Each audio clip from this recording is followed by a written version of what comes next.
War and Peace by Leo Tolstoy. Book 1, 1805. Chapter 1. Well, Prince, so Genoa and Lucca are now just family estates of the Buonapartes. But I warn you, if you don't tell me that this means war, if you still try to defend the infamies and horrors perpetrated by that Antichrist, I really believe he is Antichrist, I will have nothing more to do with you, and you are no longer my friend, no longer my faithful slave, as you call yourself. But how do you do? I see I have frightened you. Sit down and tell me all the news. It was in July, 1805, and the speaker was the well-known Anna Pavlovna Scherer, maid of honor and favorite of the Empress Maria Feodorovna. With these words she greeted Prince Vasily Kuragin, a man of high rank and importance, who was the first to arrive at her reception. Anna Pavlovna had had a cough for some days. She was, as she said, suffering from la grippe, grippe being then a new word in St. Petersburg, used only by the elite. All her invitations, without exception, written in French, and delivered by a scarlet-liveried footman that morning, ran as follows. If you have nothing better to do, Count, or Prince, and if the prospect of spending an evening with a poor invalid is not too terrible, I shall be very charmed to see you tonight between 7 and 10, Annette Scherer. Heavens! What a virulent attack, replied the prince, not in the least disconcerted by this reception. He had just entered, wearing an embroidered court uniform, knee breeches, and shoes, and had stars on his breast and a serene expression on his flat face. He spoke in that refined French in which our grandfathers not only spoke but thought, and with the gentle, patronizing intonation natural to a man of importance who had grown old in society and at court. He went up to Anna Pavlovna, kissed her hand, presenting to her his bald, scented, and shining head, and complacently seated himself on the sofa. First of all, dear friend, tell me how you are. Set your friend's mind at rest, said he without altering his tone, beneath the politeness and affected sympathy of which indifference and even irony could be discerned. Can one be well while suffering morally? Can one be calm in times like these if one has any feeling? Said Anna Pavlovna. You are staying the whole evening, I hope? And the fete at the English ambassador's? Today is Wednesday. I must put in an appearance there, said the prince. My daughter is coming for me to take me there. I thought today's fete had been cancelled. I confess all these festivities and fireworks are becoming wearisome. If they had known that you wished it, the entertainment would have been put off, said the prince, who, like a wound-up clock, by force of habit said things he did not even wish to be believed. Don't tease. Well, and what has been decided about Novoziltsev's dispatch? You know everything. What can one say about it? Replied the prince in a cold, listless tone. What has been decided? They have decided that Bonaparte has burnt his boats, and I believe that we are ready to burn ours. Prince Vasily always spoke languidly, like an actor repeating a stale part. Anna Pavlovna Scherer, on the contrary, despite her 40 years, overflowed with animation and impulsiveness. To be an enthusiast had become her social vocation, and, sometimes even when she did not feel like it, she became enthusiastic in order not to disappoint the expectations of those who knew her. The subdued smile which, though it did not suit her faded features, always played round her lips expressed, as in a spoiled child, a continual consciousness of her charming defect, which she neither wished, nor could, nor considered it necessary, to correct. In the midst of a conversation on political matters Anna Pavlovna burst out. Oh, don't speak to me of Austria. Perhaps I don't understand things, but Austria never has wished, and does not wish, for war. She is betraying us. Russia alone must save Europe. Our gracious sovereign recognizes his high vocation and will be true to it. That is the one thing I have faith in.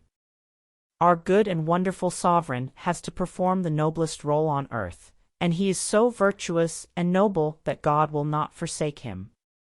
He will fulfill his vocation and crush the hydra of revolution, which has become more terrible than ever in the person of this murderer and villain. We alone must avenge the blood of the just one.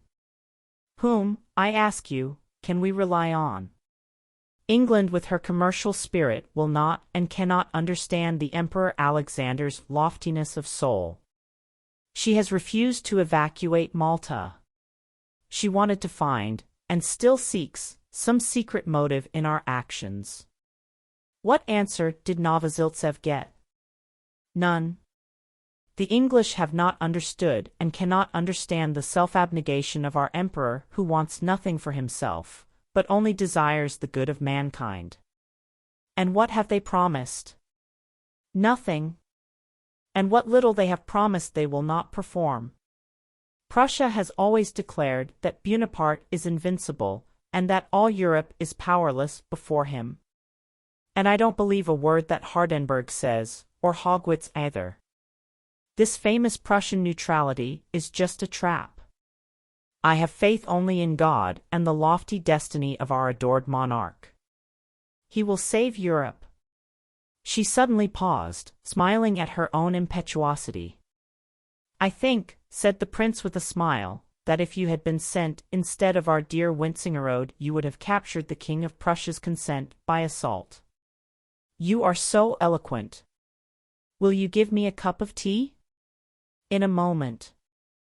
À propos, she added, becoming calm again, I am expecting two very interesting men tonight, le Vicomte de Mortemart, who is connected with the Montmorencys through the Rohans, one of the best French families.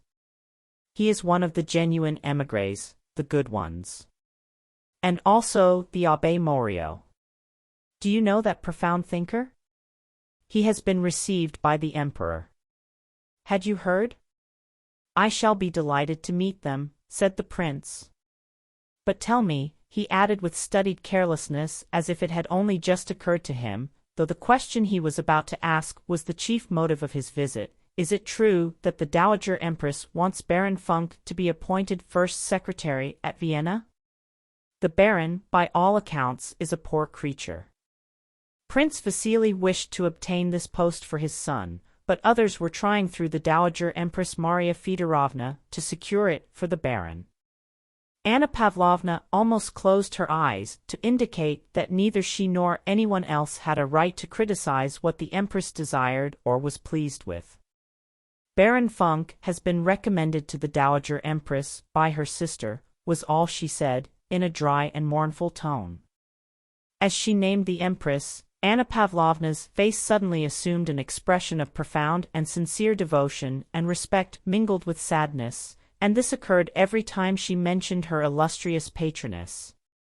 She added that Her Majesty had deigned to show Baron Funk beaucoup d'estime, and again her face clouded over with sadness. The prince was silent and looked indifferent. But, with the womanly and courtier-like quickness and tact habitual to her, Anna Pavlovna wished both to rebuke him for daring to speak as he had done of a man recommended to the Empress, and at the same time to console him, so she said, Now about your family. Do you know that since your daughter came out everyone has been enraptured by her? They say she is amazingly beautiful. The prince bowed to signify his respect and gratitude. I often think, she continued after a short pause, drawing nearer to the prince and smiling amiably at him as if to show that political and social topics were ended and the time had come for intimate conversation, I often think how unfairly sometimes the joys of life are distributed. Why has fate given you two such splendid children? I don't speak of Anatole, your youngest. I don't like him, she added in a tone admitting of no rejoinder and raising her eyebrows. Two such charming children. And really, you appreciate them less than anyone, and so you don't deserve to have them. And she smiled her ecstatic smile. I can't help it, said the prince. Lavater would have said I lacked the bump of paternity. Don't joke, I mean to have a serious talk with you. Do you know I am dissatisfied with your younger son? Between ourselves, and her face assumed its melancholy expression, he was mentioned at Her Majesty's, and you were pitied. The prince answered nothing, but she looked at him significantly, awaiting a reply. He frowned. What would you have me do? He said at last. You know I did all a father could for their education, and they have both turned out fools. Hippolyte is at least a quiet fool, but Anatole is an active one. That is the only difference between them.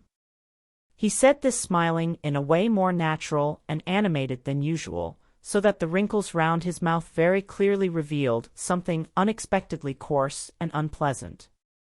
And why are children born to such men as you? If you were not a father, there would be nothing I could reproach you with, said Anna Pavlovna, looking up pensively. I am your faithful slave, and to you alone I can confess that my children are the bane of my life. It is the cross I have to bear. That is how I explain it to myself. It can't be helped. He said no more, but expressed his resignation to cruel fate by a gesture. Anna Pavlovna meditated. Have you never thought of marrying your prodigal son Anatole? She asked. They say old maids have a mania for matchmaking, and though I don't feel that weakness in myself as yet, I know a little person who is very unhappy with her father. She is a relation of yours, Princess Mary Bolkonskaya. Prince Vasily did not reply, though, with the quickness of memory and perception befitting a man of the world, he indicated by a movement of the head that he was considering this information. Do you know, he said at last, evidently unable to check the sad current of his thoughts, that Anatole is costing me 40,000 rubles a year? And, he went on after a pause, what will it be in 5 years, if he goes on like this? Presently, he added, that's what we fathers have to put up with. Is this princess of yours rich? Her father is very rich and stingy. He lives in the country. He is the well-known Prince Bolkonsky who had to retire from the army under the late emperor, and was nicknamed the King of Prussia. He is very clever but eccentric, and a bore. The poor girl is very unhappy. She has a brother, I think you know him, he married Lise Meenan lately. He is an aide-de-camp of Kutuzov's and will be here tonight. Listen, dear Annette, said the prince, suddenly taking Anna Pavlovna's hand and for some reason drawing it downwards. Arrange that affair for me, and I shall always be your most devoted slave with an F, as a village elder of mine writes in his reports. She is rich and of good family, and that's all I want. And with the familiarity and easy grace peculiar to him, he raised the maid of honor's hand to his lips, kissed it, and swung it to and fro as he lay back in his armchair, looking in another direction. Attendes, said Anna Pavlovna, reflecting, I'll speak to Lise, young Bolkonsky's wife, this very evening, and perhaps the thing can be arranged. It shall be on your family's behalf that I'll start my apprenticeship as old maid. Chapter 2. Anna Pavlovna's drawing-room was gradually filling. The highest Petersburg society was assembled there, people differing widely in age and character but alike in the social circle to which they belonged. Prince Vasily's daughter, the beautiful Helene, came to take her father to the ambassador's entertainment. She wore a ball dress and her badge as maid of honor. The youthful little Princess Bolkonskaya, known as La Femme La plus Séduisante de Petersburg, was also there. She had been married during the previous winter, and being pregnant did not go to any large gatherings, but only to small receptions. Prince Vasily's son, Hippolyte, had come with Mortemart, whom he introduced. The Abbé Morio and many others had also come. The most fascinating woman in Petersburg. To each new arrival Anna Pavlovna said, You have not yet seen my aunt, or you do not know my aunt, and very gravely conducted him or her to a little old lady, wearing large bows of ribbon in her cap, who had come sailing in from another room as soon as the guests began to arrive, and slowly turning her eyes from the visitor to her aunt, Anna Pavlovna mentioned each one's name and then left them. Each visitor performed the ceremony of greeting this old aunt whom not one of them knew, not one of them wanted to know, and not one of them cared about. Anna Pavlovna observed these greetings with mournful and solemn interest and silent approval. The aunt spoke to each of them in the same words, about their health and her own, and the health of Her Majesty, who, thank God, was better today. And each visitor, though politeness prevented his showing impatience, left the old woman with a sense of relief at having performed a vexatious duty and did not return to her the whole evening. The young Princess Bolkonskaya had brought some work in a gold-embroidered velvet bag. Her pretty little upper lip, on which a delicate dark down was just perceptible, was too short for her teeth, but it lifted all the more sweetly, and was especially charming when she occasionally drew it down to meet the lower lip. As is always the case with a thoroughly attractive woman, her defect, the shortness of her upper lip and her half-open mouth, seemed to be her own special and peculiar form of beauty. Everyone brightened at the sight of this pretty young woman, so soon to become a mother, so full of life and health, and carrying her burden so lightly. Old men and dull dispirited young ones who looked at her, after being in her company and talking to her a little while, felt as if they too were becoming, like her, full of life and health. All who talked to her, and at each word saw her bright smile and the constant gleam of her white teeth, thought that they were in a specially amiable mood that day. The little princess went round the table with quick, short, swaying steps, her work-bag on her arm, and gaily spreading out her dress sat down on a sofa near the silver samovar, as if all she was doing was a pleasure to herself and to all around her. "I have brought my work," said she in French, displaying her bag and addressing all present. "Mind, Annette, I hope you have not played a wicked trick on me," she added, turning to her hostess. "You wrote that it was to be quite a small reception, and just see how badly I am dressed."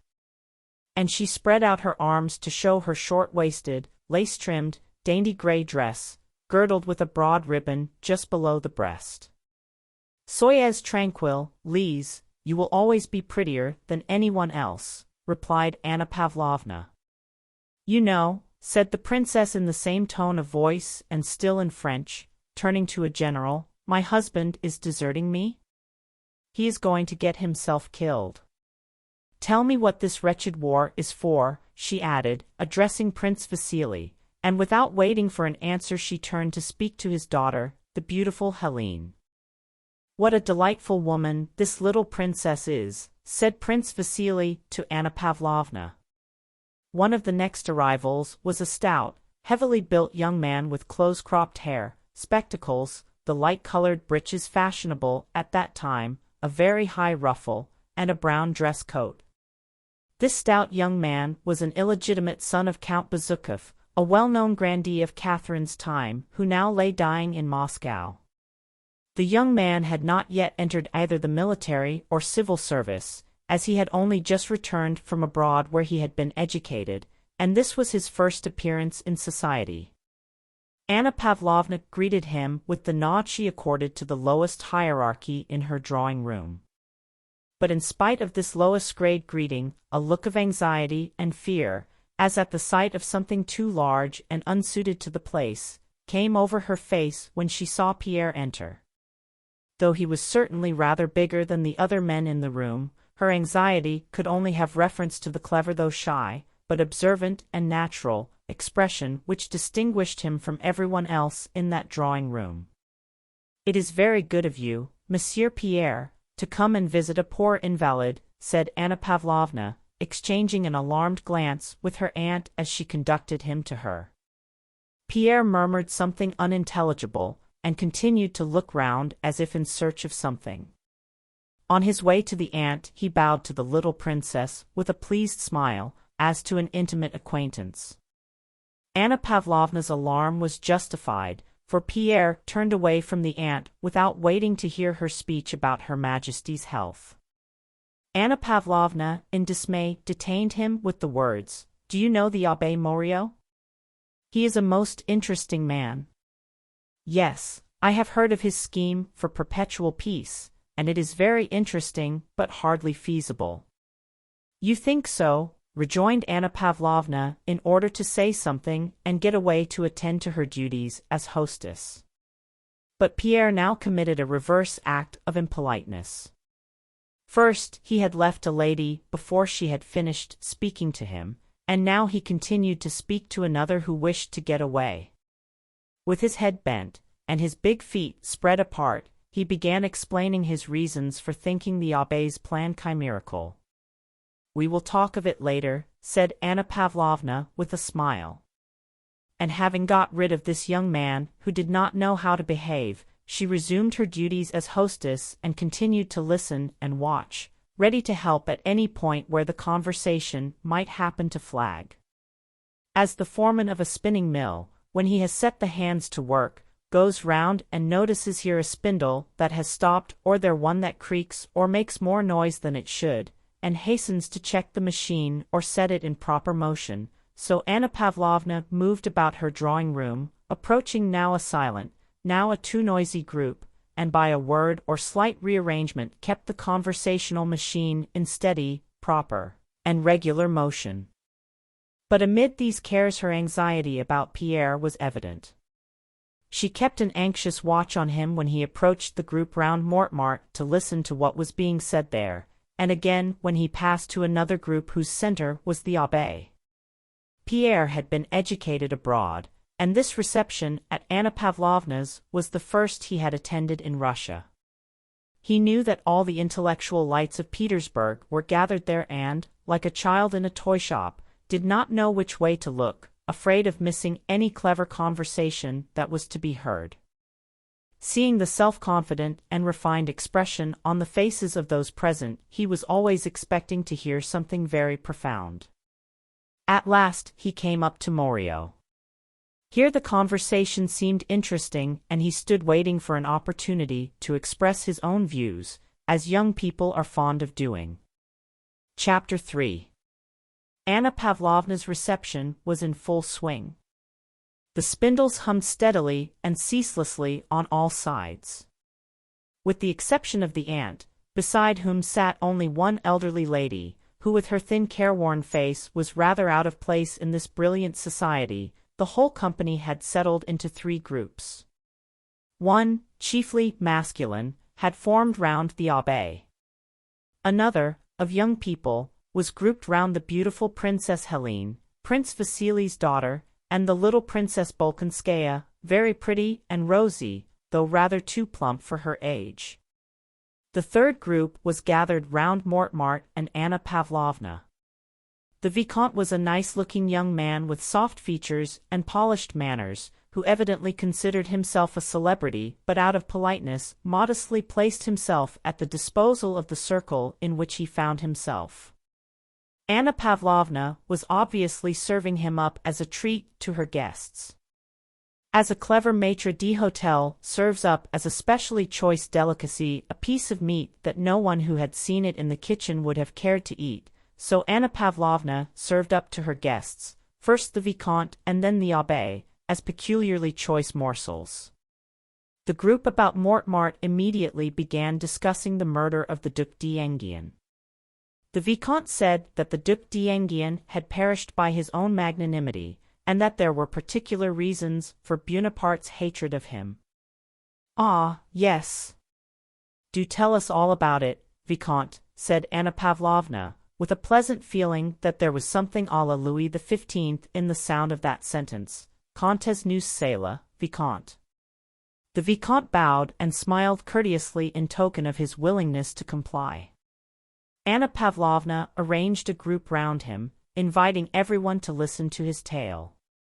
The Vicomte knew the Duc personally, whispered Anna Pavlovna to one of the guests.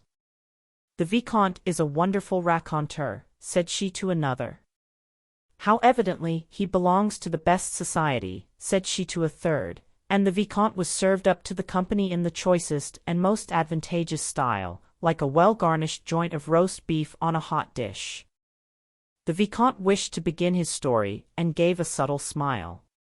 "Come over here, Helene, dear," said Anna Pavlovna to the beautiful young princess who was sitting some way off, the center of another group. The princess smiled. She rose with the same unchanging smile with which she had first entered the room, the smile of a perfectly beautiful woman. With a slight rustle of her white dress trimmed with moss and ivy, with a gleam of white shoulders, glossy hair, and sparkling diamonds, she passed between the men who made way for her, not looking at any of them but smiling on all, as if graciously allowing each the privilege of admiring her beautiful figure and shapely shoulders, back, and bosom, which in the fashion of those days were very much exposed, and she seemed to bring the glamour of a ballroom with her as she moved toward Anna Pavlovna. Helene was so lovely that not only did she not show any trace of coquetry, but on the contrary, she even appeared shy of her unquestionable and all too victorious beauty. She seemed to wish, but to be unable, to diminish its effect. "How lovely," said everyone who saw her, and the Vicomte lifted his shoulders and dropped his eyes as if startled by something extraordinary when she took her seat opposite and beamed upon him also with her unchanging smile. "Madam, I doubt my ability before such an audience," said he, smilingly inclining his head. The princess rested her bare round arm on a little table and considered a reply unnecessary.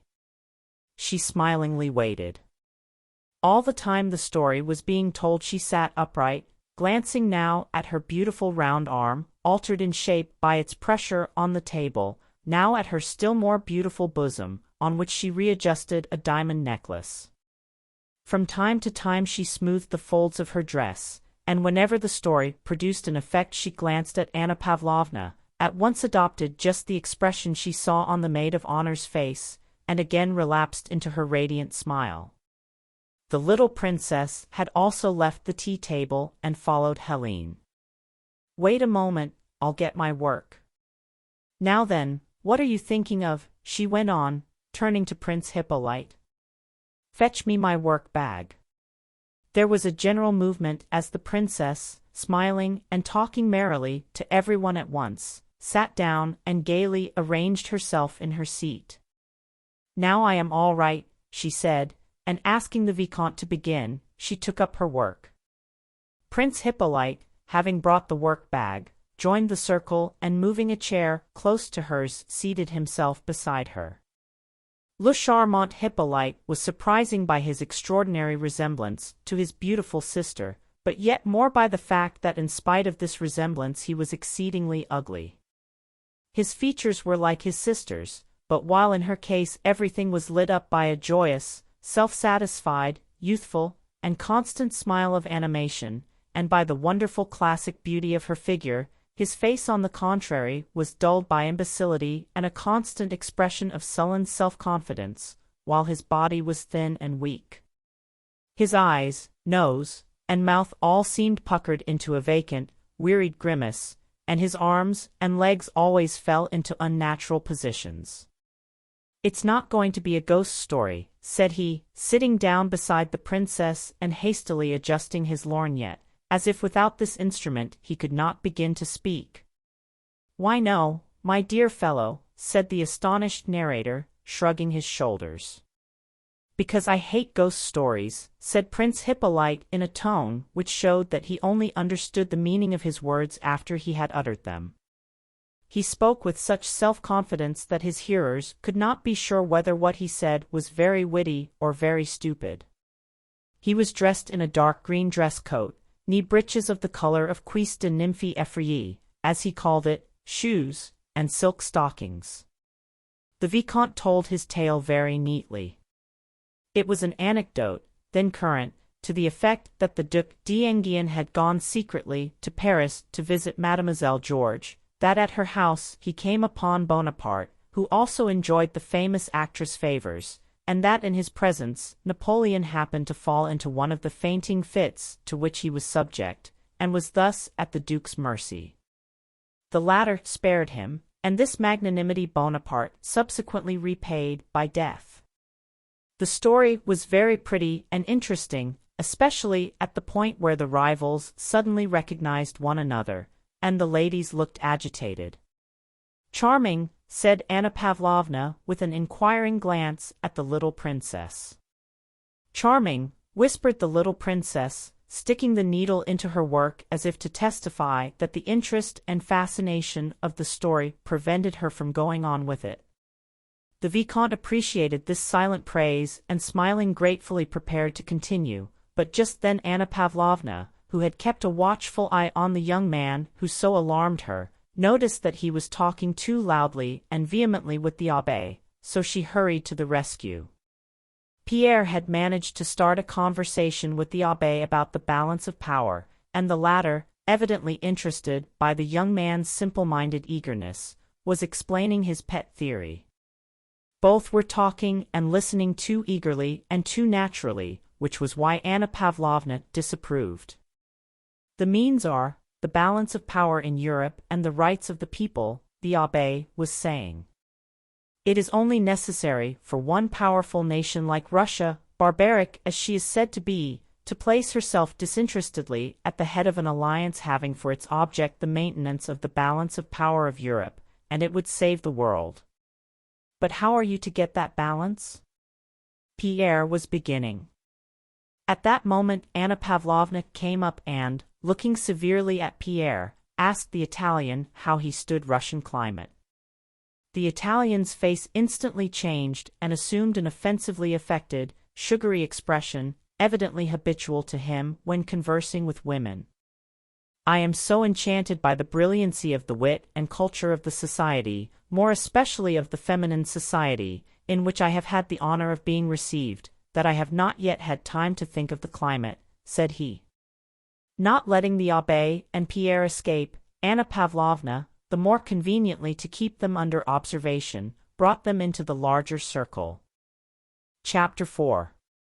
Just then another visitor entered the drawing-room, Prince Andrew Bolkonsky, the little princess' husband.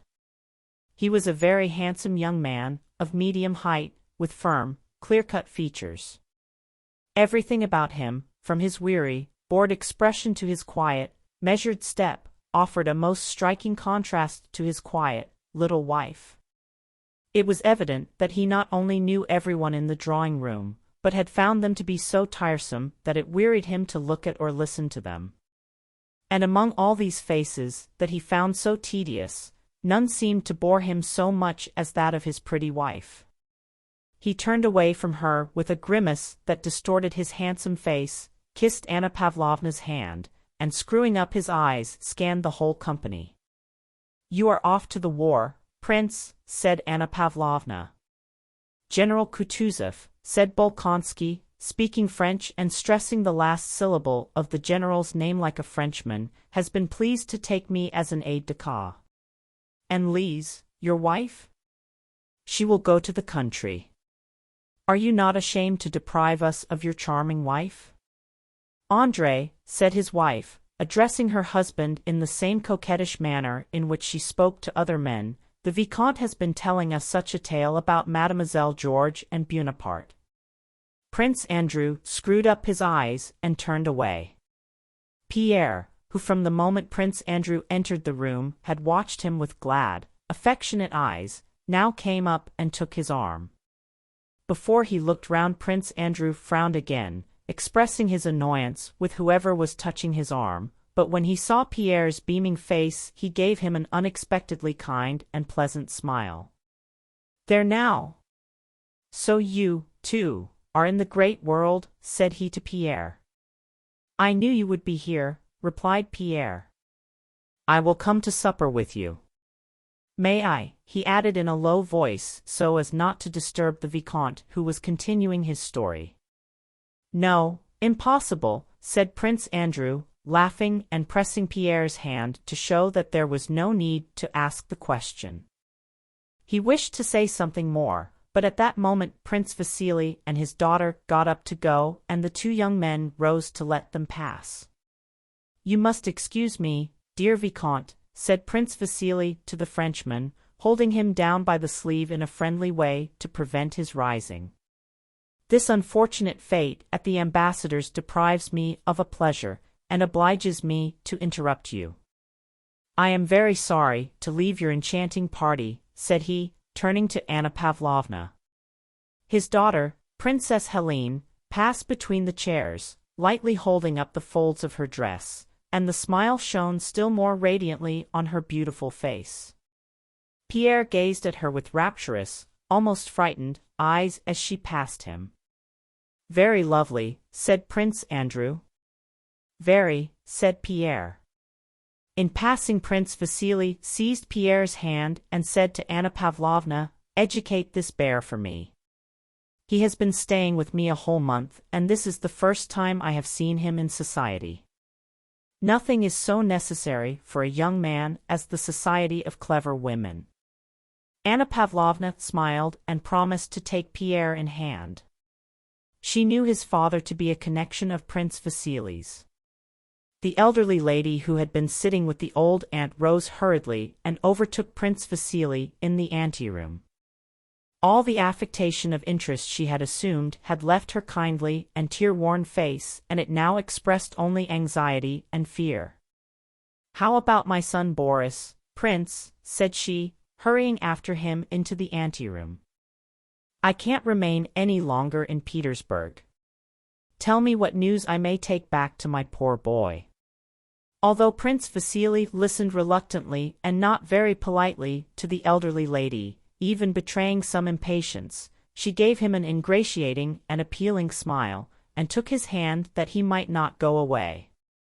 "What would it cost you to say a word to the Emperor, and then he would be transferred to the Guards at once?" said she. "Believe me, Princess, I am ready to do all I can," answered Prince Vasily, "but it is difficult for me to ask the Emperor. I should advise you to appeal to Rumyantsev through Prince Golitsyn. That would be the best way." The elderly lady was a Princess Drubetskaya, belonging to one of the best families in Russia, but she was poor, and having long been out of society had lost her former influential connections. She had now come to Petersburg to procure an appointment in the Guards for her only son. It was, in fact, solely to meet Prince Vasily that she had obtained an invitation to Anna Pavlovna's reception and had sat listening to the Vicomte's story. Prince Vasily's words frightened her, an embittered look clouded her once handsome face, but only for a moment, then she smiled again and clutched Prince Vasily's arm more tightly. "Listen to me, Prince," said she. "I have never yet asked you for anything, and I never will again, nor have I ever reminded you of my father's friendship for you, but now I entreat you for God's sake to do this for my son, and I shall always regard you as a benefactor," she added hurriedly. "No, don't be angry, but promise." "I have asked Golitsyn, and he has refused."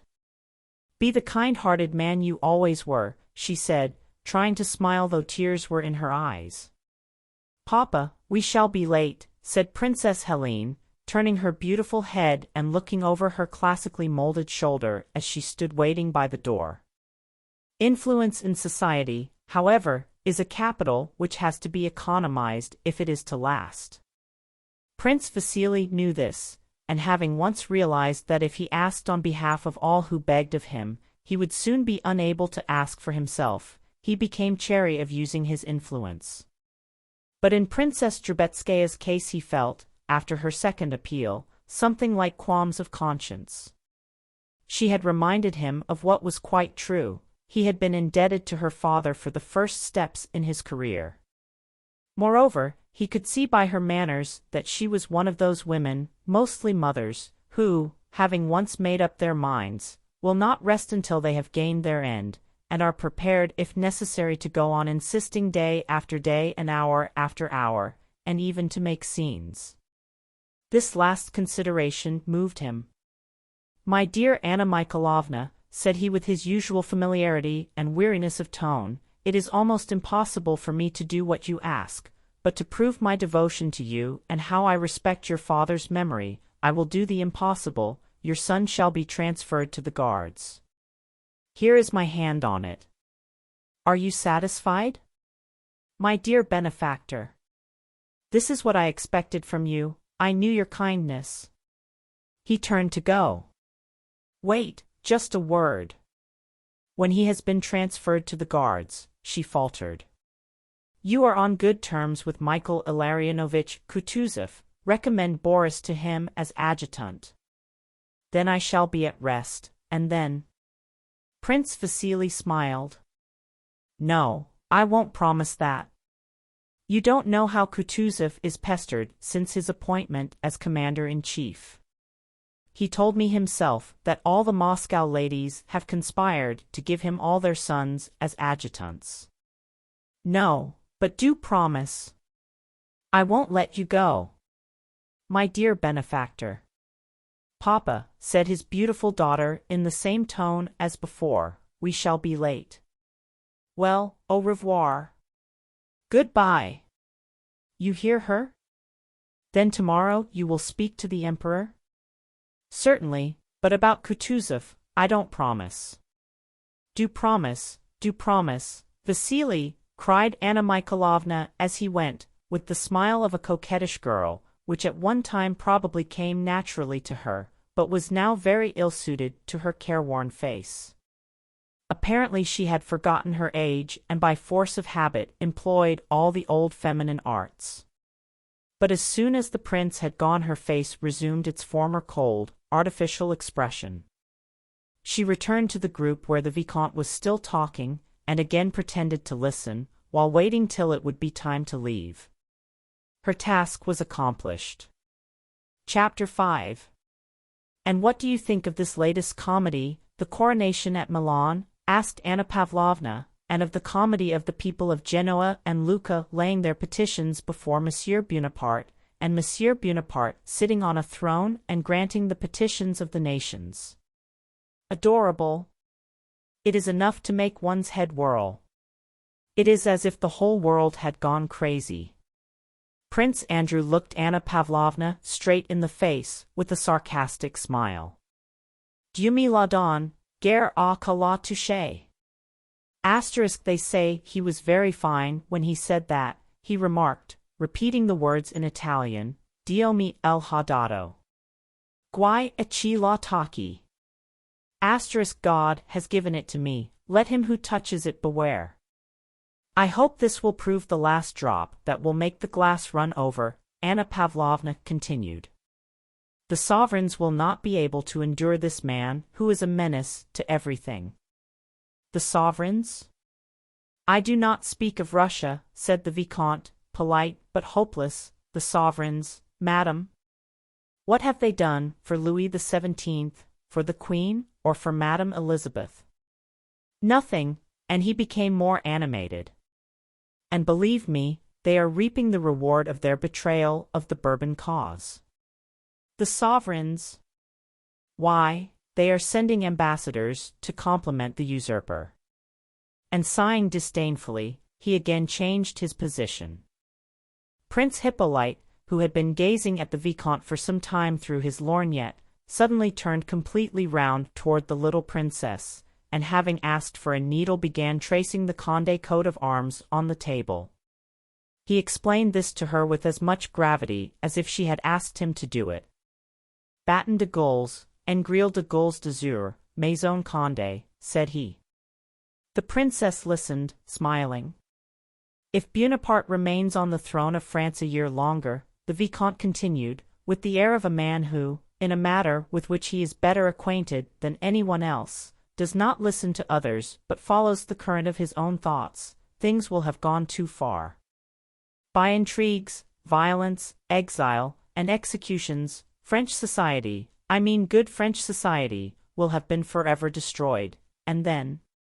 He shrugged his shoulders and spread out his hands. Pierre wished to make a remark, for the conversation interested him, but Anna Pavlovna, who had him under observation, interrupted.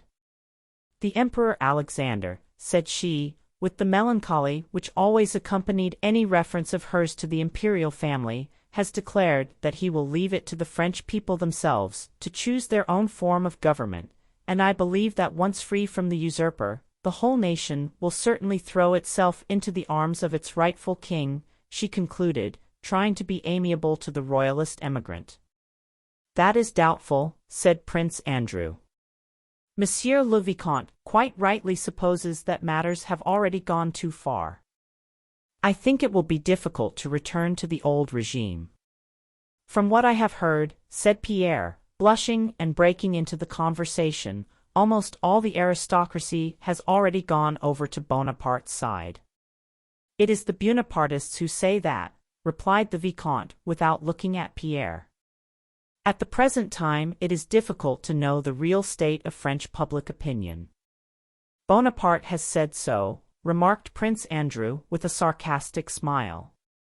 It was evident that he did not like the Vicomte and was aiming his remarks at him, though without looking at him. I showed them the path to glory, but they did not follow it, Prince Andrew continued after a short silence, again quoting Napoleon's words. I opened my antechambers, and they crowded in. I do not know how far he was justified in saying so. Not in the least, replied the Vicomte. After the murder of the Duc, even the most partial ceased to regard him as a hero. If to some people, he went on, turning to Anna Pavlovna, he ever was a hero, after the murder of the Duc there was one martyr more in heaven and one hero less on earth. Before Anna Pavlovna and the others had time to smile their appreciation of the Vicomte's epigram, Pierre again broke into the conversation, and though Anna Pavlovna felt sure he would say something inappropriate, she was unable to stop him. The execution of the Duc d'Enghien, declared Monsieur Pierre, was a political necessity, and it seems to me that Napoleon showed greatness of soul by not fearing to take on himself the whole responsibility of that deed. Dieu! Mon Dieu! Muttered Anna Pavlovna in a terrified whisper. What, Monsieur Pierre? Do you consider that assassination shows greatness of soul? Said the little princess, smiling and drawing her work nearer to her. Oh! Oh! Exclaimed several voices. Capital, said Prince Hippolyte in English, and began slapping his knee with the palm of his hand. The Vicomte merely shrugged his shoulders. Pierre looked solemnly at his audience over his spectacles and continued. I say so, he continued desperately, because the Bourbons fled from the Revolution, leaving the people to anarchy, and Napoleon alone understood the Revolution and quelled it, and so for the general good, he could not stop short for the sake of one man's life. Won't you come over to the other table? Suggested Anna Pavlovna. But Pierre continued his speech without heeding her. No, cried he, becoming more and more eager, Napoleon is great because he rose superior to the Revolution, suppressed its abuses, preserved all that was good in it, equality of citizenship and freedom of speech and of the press, and only for that reason did he obtain power. Yes, if having obtained power, without availing himself of it to commit murder, he had restored it to the rightful king, I should have called him a great man, remarked the Vicomte. He could not do that. The people only gave him power that he might rid them of the Bourbons, and because they saw that he was a great man. The Revolution was a grand thing, continued Monsieur Pierre, betraying by this desperate and provocative proposition his extreme youth and his wish to express all that was in his mind. What? Revolution and regicide a grand thing? Well, after that.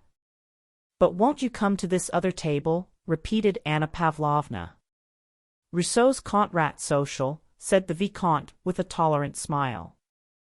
I am not speaking of regicide, I am speaking about ideas. Yes, ideas of robbery, murder, and regicide, again interjected an ironical voice. Those were extremes, no doubt, but they are not what is most important. What is important are the rights of man, emancipation from prejudices, and equality of citizenship, and all these ideas Napoleon has retained in full force. Liberty and equality, said the Vicomte contemptuously, as if at last deciding seriously to prove to this youth how foolish his words were, high-sounding words which have long been discredited. Who does not love liberty and equality? Even our Savior preached liberty and equality. Have people since the Revolution become happier? On the contrary. We wanted liberty, but Bonaparte has destroyed it.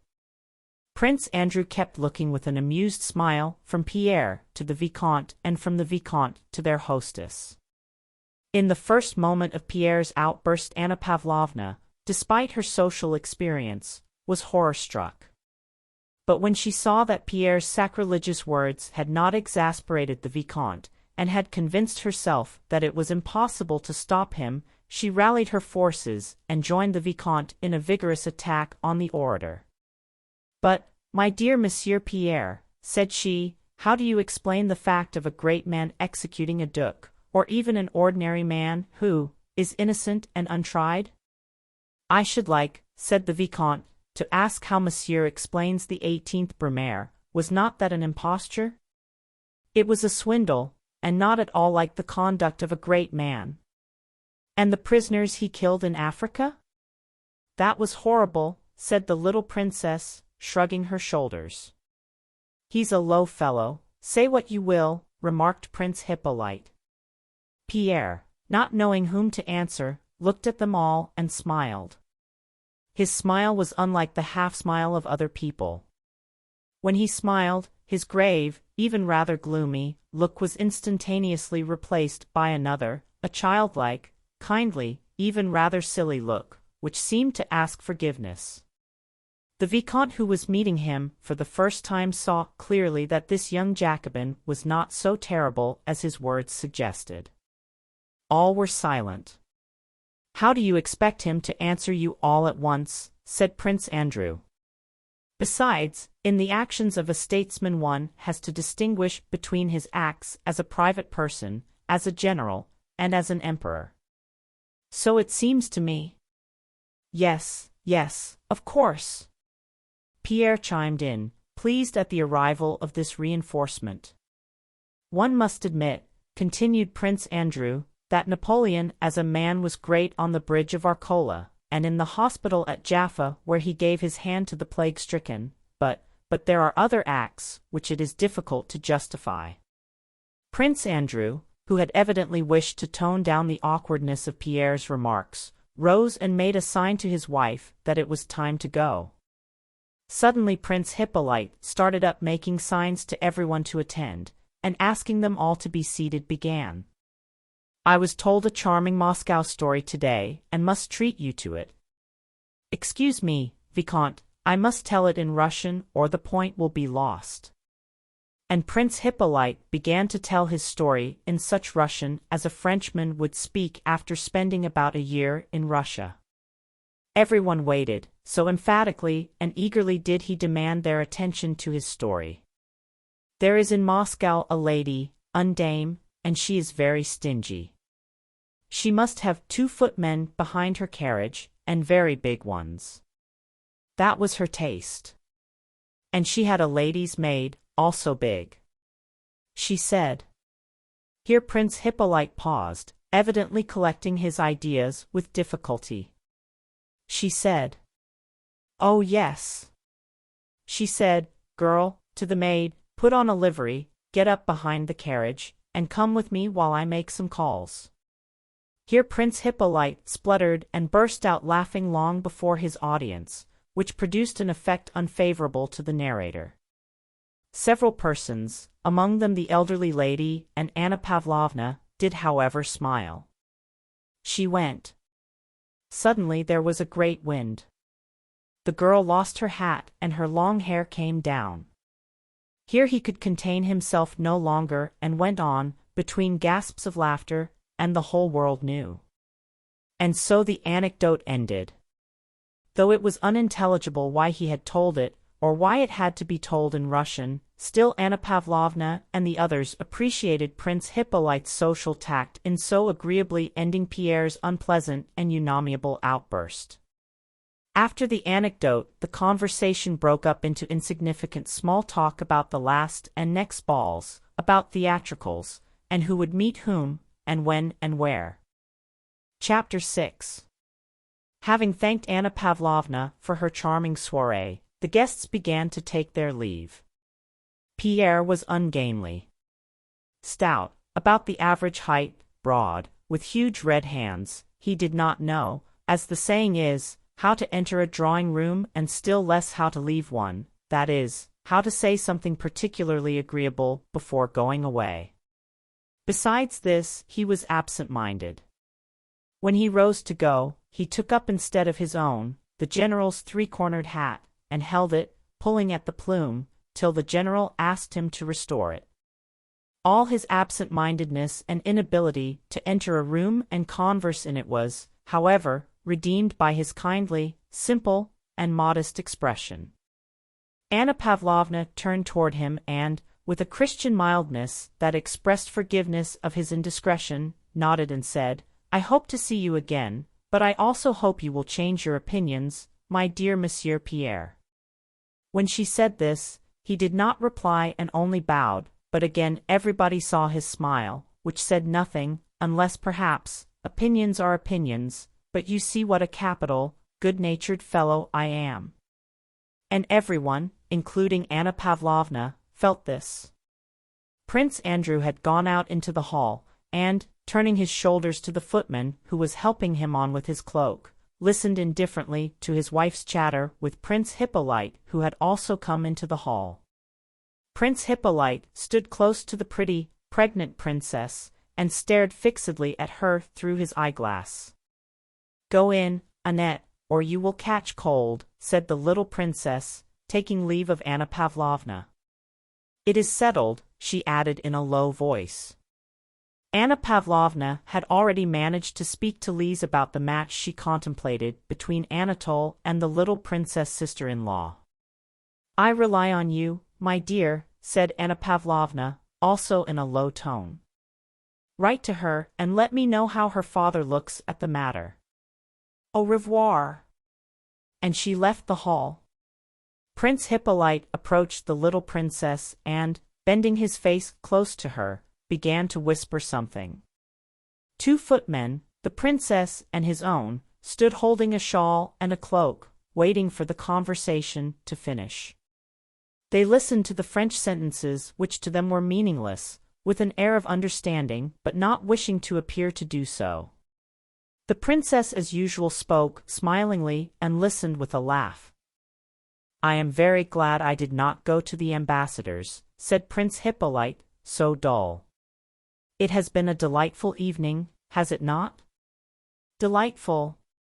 They say the ball will be very good," replied the princess, drawing up her downy little lip. "All the pretty women in society will be there." "Not all, for you will not be there." "Not all," said Prince Hippolyte, smiling joyfully, and snatching the shawl from the footman, whom he even pushed aside, he began wrapping it round the princess. Either from awkwardness or intentionally, no one could have said which, after the shawl had been adjusted, he kept his arm around her for a long time, as though embracing her. Still smiling, she gracefully moved away, turning and glancing at her husband. Prince Andrew's eyes were closed, so weary and sleepy did he seem. "Are you ready?" he asked his wife, looking past her. Prince Hippolyte hurriedly put on his cloak, which in the latest fashion reached to his very heels, and, stumbling in it, ran out into the porch following the princess, whom a footman was helping into the carriage. "Princess, au revoir," cried he, stumbling with his tongue as well as with his feet. The princess, picking up her dress, was taking her seat in the dark carriage, her husband was adjusting his sabre, Prince Hippolyte, under pretense of helping, was in everyone's way. "Allow me, sir," said Prince Andrew in Russian in a cold, disagreeable tone, to Prince Hippolyte who was blocking his path. "I am expecting you, Pierre," said the same voice, but gently and affectionately. The postilion started, the carriage wheels rattled. Prince Hippolyte laughed spasmodically as he stood in the porch waiting for the Vicomte whom he had promised to take home. "Well, mon cher," said the Vicomte, having seated himself beside Hippolyte in the carriage, "your little princess is very nice indeed, quite French," and he kissed the tips of his fingers. Hippolyte burst out laughing. Do you know, you are a terrible chap for all your innocent airs, continued the Vicomte. I pity the poor husband, that little officer who gives himself the airs of a monarch. Hippolyte spluttered again, and amid his laughter said, And you were saying that the Russian ladies are not equal to the French? One has to know how to deal with them. Pierre, reaching the house first, went into Prince Andrew's study like one quite at home, and from habit immediately lay down on the sofa, took from the shelf the first book that came to his hand. It was Caesar's Commentaries, and resting on his elbow, began reading it in the middle. What have you done to M'Lee Scherer? She will be quite ill now, said Prince Andrew, as he entered the study, rubbing his small white hands. Pierre turned his whole body, making the sofa creak. He lifted his eager face to Prince Andrew, smiled, and waved his hand. That abbé is very interesting, but he does not see the thing in the right light. In my opinion, perpetual peace is possible, but I do not know how to express it, not by a balance of political power. It was evident that Prince Andrew was not interested in such abstract conversation. One can't everywhere say all one thinks, mon cher. Well, have you at last decided on anything? Are you going to be a guardsman or a diplomatist? Asked Prince Andrew after a momentary silence. Pierre sat up on the sofa, with his legs tucked under him. Really, I don't yet know. I don't like either the one or the other. But you must decide on something. Your father expects it. Pierre, at the age of 10, had been sent abroad with an abbé as tutor, and had remained away till he was 20. When he returned to Moscow, his father dismissed the abbé and said to the young man, Now go to Petersburg, look round, and choose your profession. I will agree to anything. Here is a letter to Prince Vasily, and here is money. Write to me all about it, and I will help you in everything. Pierre had already been choosing a career for 3 months, and had not decided on anything. It was about this choice that Prince Andrew was speaking. Pierre rubbed his forehead.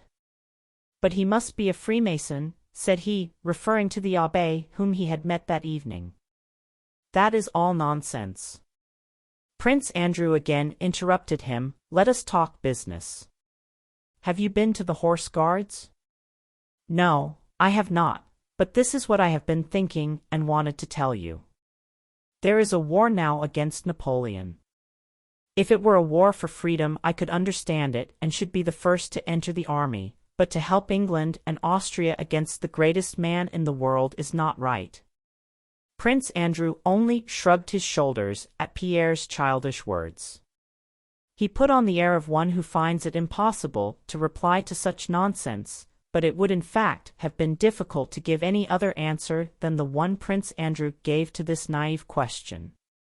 If no one fought except on his own conviction, there would be no wars, he said.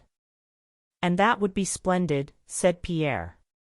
Prince Andrew smiled ironically. Very likely it would be splendid, but it will never come about. Well, why are you going to the war? Asked Pierre. What for? I don't know. I must. Besides that, I am going. He paused. I am going because the life I am leading here does not suit me. Chapter 7. The rustle of a woman's dress was heard in the next room. Prince Andrew shook himself as if waking up, and his face assumed the look it had had in Anna Pavlovna's drawing-room. Pierre removed his feet from the sofa. The princess came in. She had changed her gown for a house dress as fresh and elegant as the other. Prince Andrew rose and politely placed a chair for her. How is it, she began, as usual in French, settling down briskly and fussily in the easy chair, how is it Annette never got married? How stupid you men all are not to have married her. Excuse me for saying so, but you have no sense about women. What an argumentative fellow you are, Monsieur Pierre. And I am still arguing with your husband.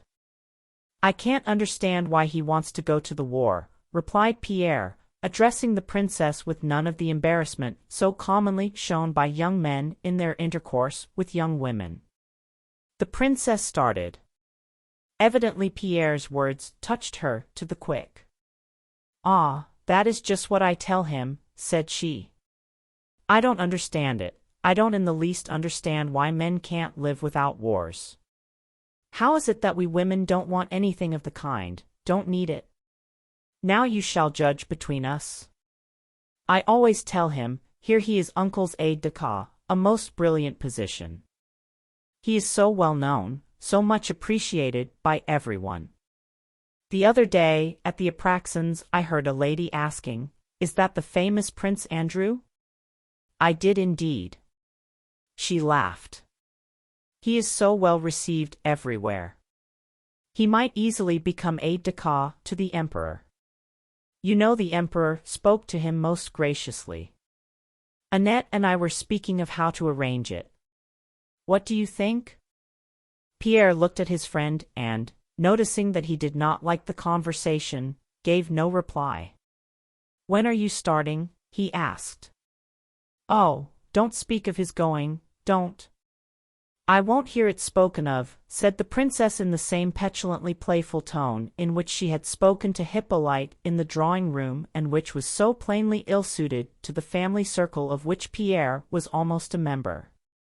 Today, when I remembered that all these delightful associations must be broken off, and then you know, André, she looked significantly at her husband, I'm afraid, she whispered, and a shudder ran down her back.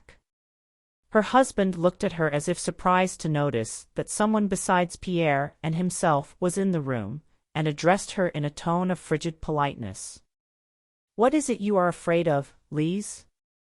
"I don't understand," said he. "There, what egotists men all are, all egotists.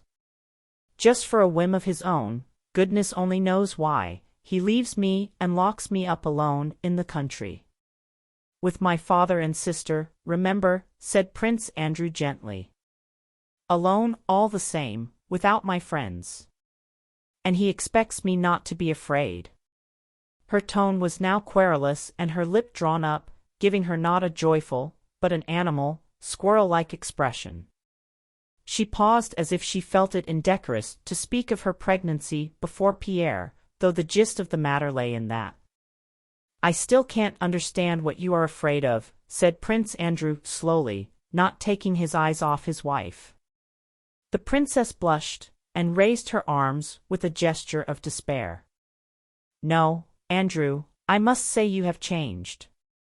"Oh, how you have!" "Your doctor tells you to go to bed earlier," said Prince Andrew. "You had better go." The princess said nothing, but suddenly her short downy lip quivered. Prince Andrew rose, shrugged his shoulders, and walked about the room. Pierre looked over his spectacles with naive surprise, now at him and now at her, moved as if about to rise too, but changed his mind. "Why should I mind Monsieur Pierre being here?" exclaimed the little princess suddenly, her pretty face all at once distorted by a tearful grimace. "I have long wanted to ask you, Andrew, why you have changed so to me. What have I done to you? You are going to the war and have no pity for me. Why is it?" "Lise," was all Prince Andrew said. But that one word expressed an entreaty, a threat, and above all, conviction that she would herself regret her words. But she went on hurriedly. "You treat me like an invalid or a child. I see it all. Did you behave like that 6 months ago?" "Lise, I beg you to desist," said Prince Andrew still more emphatically. Pierre, who had been growing more and more agitated as he listened to all this, rose and approached the princess. He seemed unable to bear the sight of tears and was ready to cry himself. "Calm yourself, princess. It seems so to you because I assure you I myself have experienced, and so, because no, excuse me. An outsider is out of place here. No, Don't distress yourself. Goodbye. Prince Andrew caught him by the hand. No, wait, Pierre. The princess is too kind to wish to deprive me of the pleasure of spending the evening with you. No, he thinks only of himself, muttered the princess without restraining her angry tears. Lise, said Prince Andrew dryly, raising his voice to the pitch which indicates that patience is exhausted. Suddenly the angry, squirrel-like expression of the princess' pretty face changed into a winning and piteous look of fear.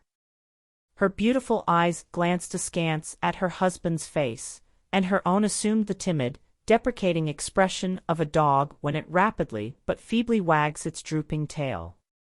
Mon Dieu, she muttered, and lifting her dress with one hand she went up to her husband and kissed him on the forehead. Good night, Lise, said he, rising and courteously kissing her hand as he would have done to a stranger. Chapter 8. The friends were silent. Neither cared to begin talking. Pierre continually glanced at Prince Andrew. Prince Andrew rubbed his forehead with his small hand. Let us go and have supper, he said with a sigh, going to the door. They entered the elegant, newly decorated, and luxurious dining room. Everything from the table napkins to the silver, china, and glass bore that imprint of newness found in the households of the newly married. Halfway through supper Prince Andrew leaned his elbows on the table and, with a look of nervous agitation such as Pierre had never before seen on his face, began to talk, as one who has long had something on his mind and suddenly determines to speak out. Never marry, my dear fellow. That's my advice. Never marry till you can say to yourself that you have done all you are capable of, and until you have ceased to love the woman of your choice and have seen her plainly as she is, or else you will make a cruel and irrevocable mistake. Marry when you are old and good for nothing, or all that is good and noble in you will be lost. It will all be wasted on trifles. Yes. Don't look at me with such surprise. If you marry expecting anything from yourself in the future, you will feel at every step that for you all is ended, all is closed except the drawing room, where you will be ranged side by side with a court lackey and an idiot. But what's the good? And he waved his arm. Pierre took off his spectacles, which made his face seem different and the good-natured expression still more apparent, and gazed at his friend in amazement. My wife, continued Prince Andrew, is an excellent woman, one of those rare women with whom a man's honor is safe, but, oh God, what would I not give now to be unmarried? You are the first and only one to whom I mention this, because I like you. As he said this Prince Andrew was less than ever like that Bolkonsky who had lolled in Anna Pavlovna's easy chairs, and with half-closed eyes had uttered French phrases between his teeth. Every muscle of his thin face was now quivering with nervous excitement. His eyes, in which the fire of life had seemed extinguished, now flashed with brilliant light. It was evident that the more lifeless he seemed at ordinary times, the more impassioned he became in these moments of almost morbid irritation. You don't understand why I say this, he continued, but it is the whole story of life. You talk of Bonaparte and his career, said he, though Pierre had not mentioned Bonaparte, but Bonaparte when he worked went step by step toward his goal. He was free, he had nothing but his aim to consider, and he reached it. But tie yourself up with a woman and, like a chained convict, you lose all freedom. And all you have of hope and strength merely weighs you down and torments you with regret. Drawing rooms, gossip, balls, vanity, and triviality, these are the enchanted circle I cannot escape from. I am now going to the war, the greatest war there ever was, and I know nothing and am fit for nothing. I am very amiable and have a caustic wit, continued Prince Andrew, and at Anna Pavlovna's they listen to me. And that stupid set without whom my wife cannot exist, and those women. If you only knew what those society women are, and women in general. My father is right. Selfish, vain, stupid, trivial in everything, that's what women are when you see them in their true colors.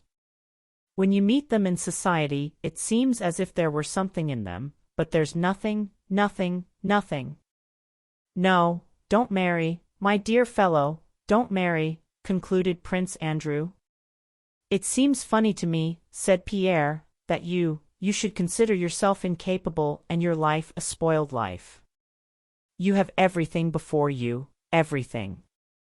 And you. He did not finish his sentence, but his tone showed how highly he thought of his friend and how much he expected of him in the future. How can he talk like that, thought Pierre.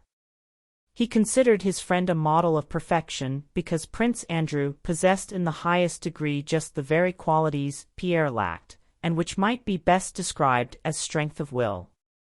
Pierre was always astonished at Prince Andrew's calm manner of treating everybody, his extraordinary memory, his extensive reading. He had read everything, knew everything, and had an opinion about everything, but above all at his capacity for work and study. And if Pierre was often struck by Andrew's lack of capacity for philosophical meditation, to which he himself was particularly addicted, he regarded even this not as a defect but as a sign of strength. Even in the best, most friendly, and simplest relations of life, praise and commendation are essential, just as grease is necessary to wheels that they may run smoothly. My part is played out, said Prince Andrew. What's the use of talking about me? Let us talk about you, he added after a silence, smiling at his reassuring thoughts. That smile was immediately reflected on Pierre's face. But what is there to say about me, said Pierre, his face relaxing into a careless, merry smile. What am I? An illegitimate son. He suddenly blushed crimson, and it was plain that he had made a great effort to say this. Without a name and without means. And it really, but he did not say what it really was. For the present I am free and am all right. Only I haven't the least idea what I am to do. I wanted to consult you seriously. Prince Andrew looked kindly at him, yet his glance, friendly and affectionate as it was, expressed a sense of his own superiority. I am fond of you, especially as you are the one live man among our whole set. Yes, you're all right. Choose what you will, it's all the same. You'll be all right anywhere. But look here, give up visiting those Kuragins and leading that sort of life. It suits you so badly, all this debauchery, dissipation, and the rest of it. What would you have, my dear fellow? Answered Pierre, shrugging his shoulders. Women, my dear fellow, women. I don't understand it, replied Prince Andrew. Women who are comme il faut, that's a different matter, but the Kuragin set of women and wine I don't understand. Pierre was staying at Prince Vasily Kuragin's and sharing the dissipated life of his son Anatole, the son whom they were planning to reform by marrying him to Prince Andrew's sister. Do you know, said Pierre, as if suddenly struck by a happy thought, seriously, I have long been thinking of it. Leading such a life I can't decide or think properly about anything. One's head aches, and one spends all one's money. He asked me for tonight, but I won't go. You give me your word of honor not to go? On my honor. Chapter 9. It was past 1 o'clock when Pierre left his friend. It was a cloudless, northern, summer night. Pierre took an open cab intending to drive straight home. But the nearer he drew to the house, the more he felt the impossibility of going to sleep on such a night. It was light enough to see a long way in the deserted street, and it seemed more like morning or evening than night. On the way, Pierre remembered that Anatole Kuragin was expecting the usual set for cards that evening, after which there was generally a drinking bout, finishing with visits of a kind Pierre was very fond of. I should like to go to Kuragin's, thought he. but he immediately recalled his promise to Prince Andrew not to go there. Then, as happens to people of weak character, he desired so passionately once more to enjoy that dissipation he was so accustomed to that he decided to go. The thought immediately occurred to him that his promise to Prince Andrew was of no account, because before he gave it he had already promised Prince Anatole to come to his gathering. Besides, thought he, all such words of honor are conventional things with no definite meaning, especially if one considers that by tomorrow one may be dead, or something so extraordinary may happen to one that honor and dishonor will be all the same. Pierre often indulged in reflections of this sort, nullifying all his decisions and intentions. He went to Kuragin's. Reaching the large house near the Horse Guards barracks, in which Anatole lived, Pierre entered the lighted porch, ascended the stairs, and went in at the open door. There was no one in the anteroom. Empty bottles, cloaks, and overshoes were lying about. There was a smell of alcohol, and sounds of voices and shouting in the distance. Cards and supper were over, but the visitors had not yet dispersed. Pierre threw off his cloak and entered the first room, in which were the remains of supper. A footman, thinking no one saw him, was drinking on the sly what was left in the glasses. From the third room came sounds of laughter, the shouting of familiar voices, the growling of a bear, and general commotion. Some 8 or 9 young men were crowding anxiously round an open window. 3 others were romping with a young bear, one pulling him by the chain and trying to set him at the others. "I bet 100 on Stevens," shouted one. "Mind, no holding on," cried another. "I bet on Dólokhov," cried a third. "Kuragin, you part our hands." "There, leave Bruin alone, here's a bet on." "At one draught, or he loses," shouted a fourth. "Jacob, bring a bottle," shouted the host, a tall, handsome fellow who stood in the midst of the group, without a coat, and with his fine linen shirt unfastened in front. "Wait a bit, you fellows. Here is Petya." "Good man," cried he, addressing Pierre.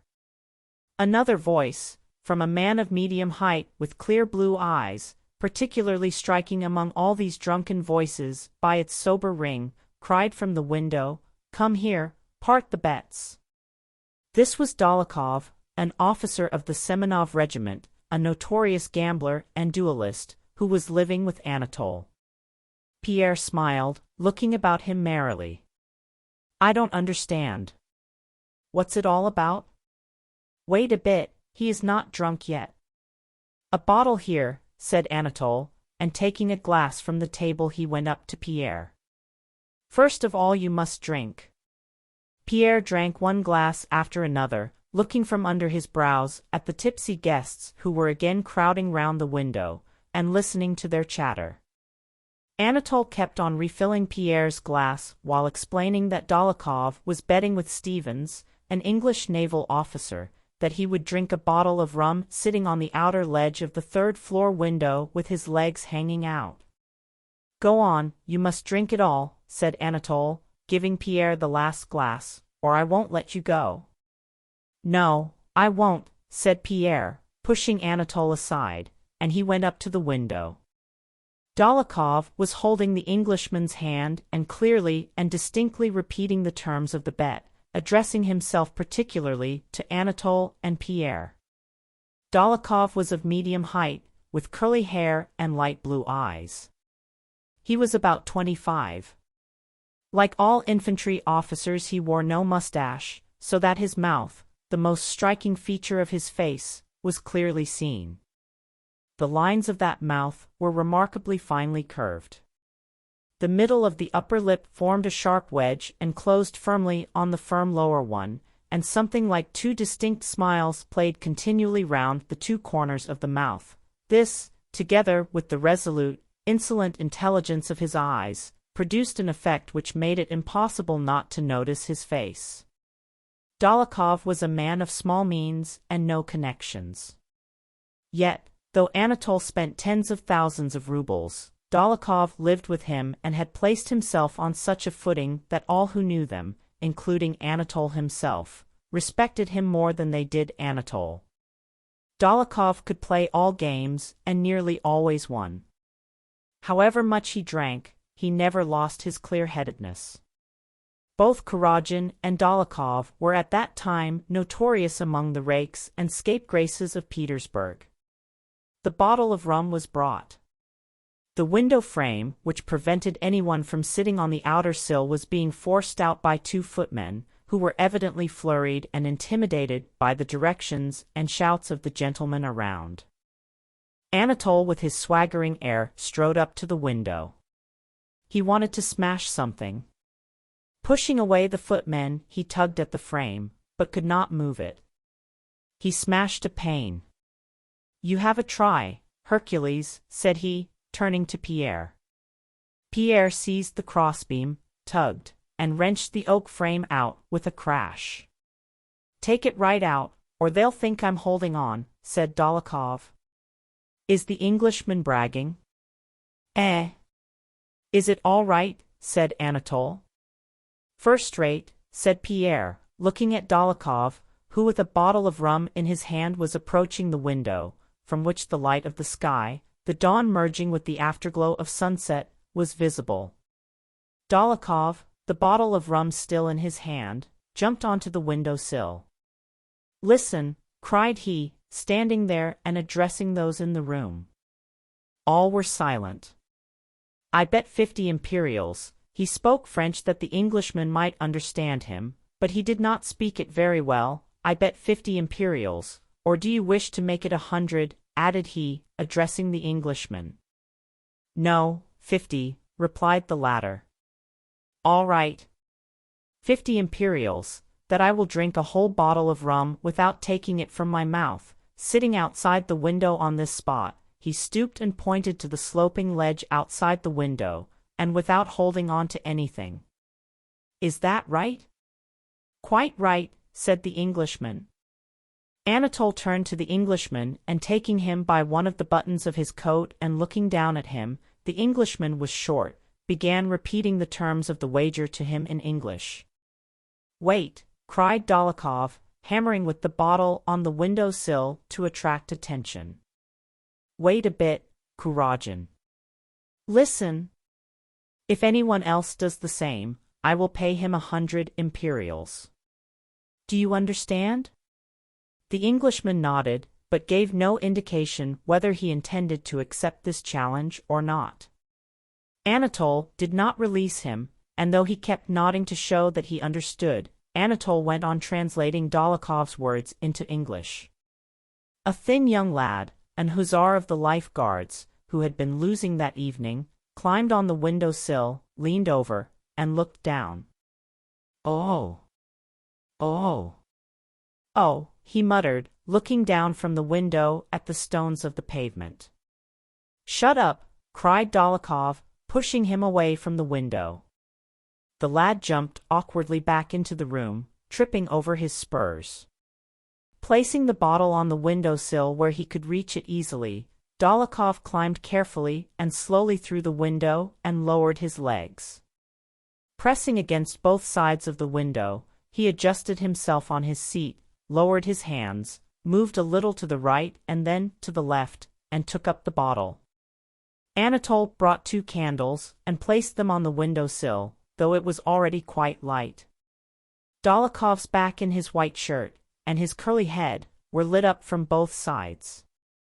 Everyone crowded to the window, the Englishman in front. Pierre stood smiling, but silent.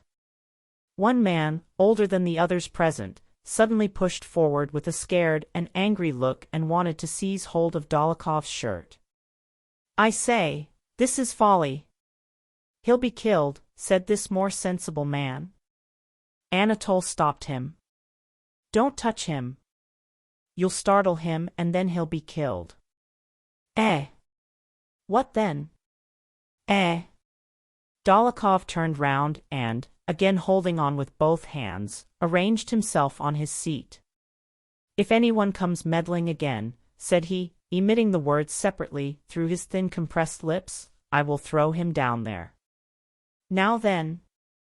Saying this he again turned round, dropped his hands, took the bottle and lifted it to his lips, threw back his head, and raised his free hand to balance himself. One of the footmen who had stooped to pick up some broken glass remained in that position without taking his eyes from the window and from Dólokhov's back. Anatole stood erect with staring eyes. The Englishman looked on sideways, pursing up his lips. The man who had wished to stop the affair ran to a corner of the room and threw himself on a sofa with his face to the wall. Pierre hid his face, from which a faint smile forgot to fade, though his features now expressed horror and fear. All were still. Pierre took his hands from his eyes. Dólokhov still sat in the same position, only his head was thrown further back till his curly hair touched his shirt collar, and the hand holding the bottle was lifted higher and trembled with the effort. The bottle was emptying perceptibly and rising still higher, and his head tilting yet further back.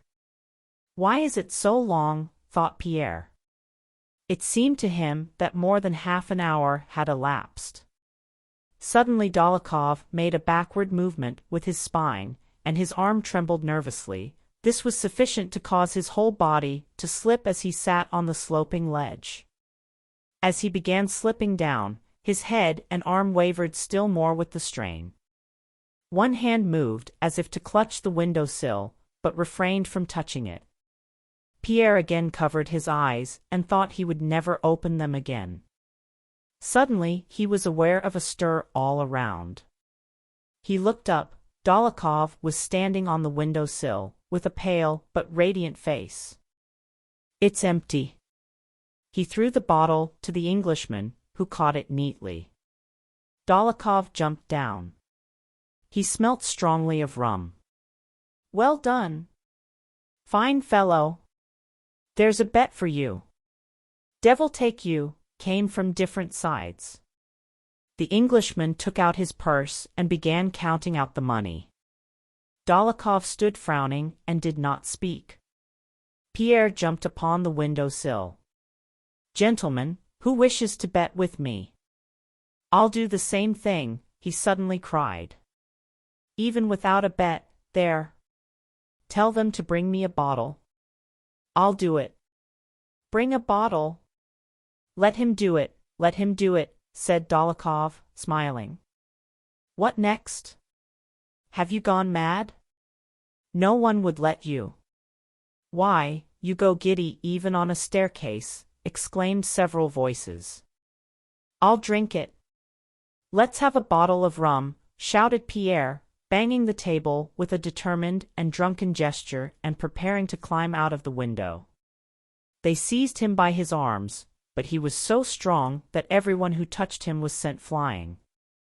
"No, you'll never manage him that way," said Anatole. "Wait a bit and I'll get round him." "Listen. I'll take your bet tomorrow, but now we are all going to S." "Come on then," cried Pierre. "Come on. And we'll take Bruin with us." And he caught the bear, took it in his arms, lifted it from the ground, and began dancing round the room with it. Chapter 10. Prince Vasily kept the promise he had given to Princess Drubetskaya, who had spoken to him on behalf of her only son Boris on the evening of Anna Pavlovna's soirée. The matter was mentioned to the Emperor, an exception made, and Boris transferred into the regiment of Semenov Guards with the rank of cornet. He received, however, no appointment to Kutuzov's staff despite all Anna Mikhailovna's endeavors and entreaties. Soon after Anna Pavlovna's reception, Anna Mikhailovna returned to Moscow and went straight to her rich relations, the Rostovs, with whom she stayed when in the town and where her darling Bori, who had only just entered a regiment of the line and was being at once transferred to the Guards as a cornet, had been educated from childhood and lived for years at a time. The Guards had already left Petersburg on the 10th of August, and her son, who had remained in Moscow for his equipment, was to join them on the march to Radzivilov. It was St. Natalia's Day and the name day of two of the Rostovs, the mother and the youngest daughter, both named Natalie. Ever since the morning, carriages with 6 horses had been coming and going continually, bringing visitors to the Countess Rostova's big house on the Povarskia, so well known to all Moscow. The Countess herself and her handsome eldest daughter were in the drawing-room with the visitors who came to congratulate, and who constantly succeeded one another in relays.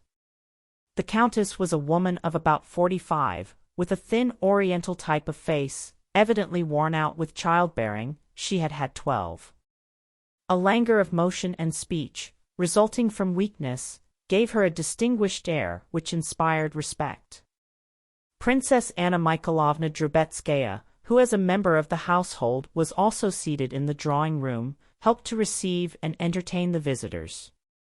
The young people were in one of the inner rooms, not considering it necessary to take part in receiving the visitors. The Count met the guests and saw them off, inviting them all to dinner. "I am very, very grateful to you, mon cher, or ma chère," he called everyone without exception and without the slightest variation in his tone. "My dear," whether they were above or below him in rank, "I thank you for myself and for our 2 dear ones whose name day we are keeping. But mind you come to dinner, or I shall be offended, ma chère. On behalf of the whole family, I beg you to come, mon cher." These words he repeated to everyone without exception or variation, and with the same expression on his full, cheerful, clean-shaven face, the same firm pressure of the hand and the same quick, repeated bows. As soon as he had seen a visitor off, he returned to one of those who were still in the drawing-room, drew a chair toward him or her, and jauntily spreading out his legs and putting his hands on his knees with the air of a man who enjoys life and knows how to live, he swayed to and fro with dignity, offered surmises about the weather, or touched on questions of health, sometimes in Russian and sometimes in very bad but self-confident French. Then again, like a man weary but unflinching in the fulfillment of duty, he rose to see some visitors off and, stroking his scanty gray hairs over his bald patch, also asked them to dinner. Sometimes on his way back from the anteroom he would pass through the conservatory and pantry into the large marble dining hall, where tables were being set out for 80 people, and looking at the footmen, who were bringing in silver and china, moving tables, and unfolding damask table linen, he would call Dmitri Vasilievich, a man of good family and the manager of all his affairs, and while looking with pleasure at the enormous table would say, "Well, Dmitri, you'll see that things are all as they should be? That's right. The great thing is the serving, that's it." And with a complacent sigh he would return to the drawing-room. Maria Lvovna Karagina and her daughter, announced the Countess' gigantic footman in his bass voice, entering the drawing-room. The Countess reflected a moment and took a pinch from a gold snuff-box with her husband's portrait on it. "I'm quite worn out by these callers. However, I'll see her and no more.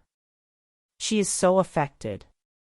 Ask her in," she said to the footman in a sad voice, as if saying, "Very well, finish me off." A tall, stout, and proud-looking woman, with a round-faced smiling daughter, entered the drawing-room, their dresses rustling. "Dear Countess, what an age! She has been laid up, poor child, at the Razumovskys' ball, and Countess Apraxina." "I was so delighted," came the sounds of animated feminine voices, interrupting one another and mingling with the rustling of dresses and the scraping of chairs. Then one of those conversations began which last out until, at the first pause, the guests rise with a rustle of dresses and say, "I am so delighted. Mamma's health," and Countess Apraxina, and then, again rustling, pass into the anteroom, put on cloaks or mantles, and drive away. The conversation was on the chief topic of the day, the illness of the wealthy and celebrated beau of Catherine's day, Count Bezukov, and about his illegitimate son Pierre, the one who had behaved so improperly at Anna Pavlovna's reception. "I am so sorry for the poor Count," said the visitor. "He is in such bad health, and now this vexation about his son is enough to kill him." "What is that?" asked the Countess, as if she did not know what the visitor alluded to, though she had already heard about the cause of Count Bezukhov's distress some 15 times. "That's what comes of a modern education," exclaimed the visitor. "It seems that while he was abroad this young man was allowed to do as he liked. Now in Petersburg I hear he has been doing such terrible things that he has been expelled by the police." "You don't say so," replied the Countess.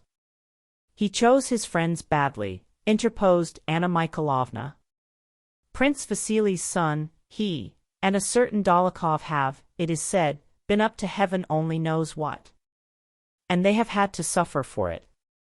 Dolokhov has been degraded to the ranks and Bezukhov's son sent back to Moscow. Anatole Kuragin's father managed somehow to get his son's affair hushed up, but even he was ordered out of Petersburg." "But what have they been up to?" asked the Countess. "They are regular brigands, especially Dolokhov," replied the visitor. "He is a son of Maria Ivanovna Dolokhova, such a worthy woman, but there, just fancy. Those three got hold of a bear somewhere, put it in a carriage, and set off with it to visit some actresses. The police tried to interfere, and what did the young men do? They tied a policeman and the bear back to back and put the bear into the Moika Canal. And there was the bear swimming about with the policeman on his back. What a nice figure the policeman must have cut, my dear," shouted the Count, dying with laughter. "Oh, how dreadful! How can you laugh at it, Count?" Yet the ladies themselves could not help laughing. "It was all they could do to rescue the poor man," continued the visitor. "And to think it is Cyril Vladimirovich Bezukhov's son who amuses himself in this sensible manner. And he was said to be so well educated and clever. This is all that his foreign education has done for him. I hope that here in Moscow no one will receive him, in spite of his money. They wanted to introduce him to me, but I quite declined. I have my daughters to consider." "Why do you say this young man is so rich?" asked the Countess, turning away from the girls, who at once assumed an air of inattention. "His children are all illegitimate. I think Pierre also is illegitimate." The visitor made a gesture with her hand. "I should think he has a score of them." Princess Anna Mikhailovna intervened in the conversation, evidently wishing to show her connections and knowledge of what went on in society. "The fact of the matter is," said she significantly, and also in a half-whisper, "everyone knows Count Cyril's reputation. He has lost count of his children, but this Pierre was his favorite." "How handsome the old man still was only a year ago," remarked the Countess. "I have never seen a handsomer man." "He is very much altered now," said Anna Mikhailovna. "Well, as I was saying, Prince Vasily is the next heir through his wife, but the Count is very fond of Pierre, looked after his education, and wrote to the Emperor about him, so that in the case of his death, and he is so ill that he may die at any moment, and Dr. Lorraine has come from Petersburg, no one knows who will inherit his immense fortune, Pierre or Prince Vasily. 40,000 serfs and millions of rubles. I know it all very well, for Prince Vasily told me himself. Besides, Cyril Vladimirovich is my mother's second cousin. He's also my Boris' godfather," she added, as if she attached no importance at all to the fact. "Prince Vasily arrived in Moscow yesterday. I hear he has come on some inspection business," remarked the visitor. "Yes, but between ourselves," said the princess, "that is a pretext. The fact is he has come to see Count Cyril Vladimirovich, hearing how ill he is." "But do you know, my dear, that was a capital joke," said the Count, and seeing that the elder visitor was not listening, he turned to the young ladies. "I can just imagine what a funny figure that policeman cut." And as he waved his arms to impersonate the policeman, his portly form again shook with a deep ringing laugh, the laugh of one who always eats well and, in particular, drinks well.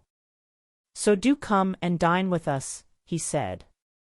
Chapter 12.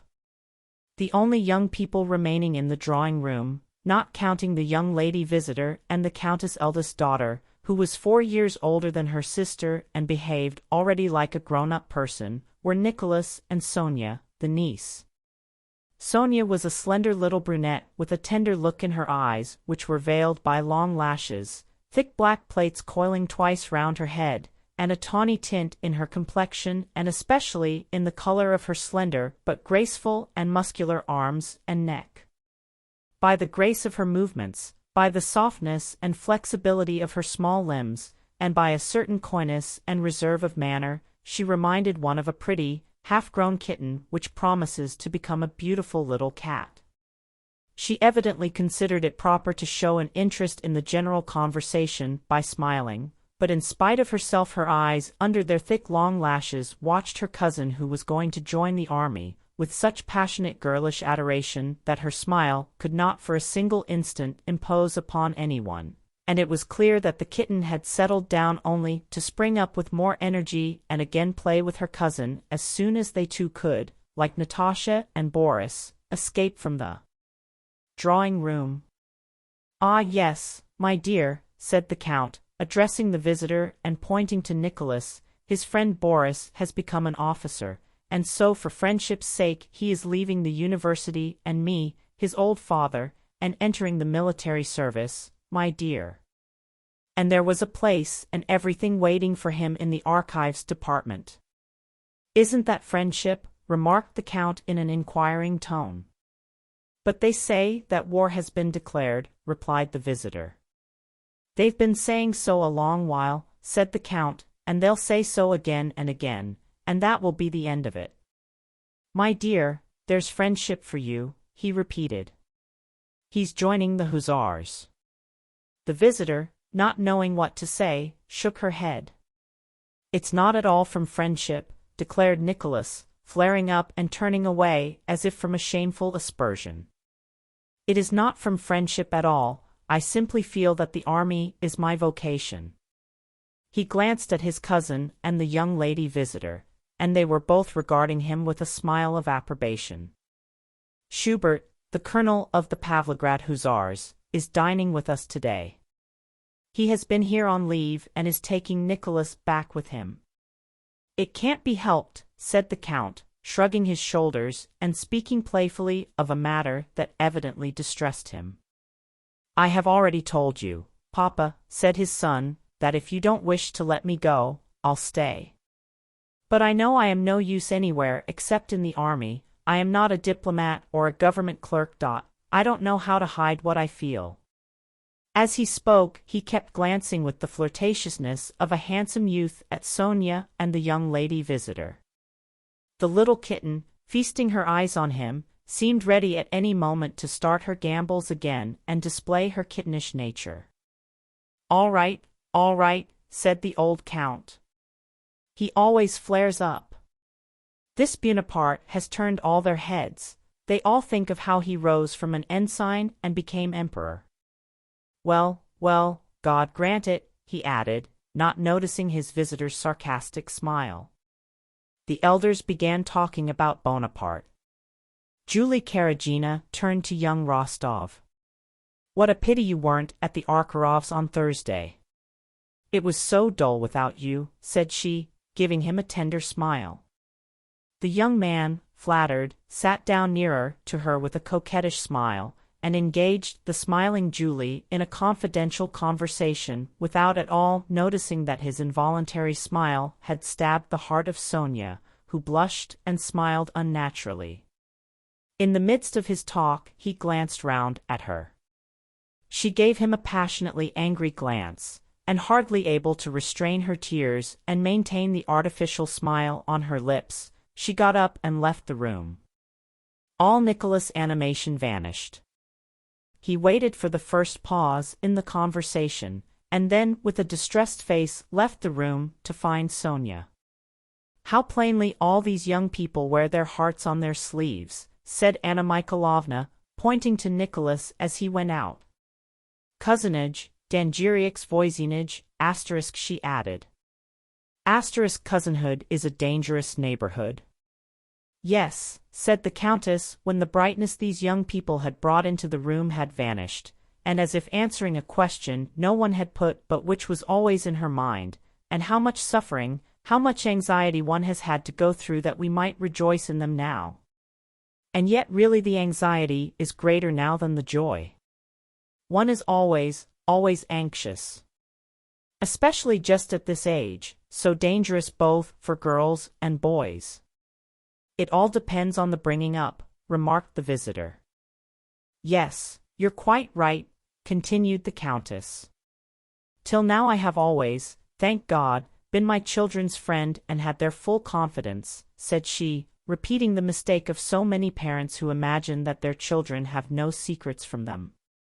I know I shall always be my daughter's first confidant, and that if Nicholas, with his impulsive nature, does get into mischief, a boy can't help it, he will all the same never be like those Petersburg young men. Yes, they are splendid youngsters, chimed in the Count, who always solved questions that seemed to him perplexing by deciding that everything was splendid. Just fancy, wants to be an hussar. What's one to do, my dear? What a charming creature your younger girl is, said the visitor, a little volcano. Yes, a regular volcano, said the Count. Takes after me. And what a voice she has, though she's my daughter, I tell the truth when I say she'll be a singer, a second Salomone. We have engaged an Italian to give her lessons. Isn't she too young? I have heard that it harms the voice to train it at that age. Oh no, not at all too young, replied the Count. Why, our mothers used to be married at 12 or 13. And she's in love with Boris already. Just fancy, said the Countess with a gentle smile, looking at Boris, and went on, evidently concerned with a thought that always occupied her. Now you see, if I were to be severe with her and to forbid it, goodness knows what they might be up to on the sly. She meant that they would be kissing, but as it is, I know every word she utters. She will come running to me of her own accord in the evening and tell me everything. Perhaps I spoil her, but really that seems the best plan. With her elder sister I was stricter. Yes, I was brought up quite differently, remarked the handsome elder daughter, Countess Vera, with a smile. But the smile did not enhance Vera's beauty, as smiles generally do. On the contrary, it gave her an unnatural, and therefore unpleasant, expression. Vera was good-looking, not at all stupid, quick at learning, was well brought up, and had a pleasant voice. What she said was true and appropriate, yet, strange to say, everyone, the visitors and Countess alike, turned to look at her as if wondering why she had said it, and they all felt awkward. People are always too clever with their eldest children and try to make something exceptional of them, said the visitor. What's the good of denying it, my dear? Our dear Countess was too clever with Vera, said the Count. Well, what of that? She's turned out splendidly all the same, he added, winking at Vera. The guests got up and took their leave, promising to return to dinner. What manners! I thought they would never go, said the Countess, when she had seen her guests out. Chapter 13. When Natasha ran out of the drawing-room, she only went as far as the conservatory. There she paused and stood listening to the conversation in the drawing-room, waiting for Boris to come out. She was already growing impatient, and stamped her foot, ready to cry at his not coming at once, when she heard the young man's discreet steps approaching neither quickly nor slowly. At this, Natasha dashed swiftly among the flower tubs and hid there.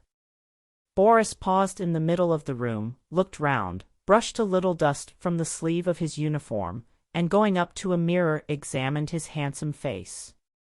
Natasha, very still, peered out from her ambush, waiting to see what he would do. He stood a little while before the glass, smiled, and walked toward the other door. Natasha was about to call him, but changed her mind. Let him look for me, thought she. Hardly had Boris gone than Sonia, flushed, in tears, and muttering angrily, came in at the other door. Natasha checked her first impulse to run out to her, and remained in her hiding place, watching, as under an invisible cap, to see what went on in the world. She was experiencing a new and peculiar pleasure. Sonia, muttering to herself, kept looking round toward the drawing-room door. It opened and Nicholas came in. "Sonia, what is the matter with you? How can you?" said he, running up to her. "It's nothing, nothing, leave me alone," sobbed Sonia. "Ah, I know what it is." "Well, if you do, so much the better, and you can go back to her." "Sonia, look here. How can you torture me and yourself like that, for a mere fancy?" said Nicholas, taking her hand.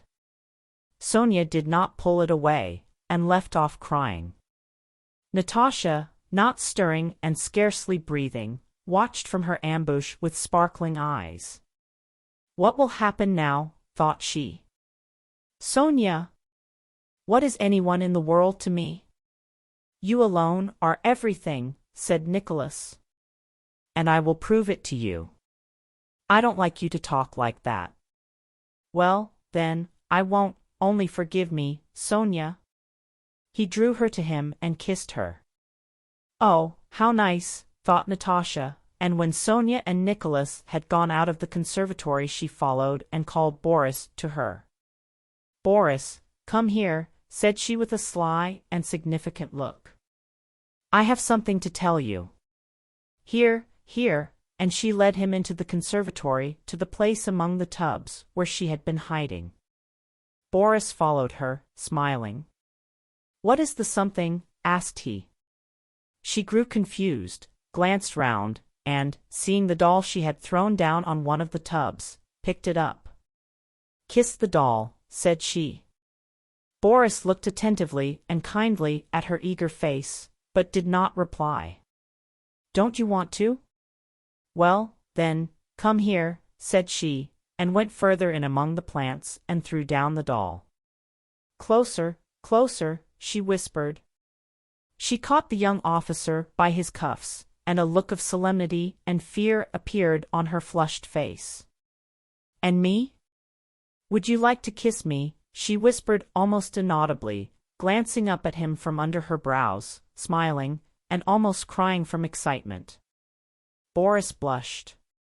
"How funny you are," he said, bending down to her and blushing still more, but he waited and did nothing. Suddenly she jumped up onto a tub to be higher than he, embraced him so that both her slender bare arms clasped him above his neck, and, tossing back her hair, kissed him full on the lips. Then she slipped down among the flower pots on the other side of the tubs and stood, hanging her head. "Natasha," he said, "you know that I love you, but—" "You are in love with me?" Natasha broke in. "Yes, I am, but please don't let us do like that. In another 4 years, then I will ask for your hand." Natasha considered. 13, 14, 15, 16, she counted on her slender little fingers. "All right. Then it's settled?" A smile of joy and satisfaction lit up her eager face. "Settled," replied Boris. "Forever," said the little girl. "Till death itself?" She took his arm and with a happy face went with him into the adjoining sitting room. Chapter 14. After receiving her visitors, the Countess was so tired that she gave orders to admit no more, but the porter was told to be sure to invite to dinner all who came to congratulate. The Countess wished to have a tête-à-tête talk with the friend of her childhood, Princess Anna Mikhailovna, whom she had not seen properly since she returned from Petersburg. Anna Mikhailovna, with her tear-worn but pleasant face, drew her chair nearer to that of the Countess. "With you I will be quite frank," said Anna Mikhailovna. "There are not many left of us old friends. That's why I so value your friendship." Anna Mikhailovna looked at Vera and paused. The countess pressed her friend's hand. Vera, she said to her eldest daughter, who was evidently not a favorite, how is it you have so little tact? Don't you see you are not wanted here? Go to the other girls, or… The handsome Vera smiled contemptuously but did not seem at all hurt. If you had told me sooner, Mamma, I would have gone, she replied as she rose to go to her own room. But as she passed the sitting room, she noticed two couples sitting, one pair at each window. She stopped and smiled scornfully. Sonia was sitting close to Nicholas, who was copying out some verses for her, the first he had ever written. Boris and Natasha were at the other window and ceased talking when Vera entered. Sonia and Natasha looked at Vera with guilty, happy faces. It was pleasant and touching to see these little girls in love, but apparently the sight of them roused no pleasant feeling in Vera. "How often have I asked you not to take my things?" she said. "You have a room of your own," and she took the inkstand from Nicholas. In a minute, he said, dipping his pen. "You always manage to do things at the wrong time," continued Vera. "You came rushing into the drawing room so that everyone felt ashamed of you." Though what she said was quite just, perhaps for that very reason no one replied, and the four simply looked at one another. She lingered in the room with the inkstand in her hand. "And at your age, what secrets can there be between Natasha and Boris, or between you two? It's all nonsense." "Now, Vera, what does it matter to you?" said Natasha in defense, speaking very gently. She seemed that day to be more than ever kind and affectionate to everyone. "Very silly," said Vera. "I am ashamed of you." "Secrets indeed." "All have secrets of their own," answered Natasha, getting warmer. "We don't interfere with you and Berg." "I should think not," said Vera, "because there can never be anything wrong in my behavior. But I'll just tell Mama how you are behaving with Boris." "Natalia Ilyinishna behaves very well to me," remarked Boris. "I have nothing to complain of." "Don't, Boris. You are such a diplomat that it is really tiresome," said Natasha in a mortified voice that trembled slightly. She used the word diplomat, which was just then much in vogue among the children, in the special sense they attached to it. "Why does she bother me?" And she added, turning to Vera, "You'll never understand it, because you've never loved anyone. You have no heart. You are a Madame de Genlis and nothing more." This nickname, bestowed on Vera by Nicholas, was considered very stinging, and your greatest pleasure is to be unpleasant to people. "Go and flirt with Berg as much as you please," she finished quickly. "I shall at any rate not run after a young man before visitors." "Well, now you've done what you wanted," put in Nicholas, "said unpleasant things to everyone and upset them. Let's go to the nursery." All four, like a flock of scared birds, got up and left the room. "The unpleasant things were said to me," remarked Vera. "I said none to anyone." "Madame de Genlis! Madame de Genlis!" shouted laughing voices through the door. The handsome Vera, who produced such an irritating and unpleasant effect on everyone, smiled and, evidently unmoved by what had been said to her, went to the looking-glass and arranged her hair and scarf. Looking at her own handsome face, she seemed to become still colder and calmer. In the drawing-room, the conversation was still going on. "Ah, my dear," said the countess, "my life is not all roses either. Don't I know that at the rate we are living our means won't last long? It's all the club and his easy-going nature. Even in the country do we get any rest? Theatricals, hunting, and heaven knows what besides. But don't let's talk about me, tell me how you managed everything. I often wonder at you, Annette, how at your age you can rush off alone in a carriage to Moscow, to Petersburg, to those ministers and great people, and know how to deal with them all. It's quite astonishing. how did you get things settled? I couldn't possibly do it. Ah, my love, answered Anna Mikhailovna, God grant you never know what it is to be left a widow without means and with a son you love to distraction. One learns many things then, she added with a certain pride. That lawsuit taught me much.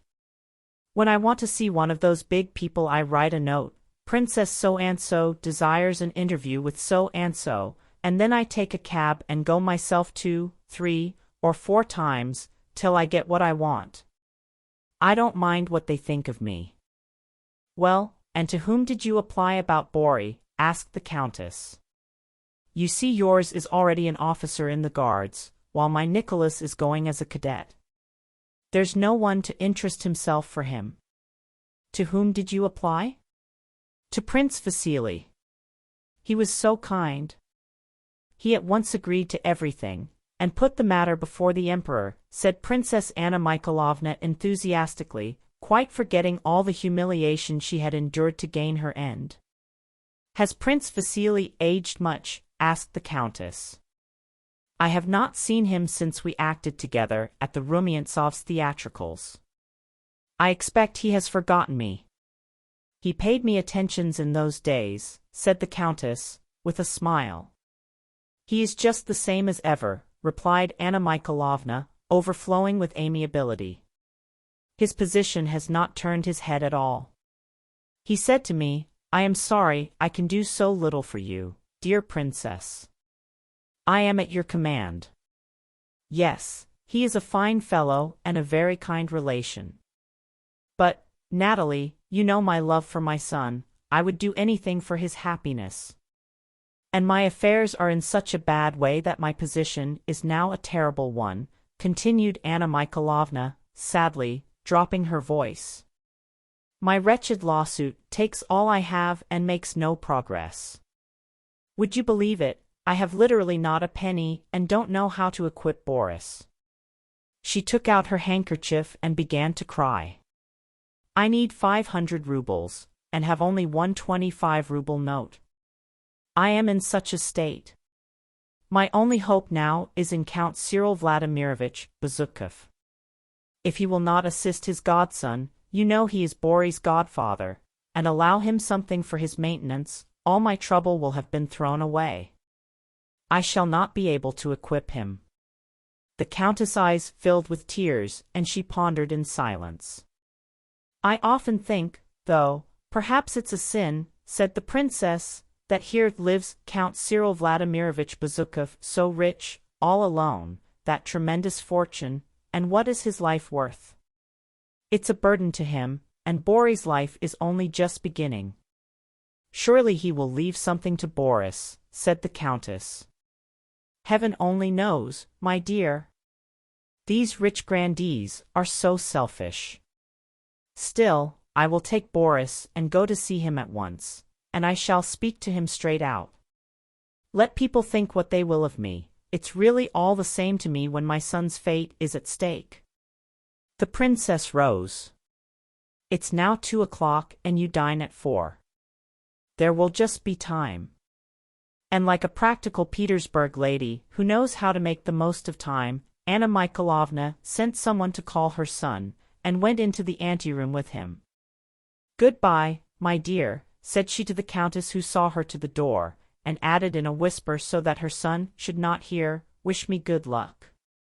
Are you going to Count Cyril Vladimirovich, my dear? Said the Count, coming out from the dining hall into the anteroom, and he added, if he is better, ask Pierre to dine with us.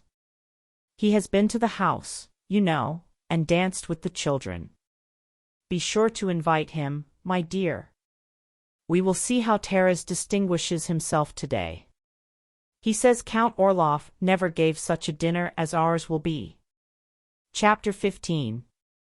My dear Boris, said Princess Anna Mikhailovna to her son as Countess Rostova's carriage, in which they were seated, drove over the straw-covered street and turned into the wide courtyard of Count Cyril Vladimirovich Bezukov's house. My dear Boris, said the mother, drawing her hand from beneath her old mantle and laying it timidly and tenderly on her son's arm, be affectionate and attentive to him. Count Cyril Vladimirovich is your godfather, after all, and your future depends on him. Remember that, my dear, and be nice to him, as you so well know how to be." "If only I knew that anything besides humiliation would come of it," answered her son coldly. "But I have promised and will do it for your sake." Although the hall porter saw someone's carriage standing at the entrance, after scrutinizing the mother and son, who without asking to be announced had passed straight through the glass porch between the rows of statues in niches, and looking significantly at the lady's old cloak, he asked whether they wanted the count or the princesses, and, hearing that they wished to see the count, said His Excellency was worse today, and that His Excellency was not receiving anyone. "We may as well go back," said the son in French. "My dear," exclaimed his mother imploringly, again laying her hand on his arm as if that touch might soothe or rouse him. Boris said no more, but looked inquiringly at his mother without taking off his cloak. "My friend," said Anna Mikhailovna in gentle tones, addressing the hall porter, "I know Count Cyril Vladimirovich is very ill, that's why I have come. I am a relation. I shall not disturb him, my friend. I only need see Prince Vasily Sergeyevich. He is staying here, is he not? Please announce me." The hall porter sullenly pulled a bell that rang upstairs, and turned away. "Princess Drubetskaya, to see Prince Vasily Sergeyevich," he called to a footman dressed in knee breeches, shoes, and a swallowtail coat, who ran downstairs and looked over from the halfway landing. The mother smoothed the folds of her dyed silk dress before a large Venetian mirror in the wall, and in her trodden-down shoes briskly ascended the carpeted stairs. "My dear," she said to her son, once more stimulating him by a touch, "you promised me." The son, lowering his eyes, followed her quietly. They entered the large hall, from which one of the doors led to the apartments assigned to Prince Vasily.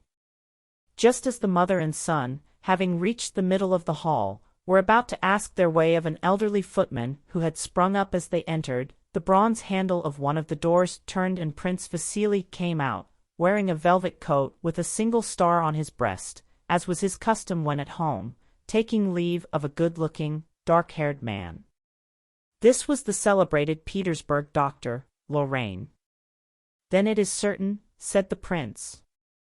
"Prince, humanum est errare, but," replied the doctor, swallowing his R's, and pronouncing the Latin words with a French accent. To err is human. "Very well, very well." Seeing Anna Mikhailovna and her son, Prince Vasily dismissed the doctor with a bow and approached them silently and with a look of inquiry. The son noticed that an expression of profound sorrow suddenly clouded his mother's face, and he smiled slightly. "Ah, Prince! In what sad circumstances we meet again! And how is our dear invalid?" said she, as though unaware of the cold offensive look fixed on her. Prince Vasily stared at her and at Boris questioningly and perplexed. Boris bowed politely. Prince Vasily, without acknowledging the bow, turned to Anna Mikhailovna, answering her query by a movement of the head and lips indicating very little hope for the patient. "Is it possible?" exclaimed Anna Mikhailovna. "Oh, how awful! It is terrible to think. This is my son," she added, indicating Boris. "He wanted to thank you himself." Boris bowed again politely. "Believe me, Prince, a mother's heart will never forget what you have done for us. I am glad I was able to do you a service, my dear Anna Mikhailovna," said Prince Vasily, arranging his lace frill, and in tone and manner, here in Moscow, to Anna Mikhailovna, whom he had placed under an obligation, assuming an air of much greater importance than he had done in Petersburg at Anna Scherer's reception. "Try to serve well and show yourself worthy," added he, addressing Boris with severity. "I am glad. Are you here on leave?" he went on in his usual tone of indifference. "I am awaiting orders to join my new regiment, Your Excellency," replied Boris, betraying neither annoyance at the prince's brusque manner nor a desire to enter into conversation, but speaking so quietly and respectfully that the prince gave him a searching glance. "Are you living with your mother?" "I am living at Countess Rostova's," replied Boris, again adding, "Your Excellency." "That is, with Ilya Rostov, who married Natalie Shinshina," said Anna Mikhailovna. I know," answered Prince Vasily in his monotonous voice. "I never could understand how Natalie made up her mind to marry that unlicked bear. A perfectly absurd and stupid fellow, and a gambler too, I am told." "But a very kind man, Prince," said Anna Mikhailovna with a pathetic smile, as though she too knew that Count Rostov deserved this censure, but asked him not to be too hard on the poor old man. "What do the doctors say?" asked the princess after a pause, her worn face again expressing deep sorrow. "They give little hope," replied the prince. "And I should so like to thank Uncle once for all his kindness to me and Boris. He is his godson," she added, her tone suggesting that this fact ought to give Prince Vasily much satisfaction. Prince Vasily became thoughtful and frowned. Anna Mikhailovna saw that he was afraid of finding in her a rival for Count Bezukov's fortune, and hastened to reassure him.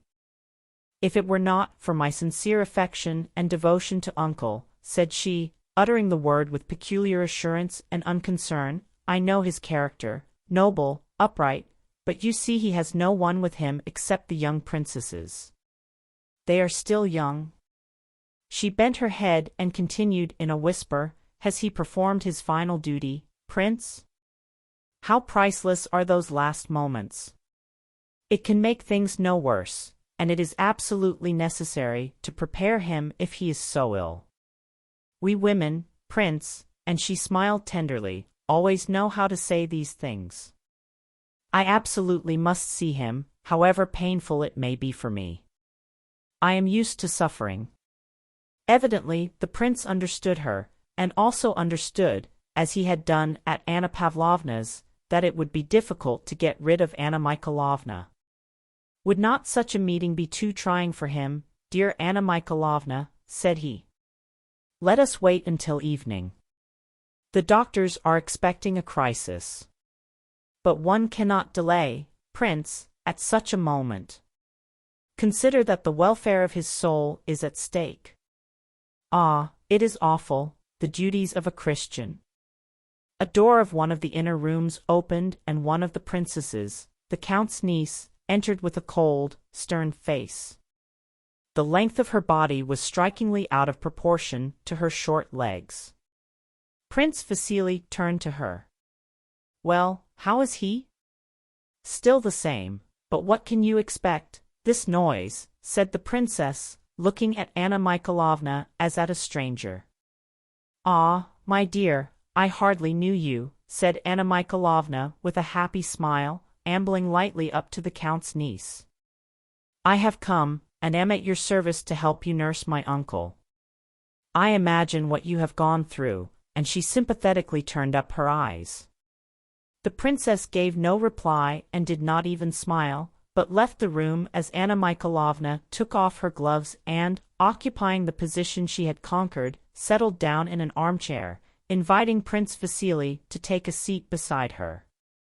"Boris," she said to her son with a smile, "I shall go in to see the Count, my uncle, but you, my dear, had better go to Pierre meanwhile and don't forget to give him the Rostovs' invitation. They ask him to dinner. I suppose he won't go," she continued, turning to the prince. "On the contrary," replied the prince, who had plainly become depressed, "I shall be only too glad if you relieve me of that young man. Here he is, and the Count has not once asked for him." He shrugged his shoulders. A footman conducted Boris down one flight of stairs and up another, to Pierre's rooms. Chapter 16. Pierre, after all, had not managed to choose a career for himself in Petersburg, and had been expelled from there for riotous conduct and sent to Moscow. The story told about him at Count Rostov's was true. Pierre had taken part in tying a policeman to a bear. He had now been for some days in Moscow and was staying as usual at his father's house. Though he expected that the story of his escapade would be already known in Moscow and that the ladies about his father, who were never favorably disposed toward him, would have used it to turn the Count against him, he nevertheless on the day of his arrival went to his father's part of the house.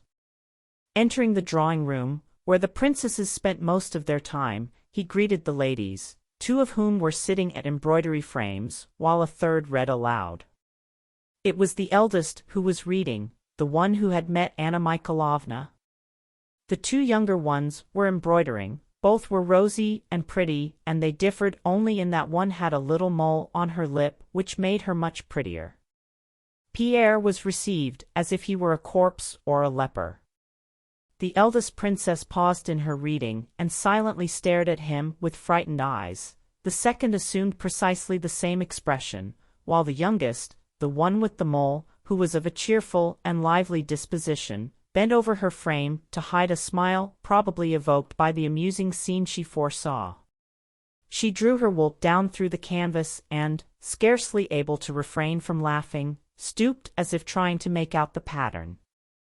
"How do you do, cousin?" said Pierre. "You don't recognize me?" "I recognize you only too well, too well." "How is the Count?" "Can I see him?" asked Pierre, awkwardly as usual, but unabashed. "The Count is suffering physically and mentally, and apparently you have done your best to increase his mental sufferings." "Can I see the Count?" Pierre again asked. "Hm.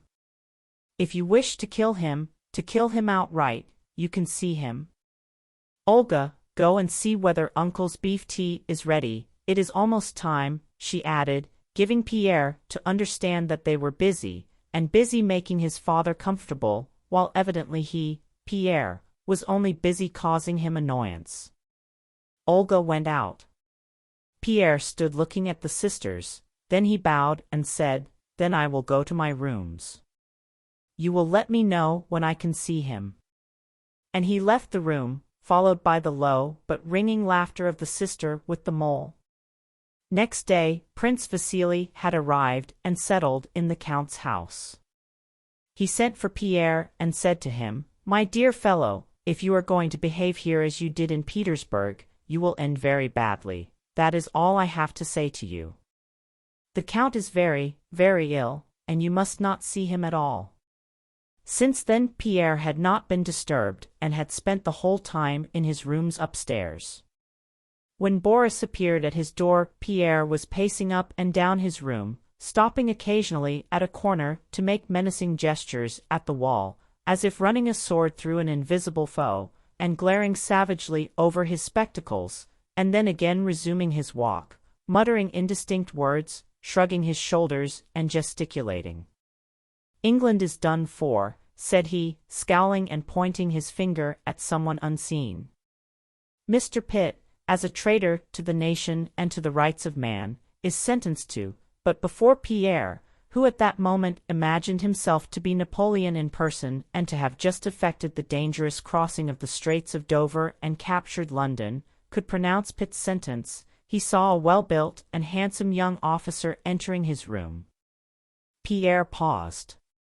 He had left Moscow when Boris was a boy of 14, and had quite forgotten him, but in his usual impulsive and hearty way he took Boris by the hand with a friendly smile.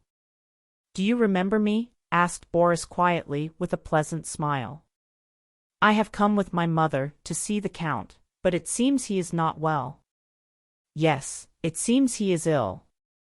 People are always disturbing him," answered Pierre, trying to remember who this young man was.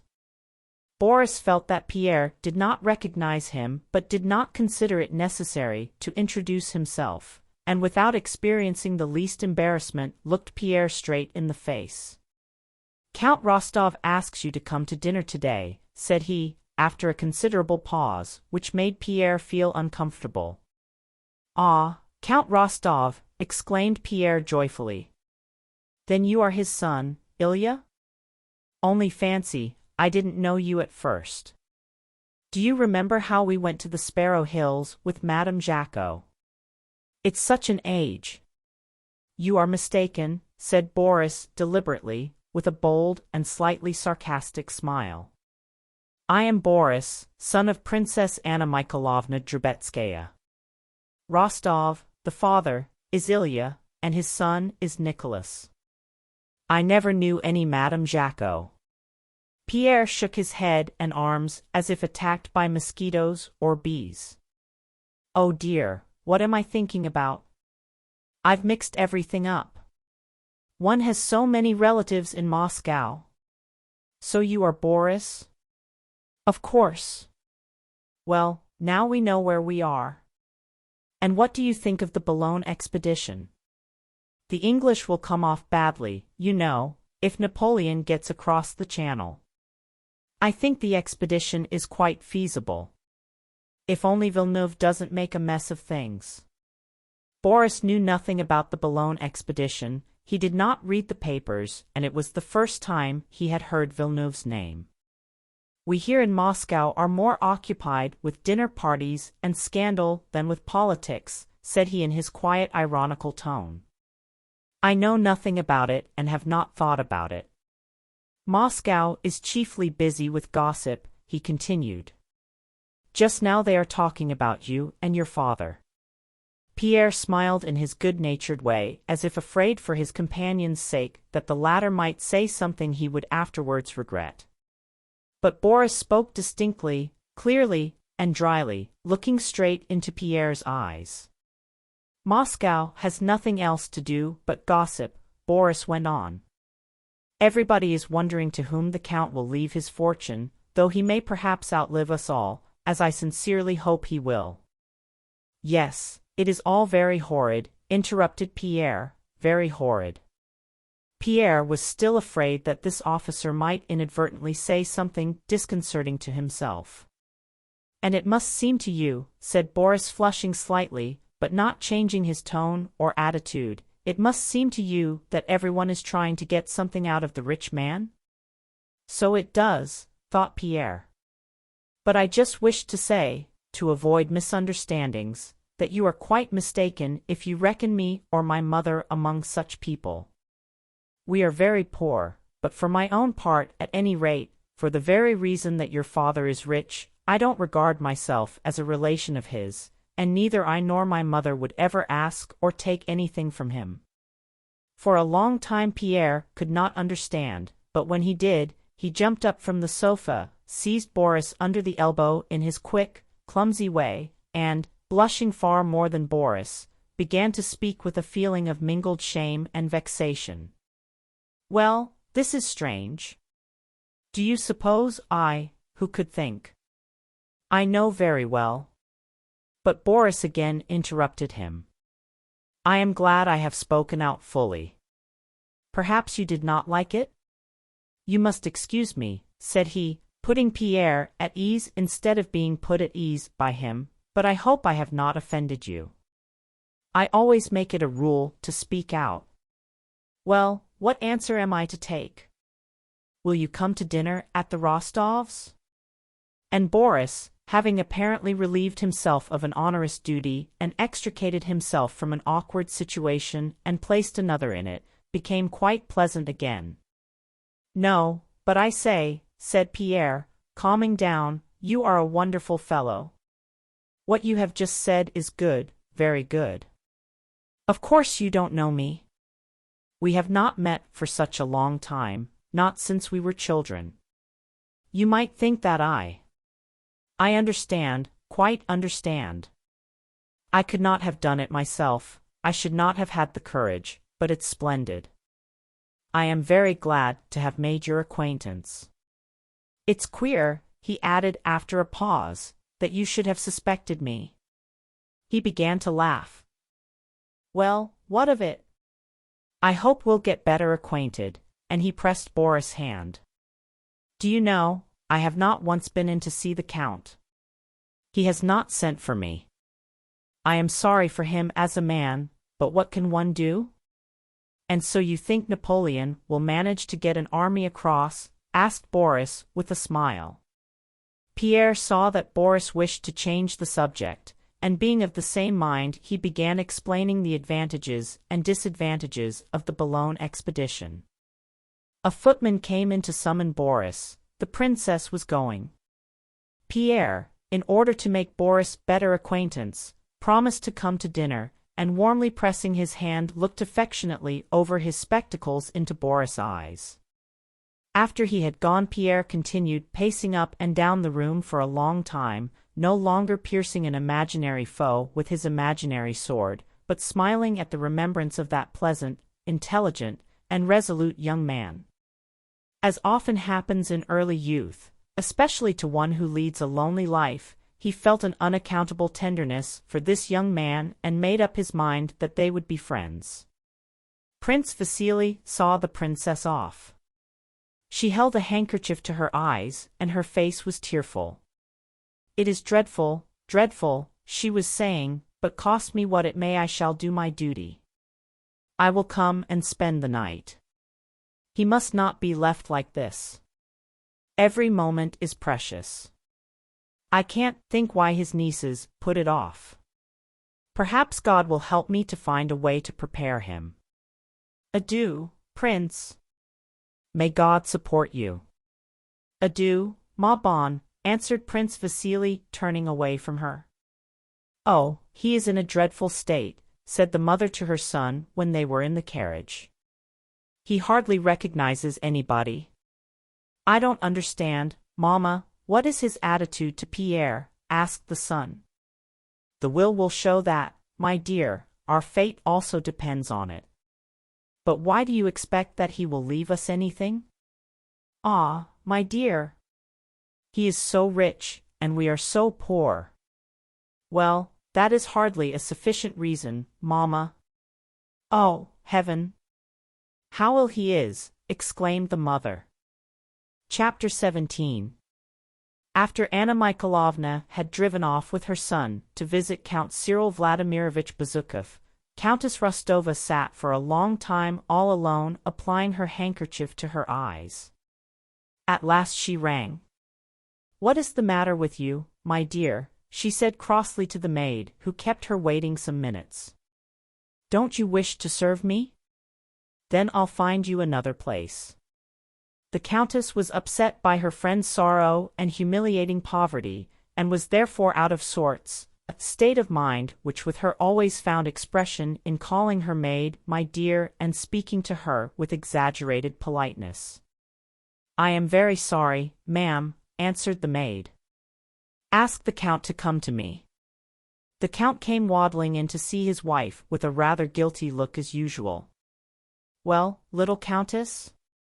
What a sauté of game au Madeira we are to have, my dear! I tasted it. The 1,000 rubles I paid for Taras were not ill spent. He is worth it." He sat down by his wife, his elbows on his knees and his hands ruffling his gray hair. "What are your commands, little Countess?" "You see, my dear." "What's that mess?" she said, pointing to his waistcoat. "It's the sauté, most likely," she added with a smile. "Well, you see, Count, I want some money." Her face became sad. "Oh, little Countess," and the Count began bustling to get out his pocketbook. "I want a great deal, Count. I want 500 rubles, and taking out her cambric handkerchief she began wiping her husband's waistcoat. "Yes, immediately, immediately. Hey, who's there?" he called out in a tone only used by persons who are certain that those they call will rush to obey the summons. "Send Dmitri to me." Dmitri, a man of good family who had been brought up in the Count's house and now managed all his affairs, stepped softly into the room. "This is what I want, my dear fellow," said the Count to the deferential young man who had entered.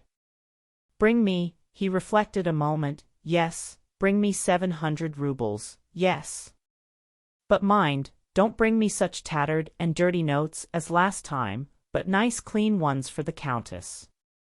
"Yes, Dmitri, clean ones, please," said the Countess, sighing deeply.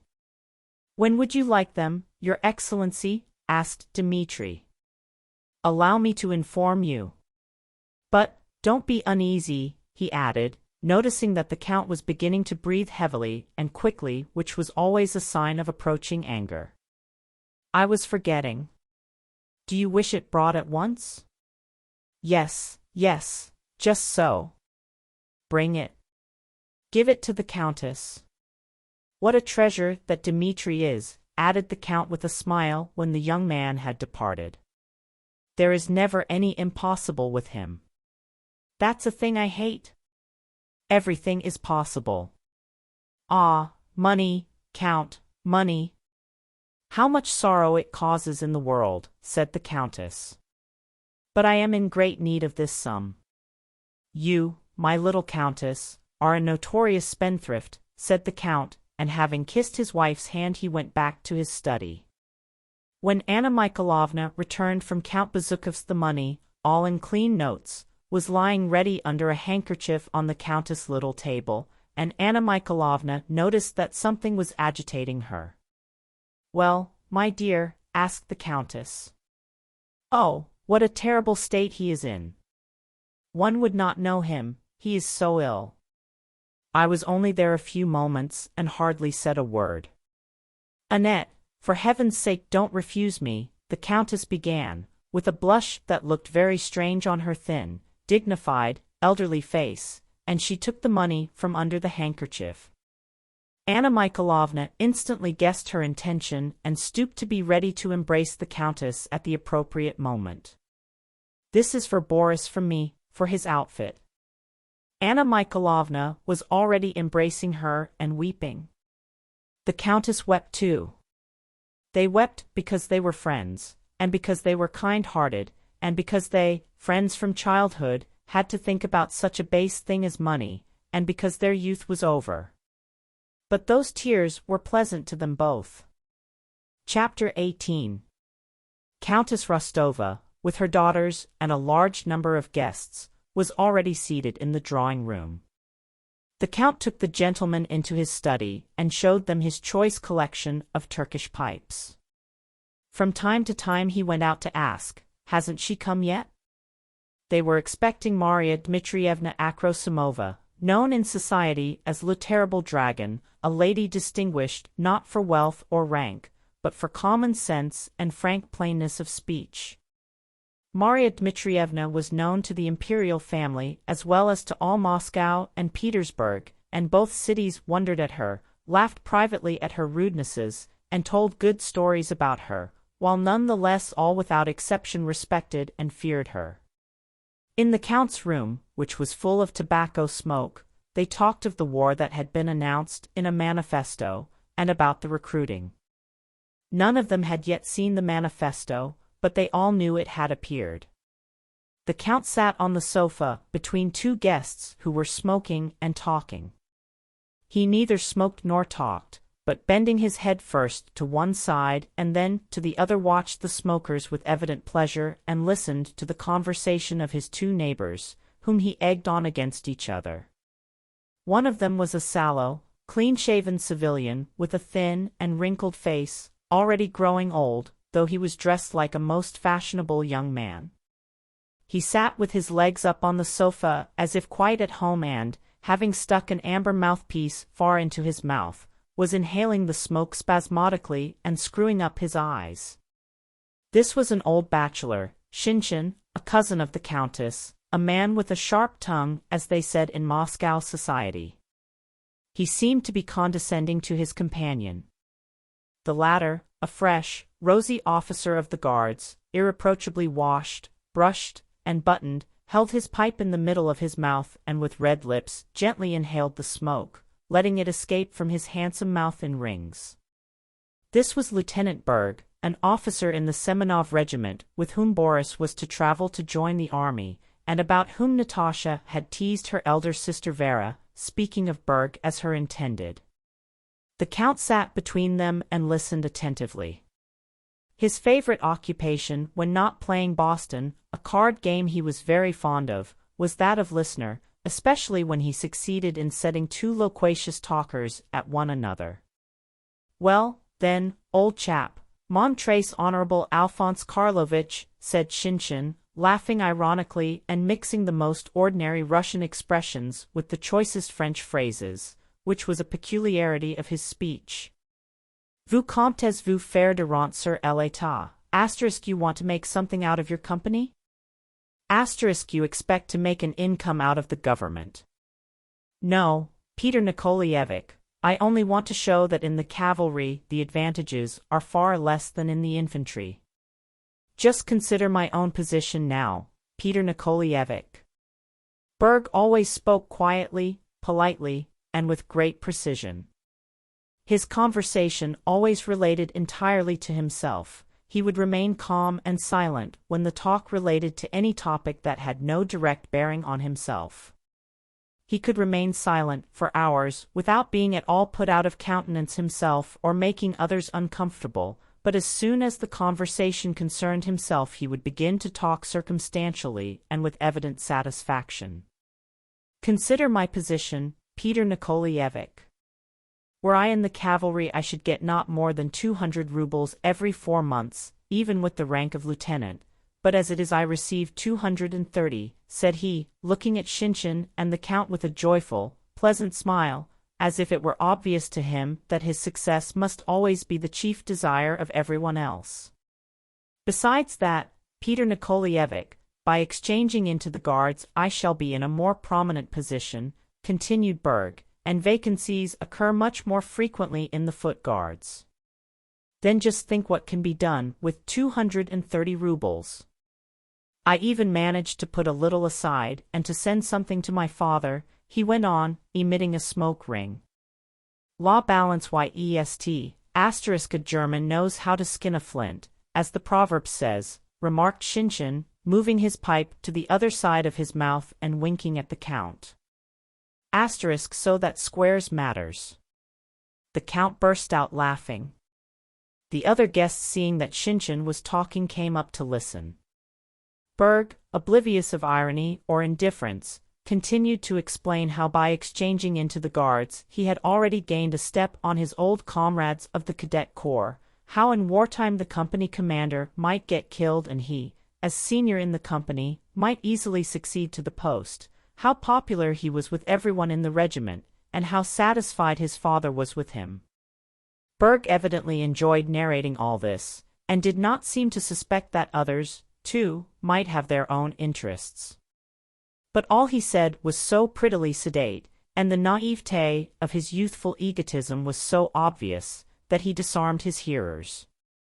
Well, my boy, you'll get along wherever you go, foot or horse, that I'll warrant, said Shinshin, patting him on the shoulder and taking his feet off the sofa. Berg smiled joyously. The Count, followed by his guests, went into the drawing-room. It was just the moment before a big dinner when the assembled guests, expecting the summons to Zakuska, avoid engaging in any long conversation but think it necessary to move about and talk, in order to show that they are not at all impatient for their food. The host and hostess look toward the door, and now and then glance at one another, and the visitors try to guess from these glances who, or what, they are waiting for, some important relation who has not yet arrived, or a dish that is not yet ready. Asterisk hors d'oeuvres. Pierre had come just at dinner time and was sitting awkwardly in the middle of the drawing-room on the first chair he had come across, blocking the way for everyone. The Countess tried to make him talk, but he went on naively looking around through his spectacles as if in search of somebody and answered all her questions in monosyllables. He was in the way and was the only one who did not notice the fact. Most of the guests, knowing of the affair with the bear, looked with curiosity at this big, stout, quiet man, wondering how such a clumsy, modest fellow could have played such a prank on a policeman. "You have only lately arrived?" the Countess asked him. "Oui, madam," replied he, looking around him. "You have not yet seen my husband?" "Non, madam." He smiled quite inappropriately. "You have been in Paris recently, I believe? I suppose it's very interesting." "Very interesting." The countess exchanged glances with Anna Mikhailovna. The latter understood that she was being asked to entertain this young man, and sitting down beside him she began to speak about his father, but he answered her, as he had the countess, only in monosyllables. The other guests were all conversing with one another. The Razumovskys. It was charming. You are very kind.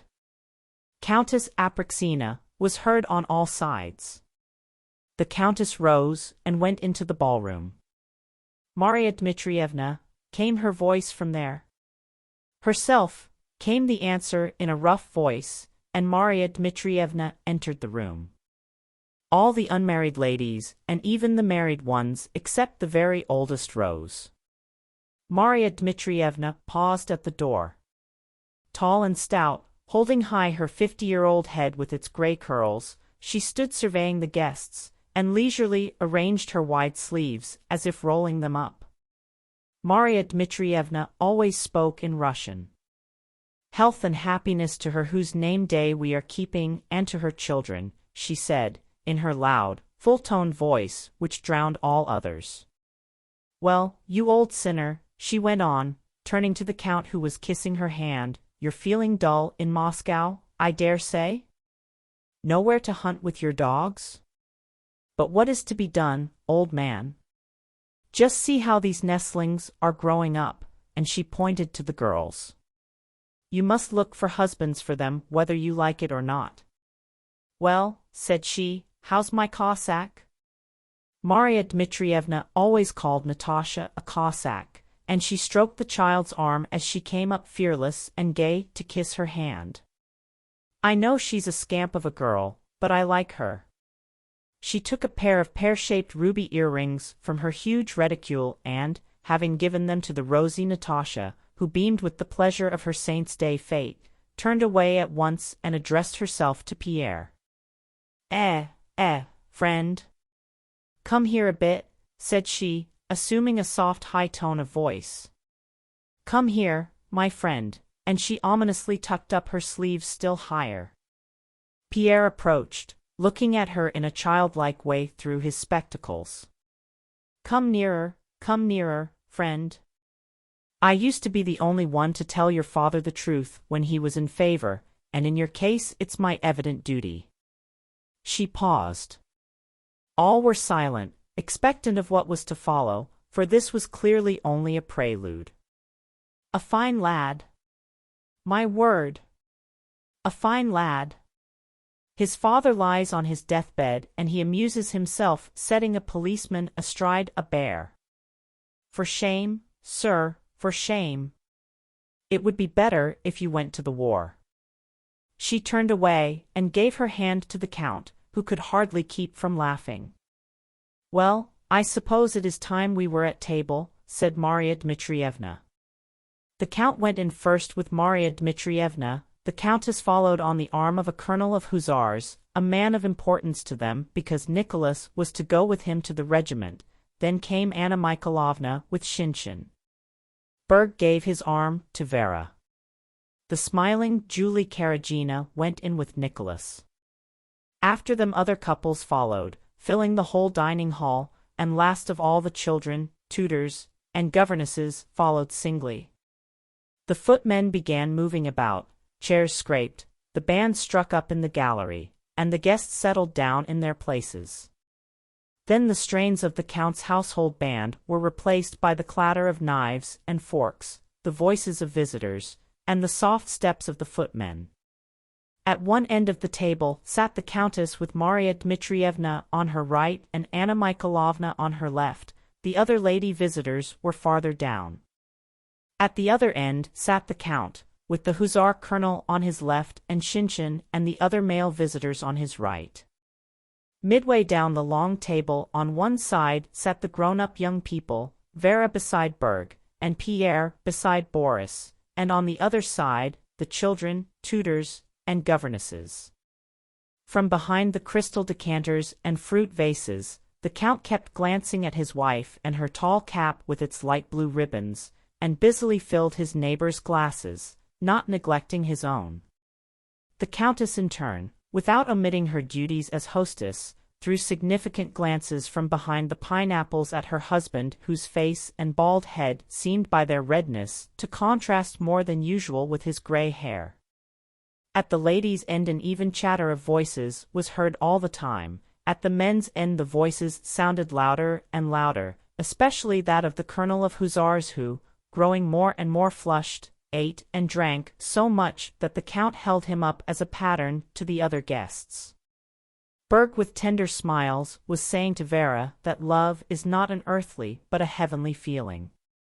Boris was telling his new friend Pierre who the guests were and exchanging glances with Natasha, who was sitting opposite.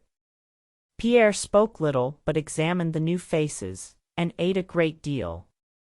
Of the two soups he chose turtle with savory patties, and went on to the game without omitting a single dish or one of the wines. These latter the butler thrust mysteriously forward, wrapped in a napkin, from behind the next man's shoulders, and whispered, "Dry Madeira. Hungarian, or Rhine wine as the case might be." Of the 4 crystal glasses engraved with the count's monogram that stood before his plate, Pierre held out one at random and drank with enjoyment, gazing with ever-increasing amiability at the other guests. Natasha, who sat opposite, was looking at Boris as girls of 13 look at the boy they are in love with and have just kissed for the first time. Sometimes that same look fell on Pierre, and that funny lively little girl's look made him inclined to laugh without knowing why. Nicholas sat at some distance from Sonia, beside Julie Karagina, to whom he was again talking with the same involuntary smile. Sonia wore a company smile but was evidently tormented by jealousy. Now she turned pale, now blushed and strained every nerve to overhear what Nicholas and Julie were saying to one another. The governess kept looking round uneasily as if preparing to resent any slight that might be put upon the children. The German tutor was trying to remember all the dishes, wines, and kinds of dessert, in order to send a full description of the dinner to his people in Germany, and he felt greatly offended when the butler with a bottle wrapped in a napkin passed him by. He frowned, trying to appear as if he did not want any of that wine, but was mortified because no one would understand that it was not to quench his thirst or from greediness that he wanted it, but simply from a conscientious desire for knowledge. Chapter 19. At the men's end of the table the talk grew more and more animated. The colonel told them that the declaration of war had already appeared in Petersburg and that a copy, which he had himself seen, had that day been forwarded by courier to the commander-in-chief. "And why the deuce are we going to fight Bonaparte?" remarked Shinshin. "He has stopped Austria's cackle, and I fear it will be our turn next." The colonel was a stout, tall, plethoric German, evidently devoted to the service and patriotically Russian. He resented Shinshin's remark. "It is for the reason, my good sir," said he, speaking with a German accent, "for the reason that the Emperor knows that. He declares in the manifesto that he cannot feel with indifference the danger of reightening Russia and that the safety and dignity of the empire as well as the sanctity of its alliances." He spoke this last word with particular emphasis as if in it lay the gist of the matter. Then, with the unerring official memory that characterized him, he repeated from the opening words of the manifesto. "And the wish, which constitutes the emperor's sole and absolute aim, to establish peace in Europe on firm foundations, has now decided him to dispatch part of the army abroad and to create a new condition for the attainment of that purpose. That, my dear sir, is why," he concluded, drinking a tumbler of wine with dignity and looking to the count for approval. "Connaissez-vous le proverbe * Jerome, Jerome, do not roam, but turn spindles at home," said Shinshin, puckering his brows and smiling.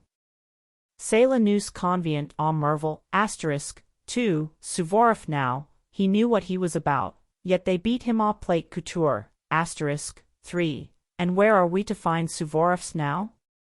Je vous demande un peu * 4, said he, continually changing from French to Russian.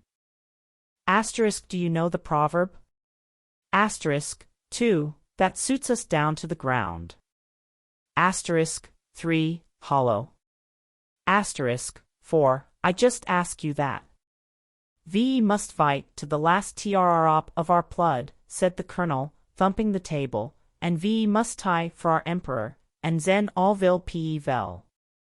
And we must discuss it as little as possible. He dwelt particularly on the word possible. As possible, he ended, again turning to the Count. That is how we old hussars look at it, and there's an end of it. And how do you, a young man and a young hussar, how do you judge of it? He added, addressing Nicholas, who when he heard that the war was being discussed had turned from his partner with eyes and ears intent on the colonel. I am quite of your opinion, replied Nicholas, flaming up, turning his plate round and moving his wine-glasses about with as much decision and desperation as though he were at that moment facing some great danger.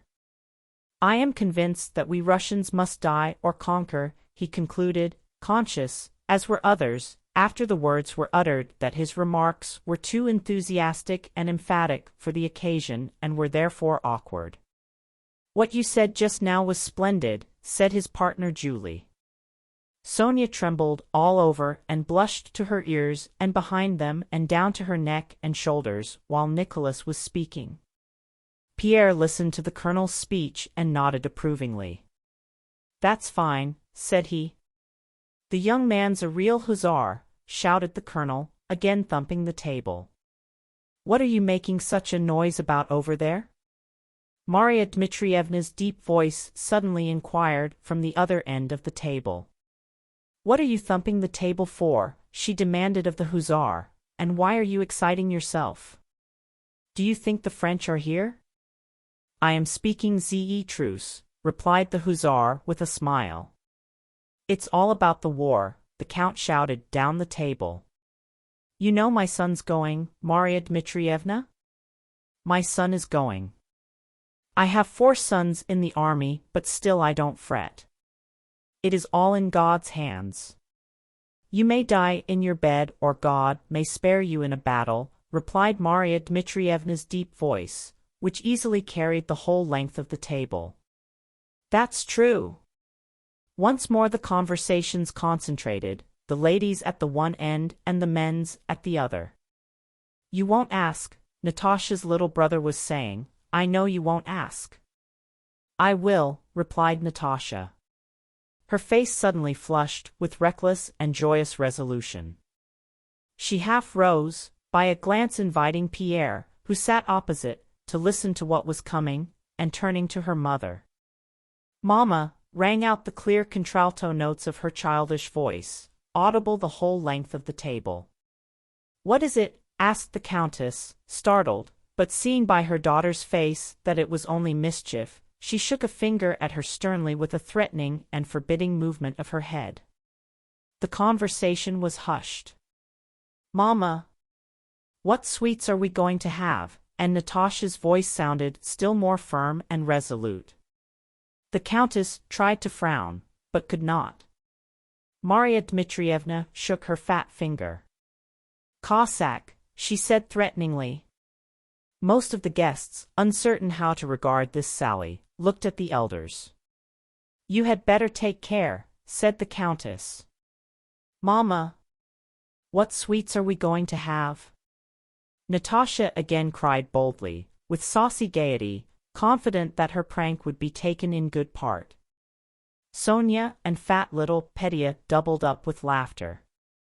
You see, I have asked, whispered Natasha to her little brother and to Pierre, glancing at him again. Ice pudding, but you won't get any, said Marya Dmitrievna. Natasha saw there was nothing to be afraid of, and so she braved even Marya Dmitrievna. Marya Dmitrievna, what kind of ice pudding? I don't like ice cream. Carrot ices. No. What kind, Marya Dmitrievna? What kind? She almost screamed. I want to know. Marya Dmitrievna and the Countess burst out laughing, and all the guests joined in. Everyone laughed, not at Maria Dmitrievna's answer but at the incredible boldness and smartness of this little girl who had dared to treat Maria Dmitrievna in this fashion. Natasha only desisted when she had been told that there would be pineapple ice. Before the ices, champagne was served round. The band again struck up, the Count and Countess kissed, and the guests, leaving their seats, went up to congratulate the Countess, and reached across the table to clink glasses with the Count, with the children, and with one another. Again the footmen rushed about, chairs scraped, and in the same order in which they had entered but with redder faces, the guests returned to the drawing-room and to the Count's study. Chapter 20.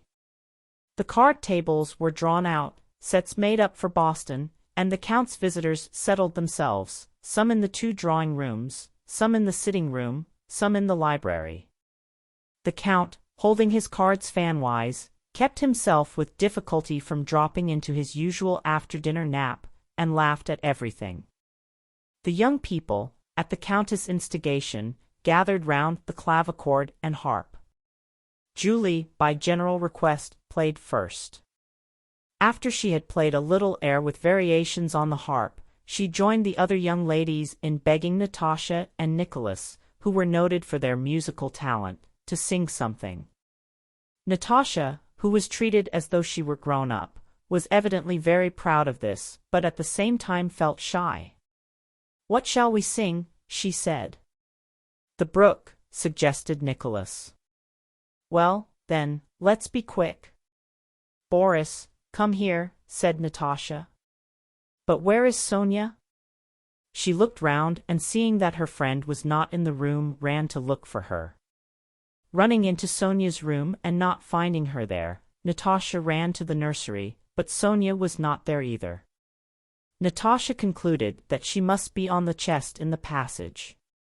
The chest in the passage was the place of mourning for the younger female generation in the Rostov household. And there in fact was Sonia lying face downward on nurse's dirty feather bed on the top of the chest, crumpling her gauzy pink dress under her, hiding her face with her slender fingers, and sobbing so convulsively that her bare little shoulders shook. Natasha's face, which had been so radiantly happy all that saint's day, suddenly changed. Her eyes became fixed, and then a shiver passed down her broad neck and the corners of her mouth drooped. "Sonia! What is it? What is the matter?" "Ooh! Ooh! Ooh!" And Natasha's large mouth widened, making her look quite ugly, and she began to wail like a baby without knowing why, except that Sonia was crying. Sonia tried to lift her head to answer but could not, and hid her face still deeper in the bed. Natasha wept, sitting on the blue-striped feather bed and hugging her friend. With an effort Sonia sat up and began wiping her eyes and explaining. "Nicholas is going away in a week's time, his papers have come, he told me himself, but still I should not cry," and she showed a paper she held in her hand, with the verses Nicholas had written. "Still, I should not cry, but you can't, no one can understand, what a soul he has." And she began to cry again because he had such a noble soul. "It's all very well for you. I am not envious. I love you and Boris also," she went on, gaining a little strength. "He is nice, there are no difficulties in your way. But Nicholas is my cousin, one would have to, the Metropolitan himself, and even then it can't be done.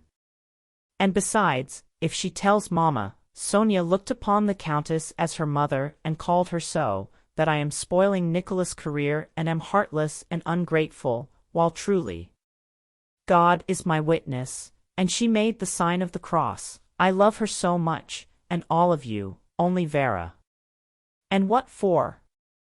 What have I done to her? I am so grateful to you that I would willingly sacrifice everything, only I have nothing." Sonia could not continue, and again hid her face in her hands and in the feather bed. Natasha began consoling her, but her face showed that she understood all the gravity of her friend's trouble. Sonia, she suddenly exclaimed, as if she had guessed the true reason of her friend's sorrow, I'm sure Vera has said something to you since dinner? Hasn't she? Yes, these verses Nicholas wrote himself and I copied some others, and she found them on my table and said she'd show them to Mama, and that I was ungrateful, and that Mama would never allow him to marry me, but that he'll marry Julie. You see how he's been with her all day. Natasha, what have I done to deserve it? And again she began to sob, more bitterly than before.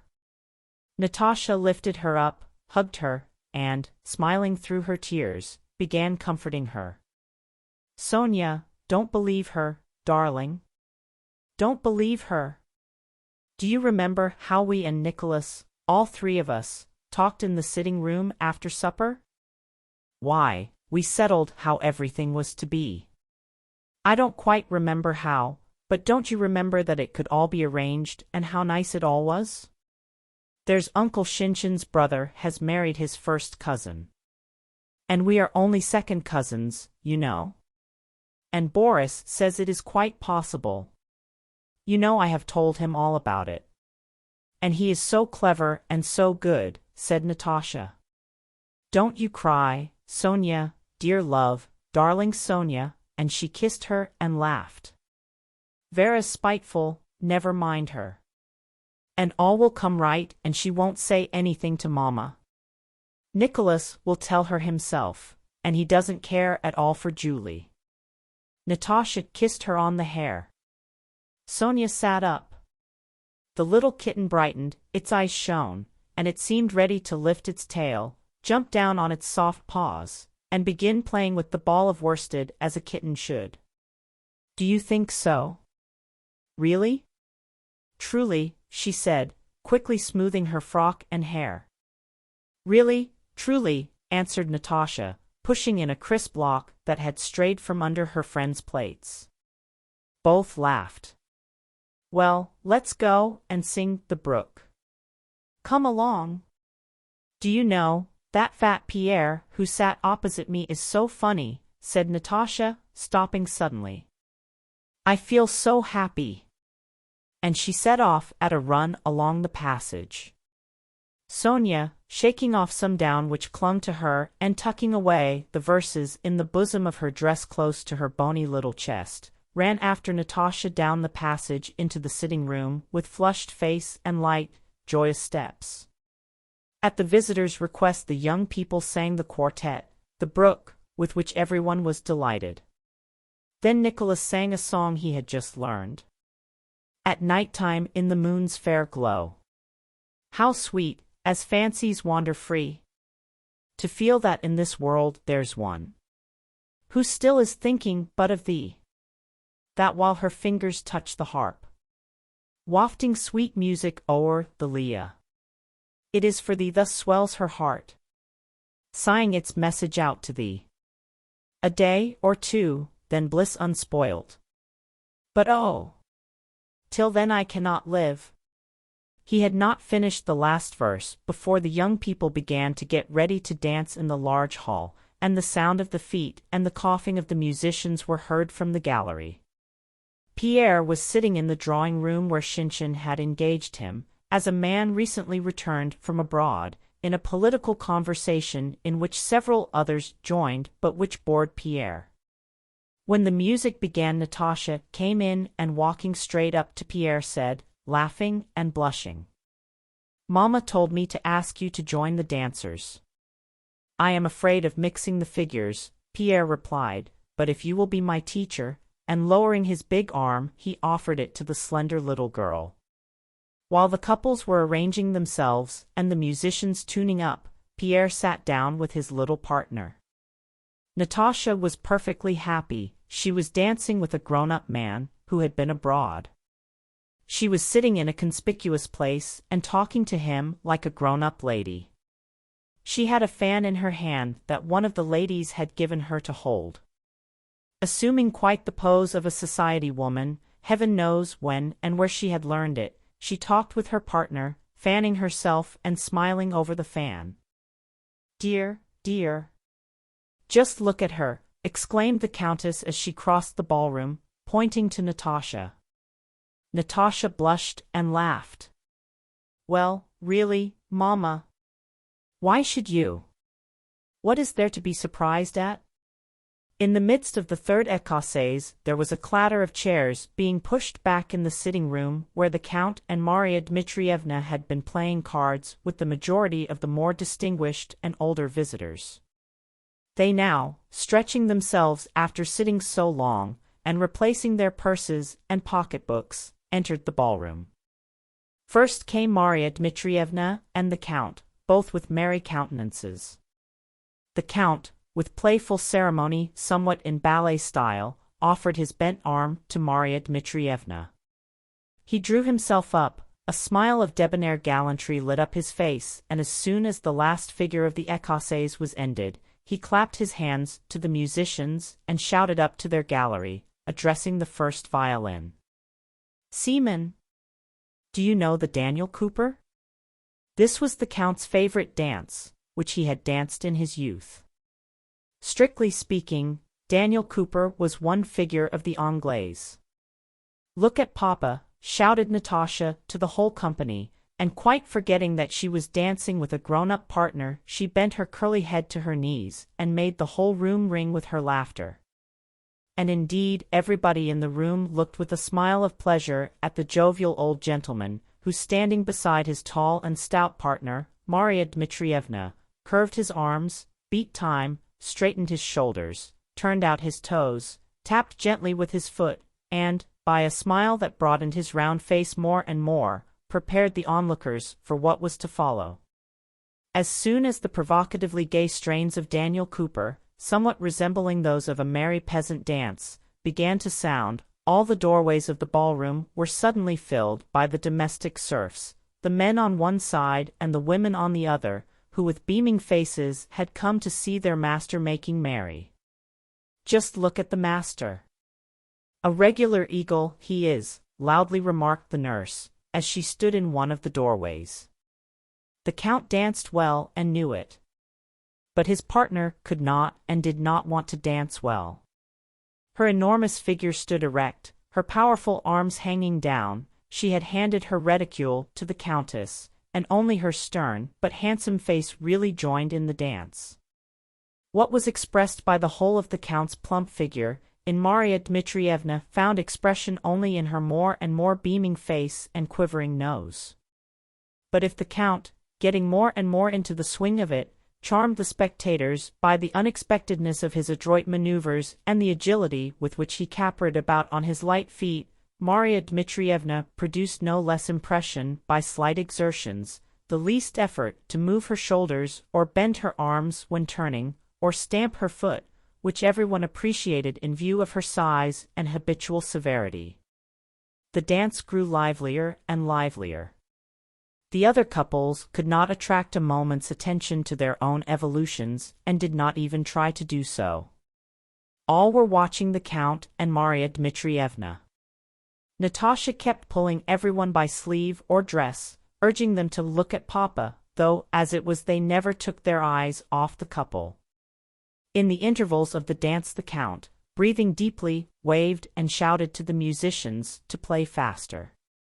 Faster, faster, and faster, lightly, and yet more lightly whirled the Count, flying round Maria Dmitrievna, now on his toes, now on his heels, until, turning his partner round to her seat, he executed the final pas, raising his soft foot backwards, bowing his perspiring head, smiling and making a wide sweep with his arm, amid a thunder of applause and laughter led by Natasha.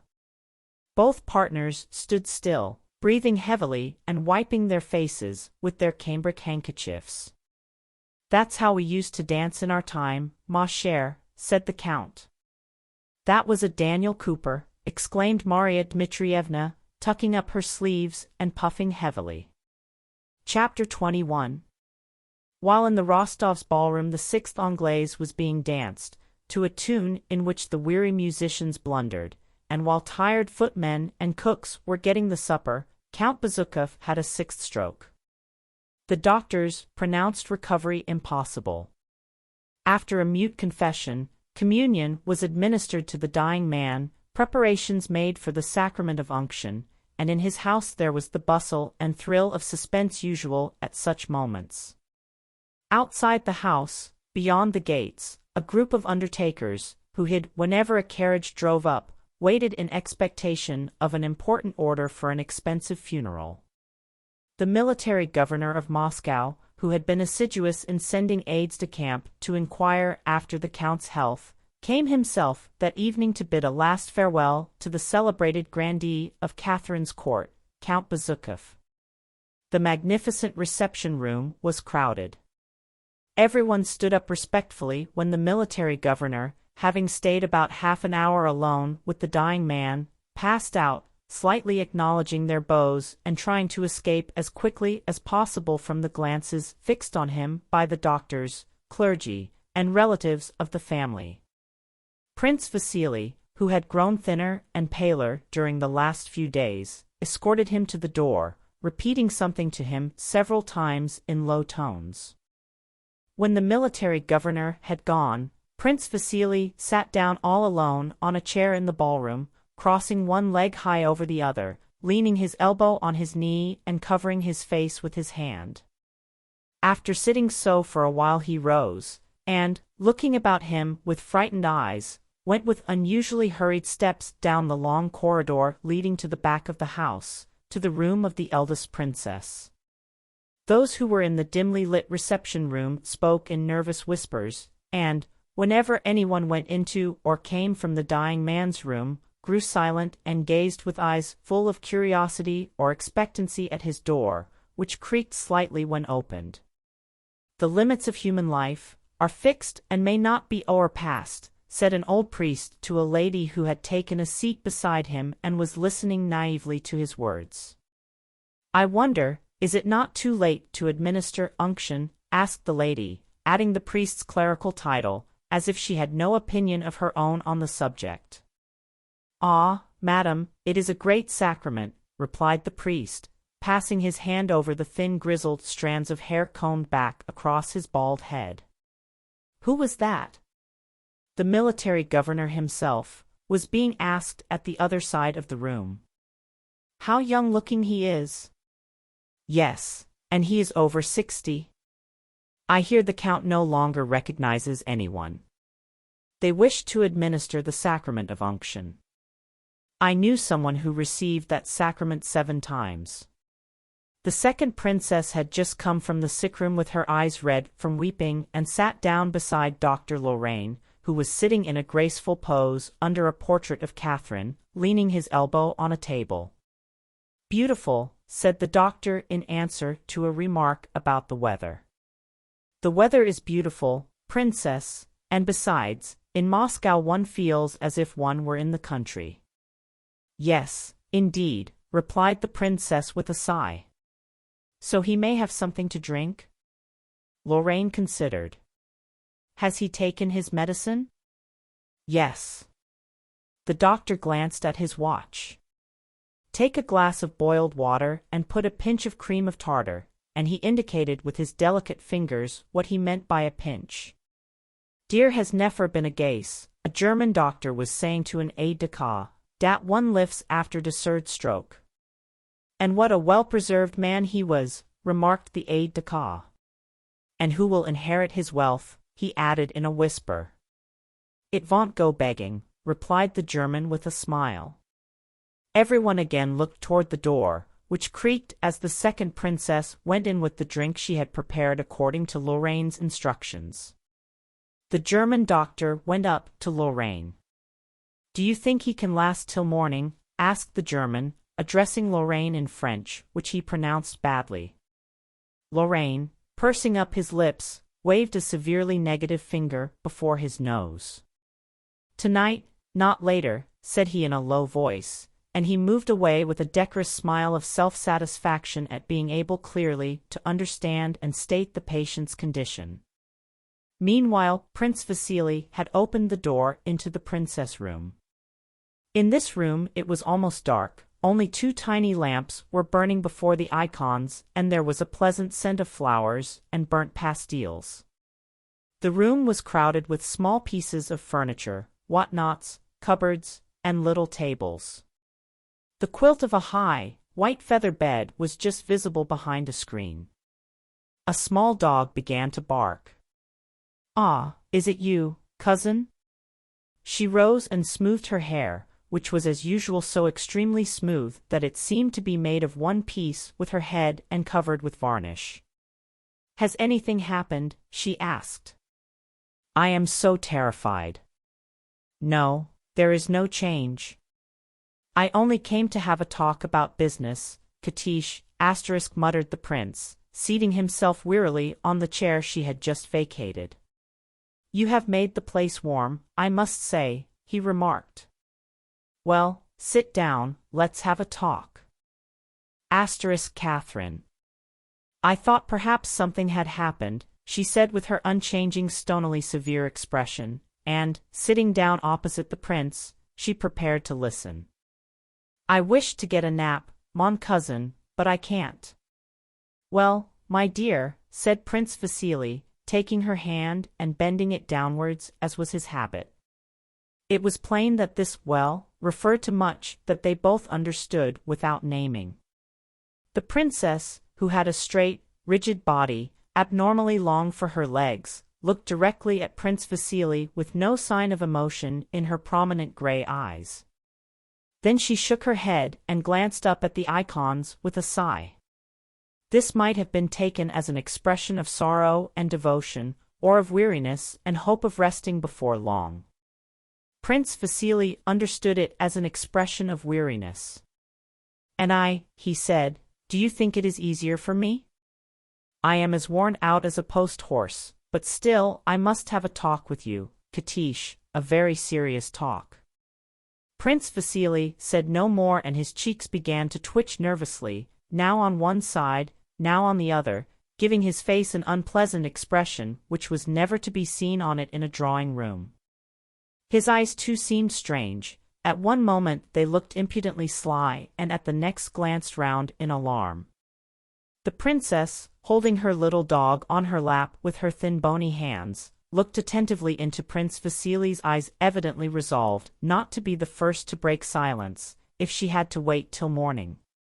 "Well, you see, my dear princess and cousin, Catherine Semenovna," continued Prince Vasily, returning to his theme, apparently not without an inner struggle, "at such a moment as this one must think of everything.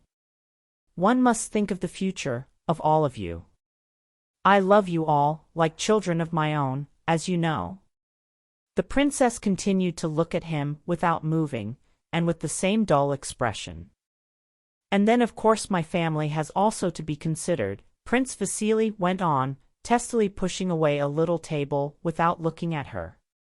"You know, Katish, that we, you three sisters, Mamontov, and my wife, are the Count's only direct heirs. I know how hard it is for you to talk or think of such matters. It is no easier for me, but, my dear, I am getting on for 60 and must be prepared for anything. Do you know I have sent for Pierre?" The Count, pointing to his portrait, definitely demanded that he should be called. Prince Vasily looked questioningly at the princess, but could not make out whether she was considering what he had just said or whether she was simply looking at him. "There is one thing I constantly pray God to grant, mon cousin," she replied, "and it is that he would be merciful to him and would allow his noble soul peacefully to leave this." Yes, of course," interrupted Prince Vasily impatiently, rubbing his bald head and angrily pulling back toward him the little table that he had pushed away. "But, in short, the fact is, you know yourself that last winter the Count made a will by which he left all his property, not to us his direct heirs, but to Pierre." "He has made wills enough," quietly remarked the princess. "But he cannot leave the estate to Pierre. Pierre is illegitimate." "But, my dear," said Prince Vasily suddenly, clutching the little table and becoming more animated and talking more rapidly, "what if a letter has been written to the Emperor in which the Count asks for Pierre's legitimation? Do you understand that in consideration of the Count's services, his request would be granted. The princess smiled, as people do who think they know more about the subject under discussion than those they are talking with. "I can tell you more," continued Prince Vasily, seizing her hand. "That letter was written, though it was not sent, and the emperor knew of it. The only question is, has it been destroyed or not? If not, then as soon as all is over," and Prince Vasily sighed to intimate what he meant by the words "all is over," and the count's papers are opened, the will and letter will be delivered to the emperor, and the petition will certainly be granted. Pierre will get everything as the legitimate son. "And our share?" asked the princess, smiling ironically, as if anything might happen, only not that. "But, my poor Katish, it is as clear as daylight. He will then be the legal heir to everything, and you won't get anything. You must know, my dear, whether the will and letter were written, and whether they have been destroyed or not. And if they have somehow been overlooked, you ought to know where they are, and must find them, because—" "What next?" the princess interrupted, smiling sardonically and not changing the expression of her eyes. "I am a woman, and you think we are all stupid, but I know this: an illegitimate son cannot inherit, unbattered." Asterisk, she added, as if supposing that this translation of the word would effectively prove to Prince Vasily the invalidity of his contention. Asterisk, a bastard. "Well, really, Katish, can't you understand? You are so intelligent, how is it you don't see that if the count has written a letter to the emperor begging him to recognize Pierre as legitimate, it follows that Pierre will not be Pierre but will become Count Bezukov, and will then inherit everything under the will? And if the will and letter are not destroyed, then you will have nothing but the consolation of having been dutiful et tout ce que essensut, asterisk, that's certain. Asterisk, and all that follows therefrom. I know the will was made, but I also know that it is invalid, and you, mon cousin, seem to consider me a perfect fool," said the princess with the expression women assume when they suppose they are saying something witty and stinging. "My dear Princess Catherine Semenovna," began Prince Vasily impatiently, "I came here not to wrangle with you, but to talk about your interests as with a kinswoman, a good, kind, true relation. And I tell you for the 10th time that if the letter to the emperor and the will in Pierre's favor are among the count's papers, then, my dear girl, you and your sisters are not heiresses. If you don't believe me, then believe an expert. I have just been talking to Dmitri Onyefrich, the family solicitor, and he says the same." At this a sudden change evidently took place in the princess' ideas. Her thin lips grew white, though her eyes did not change, and her voice, when she began to speak, passed through such transitions as she herself evidently did not expect. "That would be a fine thing," said she. "I never wanted anything, and I don't now." She pushed the little dog off her lap and smoothed her dress. "And this is gratitude, this is recognition for those who have sacrificed everything for his sake," she cried. "It's splendid. Fine. I don't want anything, Prince." "Yes, but you are not the only one. There are your sisters," replied Prince Vasily. But the princess did not listen to him. "Yes, I knew it long ago, but had forgotten. I knew that I could expect nothing but meanness, deceit, envy, intrigue, and ingratitude, the blackest ingratitude, in this house." "Do you or do you not know where that will is?" insisted Prince Vasily, his cheeks twitching more than ever. "Yes, I was a fool. I still believed in people, loved them, and sacrificed myself. But only the base, the vile succeed. I know who has been intriguing." The princess wished to rise, but the prince held her by the hand. She had the air of one who has suddenly lost faith in the whole human race. She gave her companion an angry glance. "There is still time, my dear. You must remember, Katish, that it was all done casually in a moment of anger, of illness, and was afterwards forgotten. Our duty, my dear, is to rectify his mistake, to ease his last moments by not letting him commit this injustice, and not to let him die feeling that he is rendering unhappy those who sacrificed everything for him," chimed in the princess, who would again have risen had not the prince still held her fast, though he never could appreciate it. "No, mon cousin," she added with a sigh, "I shall always remember that in this world one must expect no reward, that in this world there is neither honor nor justice. In this world one has to be cunning and cruel. Now come, come. Be reasonable. I know your excellent heart." "No, I have a wicked heart." "I know your heart," repeated the prince. "I value your friendship and wish you to have as good an opinion of me. Don't upset yourself, and let us talk sensibly while there is still time, be it a day or be it but an hour. Tell me all you know about the will, and above all where it is. You must know. We will take it at once and show it to the count. He has, no doubt, forgotten it and will wish to destroy it. You understand that my sole desire is conscientiously to carry out his wishes. That is my only reason for being here. I came simply to help him and you. Now I see it all. I know who has been intriguing, I know," cried the princess. "That's not the point, my dear. It's that protégé of yours, that sweet Princess Drubetskaya, that Anna Mikhailovna whom I would not take for a housemaid, the infamous, vile woman. Do not let us lose any time. Ah, don't talk to me.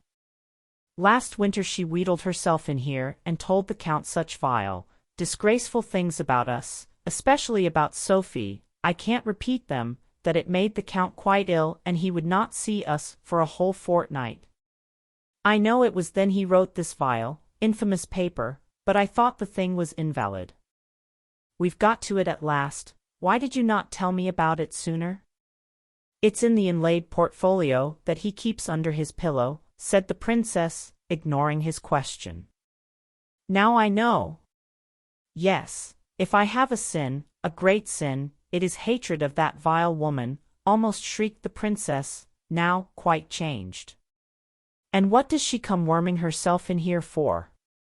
But I will give her a piece of my mind. The time will come." Chapter 22. While these conversations were going on in the reception room and the princess room, a carriage containing Pierre, who had been sent for, and Anna Mikhailovna, who found it necessary to accompany him, was driving into the court of Count Bezukhov's house. As the wheels rolled softly over the straw beneath the windows, Anna Mikhailovna, having turned with words of comfort to her companion, realized that he was asleep in his corner and woke him up. Rousing himself, Pierre followed Anna Mikhailovna out of the carriage, and only then began to think of the interview with his dying father which awaited him. He noticed that they had not come to the front entrance, but to the back door. While he was getting down from the carriage steps, two men, who looked like tradespeople, ran hurriedly from the entrance and hid in the shadow of the wall. Pausing for a moment, Pierre noticed several other men of the same kind hiding in the shadow of the house on both sides. But neither Anna Mikhailovna nor the footman nor the coachman, who could not help seeing these people, took any notice of them. "It seems to be all right," Pierre concluded, and followed Anna Mikhailovna. She hurriedly ascended the narrow dimly lit stone staircase, calling to Pierre, who was lagging behind, to follow. Though he did not see why it was necessary for him to go to the count at all, still less why he had to go by the back stairs, yet judging by Anna Mikhailovna's air of assurance and haste, Pierre concluded that it was all absolutely necessary.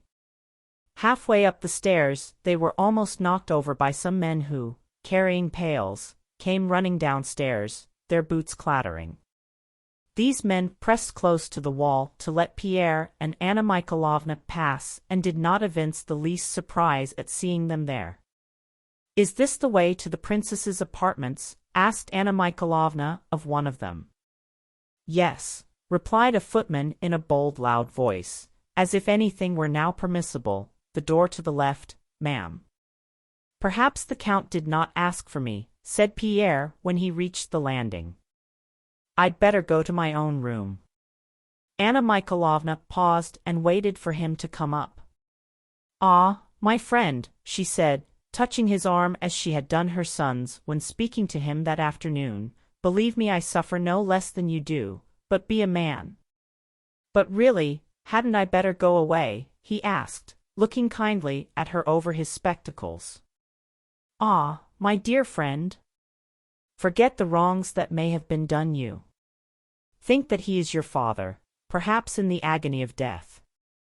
She sighed. "I have loved you like a son from the first. Trust yourself to me, Pierre. I shall not forget your interests." Pierre did not understand a word, but the conviction that all this had to be grew stronger, and he meekly followed Anna Mikhailovna, who was already opening a door. This door led into a back anteroom. An old man, a servant of the princess's, sat in a corner knitting a stocking. Pierre had never been in this part of the house and did not even know of the existence of these rooms. Anna Mikhailovna, addressing a maid who was hurrying past with a decanter on a tray, as "my dear and my sweet," asked about the princess' health and then led Pierre along a stone passage. The first door on the left led into the princess's apartments. The maid with the decanter in her haste had not closed the door. Everything in the house was done in haste at that time, and Pierre and Anna Mikhailovna in passing instinctively glanced into the room, where Prince Vasily and the eldest princess were sitting close together talking. Seeing them pass, Prince Vasily drew back with obvious impatience, while the princess jumped up and with a gesture of desperation slammed the door with all her might. This action was so unlike her usual composure and the fear depicted on Prince Vasily's face so out of keeping with his dignity that Pierre stopped and glanced inquiringly over his spectacles at his guide. Anna Mikhailovna evinced no surprise, she only smiled faintly and sighed, as if to say that this was no more than she had expected. "Be a man, my friend. I will look after your interests," said she in reply to his look, and went still faster along the passage. Pierre could not make out what it was all about, and still less what watching over his interests meant, but he decided that all these things had to be. From the passage they went into a large, dimly lit room adjoining the Count's reception room. It was one of those sumptuous but cold apartments known to Pierre only from the front approach, but even in this room there now stood an empty bath, and water had been spilled on the carpet. They were met by a deacon with a censer and by a servant who passed out on tiptoe without heeding them. They went into the reception room familiar to Pierre, with two Italian windows opening into the conservatory, with its large bust and full-length portrait of Catherine the Great. The same people were still sitting here in almost the same positions as before, whispering to one another. All became silent and turned to look at the pale tear-worn Anna Mikhailovna as she entered, and at the big stout figure of Pierre who, hanging his head, meekly followed her. Anna Mikhailovna's face expressed a consciousness that the decisive moment had arrived. With the air of a practical Petersburg lady she now, keeping Pierre close beside her, entered the room even more boldly than that afternoon. She felt that as she brought with her the person the dying man wished to see, her own admission was assured. Casting a rapid glance at all those in the room and noticing the Count's confessor there, she glided up to him with a sort of amble, not exactly bowing yet seeming to grow suddenly smaller, and respectfully received the blessing first of one and then of another priest. "God be thanked that you are in time," said she to one of the priests. "All we relatives have been in such anxiety. This young man is the Count's son," she added more softly. "What a terrible moment!" Having said this, she went up to the doctor. "Dear doctor," said she, "this young man is the Count's son. Is there any hope?" The doctor cast a rapid glance upwards and silently shrugged his shoulders. Anna Mikhailovna, with just the same movement, raised her shoulders and eyes, almost closing the latter, sighed, and moved away from the doctor to Pierre. To him, in a particularly respectful and tenderly sad voice, she said, "Trust in his mercy," and pointing out a small sofa for him to sit and wait for her, she went silently toward the door that everyone was watching, and it creaked very slightly as she disappeared behind it. Pierre, having made up his mind to obey his monitress implicitly, moved toward the sofa she had indicated. As soon as Anna Mikhailovna had disappeared, he noticed that the eyes of all in the room turned to him with something more than curiosity and sympathy. He noticed that they whispered to one another, casting significant looks at him with a kind of awe and even servility. A deference such as he had never before received was shown him. A strange lady, the one who had been talking to the priests, rose and offered him her seat. An aide-de-camp picked up and returned a glove Pierre had dropped. The doctors became respectfully silent as he passed by, and moved to make way for him. At first Pierre wished to take another seat so as not to trouble the lady, and also to pick up the glove himself and to pass round the doctors who were not even in his way, but all at once he felt that this would not do, and that tonight he was a person obliged to perform some sort of awful rite which everyone expected of him, and that he was therefore bound to accept their services. He took the glove in silence from the aide-de-camp and sat down in the lady's chair, placing his huge hands symmetrically on his knees in the naive attitude of an Egyptian statue, and decided in his own mind that all was as it should be, and that in order not to lose his head and do foolish things he must not act on his own ideas tonight, but must yield himself up entirely to the will of those who were guiding him. Not 2 minutes had passed before Prince Vasily, with head erect, majestically entered the room. He was wearing his long coat with 3 stars on his breast. He seemed to have grown thinner since the morning. His eyes seemed larger than usual when he glanced round and noticed Pierre. He went up to him, took his hand, a thing he never used to do, and drew it downwards as if wishing to ascertain whether it was firmly fixed on. "Courage, courage, my friend. He has asked to see you." "That is well," and he turned to go. But Pierre thought it necessary to ask, "How is," and hesitated, not knowing whether it would be proper to call the dying man the Count, yet ashamed to call him father. "He had another stroke about half an hour ago." "Courage, my friend." Pierre's mind was in such a confused state that the word stroke suggested to him a blow from something. He looked at Prince Vasily in perplexity, and only later grasped that a stroke was an attack of illness. Prince Vasily said something to Lorraine in passing and went through the door on tiptoe. He could not walk well on tiptoe, and his whole body jerked at each step. The eldest princess followed him, and the priests and deacons and some servants also went in at the door. Through that door was heard a noise of things being moved about, and at last Anna Mikhailovna, still with the same expression, pale but resolute in the discharge of duty, ran out and touching Pierre lightly on the arm said, "The divine mercy is inexhaustible. Unction is about to be administered. Come." Pierre went in at the door, stepping on the soft carpet, and noticed that the strange lady, the aide-de-camp, and some of the servants all followed him in, as if there were now no further need for permission to enter that room. Chapter 23. Pierre well knew this large room, divided by columns and an arch, its walls hung round with Persian carpets. The part of the room behind the columns, with a high silk-curtained mahogany bedstead on one side and on the other an immense case containing icons, was brightly illuminated with red light like a Russian church during evening service.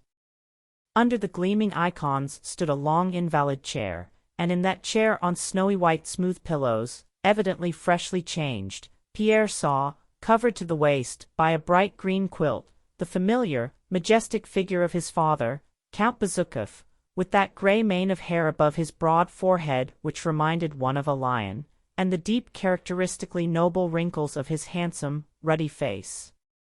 He lay just under the icons, his large thick hands outside the quilt.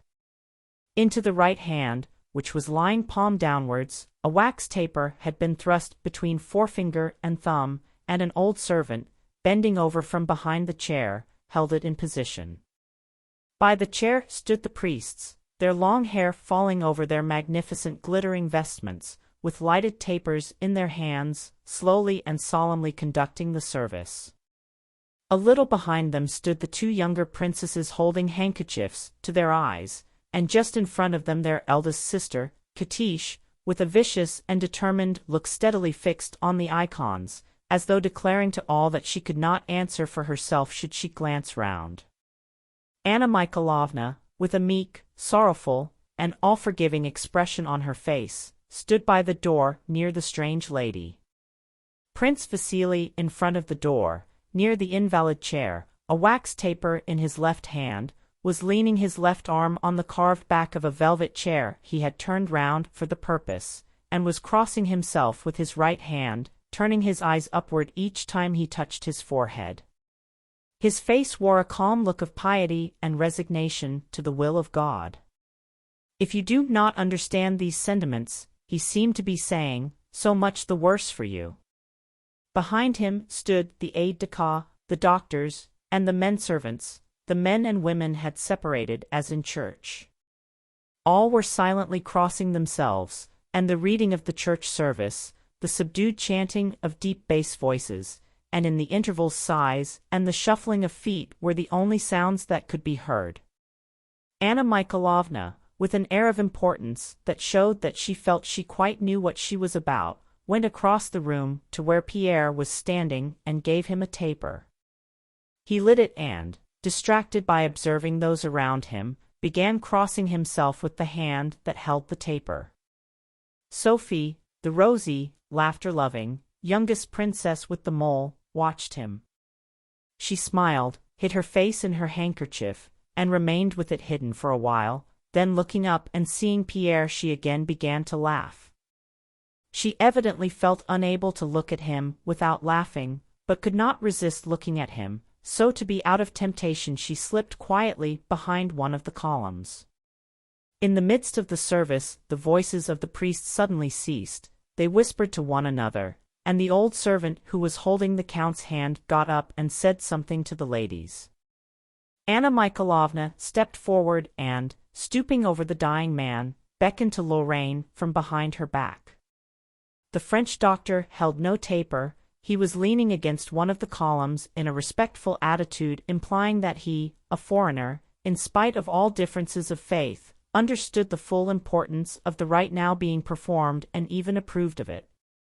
He now approached the sick man with the noiseless step of one in full vigor of life, with his delicate white fingers raised from the green quilt the hand that was free, and turning sideways felt the pulse and reflected a moment.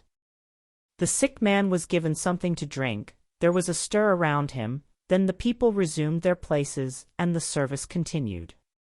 During this interval Pierre noticed that Prince Vasily left the chair on which he had been leaning, and, with an air which intimated that he knew what he was about and if others did not understand him it was so much the worse for them, did not go up to the dying man, but passed by him, joined the eldest princess, and moved with her to the side of the room where stood the high bedstead with its silken hangings.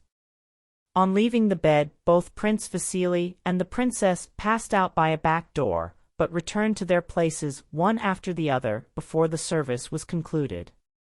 Pierre paid no more attention to this occurrence than to the rest of what went on, having made up his mind once for all that what he saw happening around him that evening was in some way essential.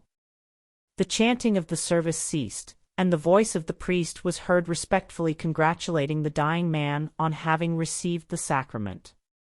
The dying man lay as lifeless and immovable as before. Around him everyone began to stir, steps were audible and whispers, among which Anna Mikhailovna's was the most distinct. Pierre heard her say, "Certainly he must be moved on to the bed, here it will be impossible." The sick man was so surrounded by doctors, princesses, and servants that Pierre could no longer see the reddish-yellow face with its grey mane, which, though he saw other faces as well, he had not lost sight of for a single moment during the whole service. He judged by the cautious movements of those who crowded round the invalid chair that they had lifted the dying man and were moving him. "Catch hold of my arm or you'll drop him," he heard one of the servants say in a frightened whisper. "Catch hold from underneath." "Here," exclaimed different voices, and the heavy breathing of the bearers and the shuffling of their feet grew more hurried, as if the weight they were carrying were too much for them.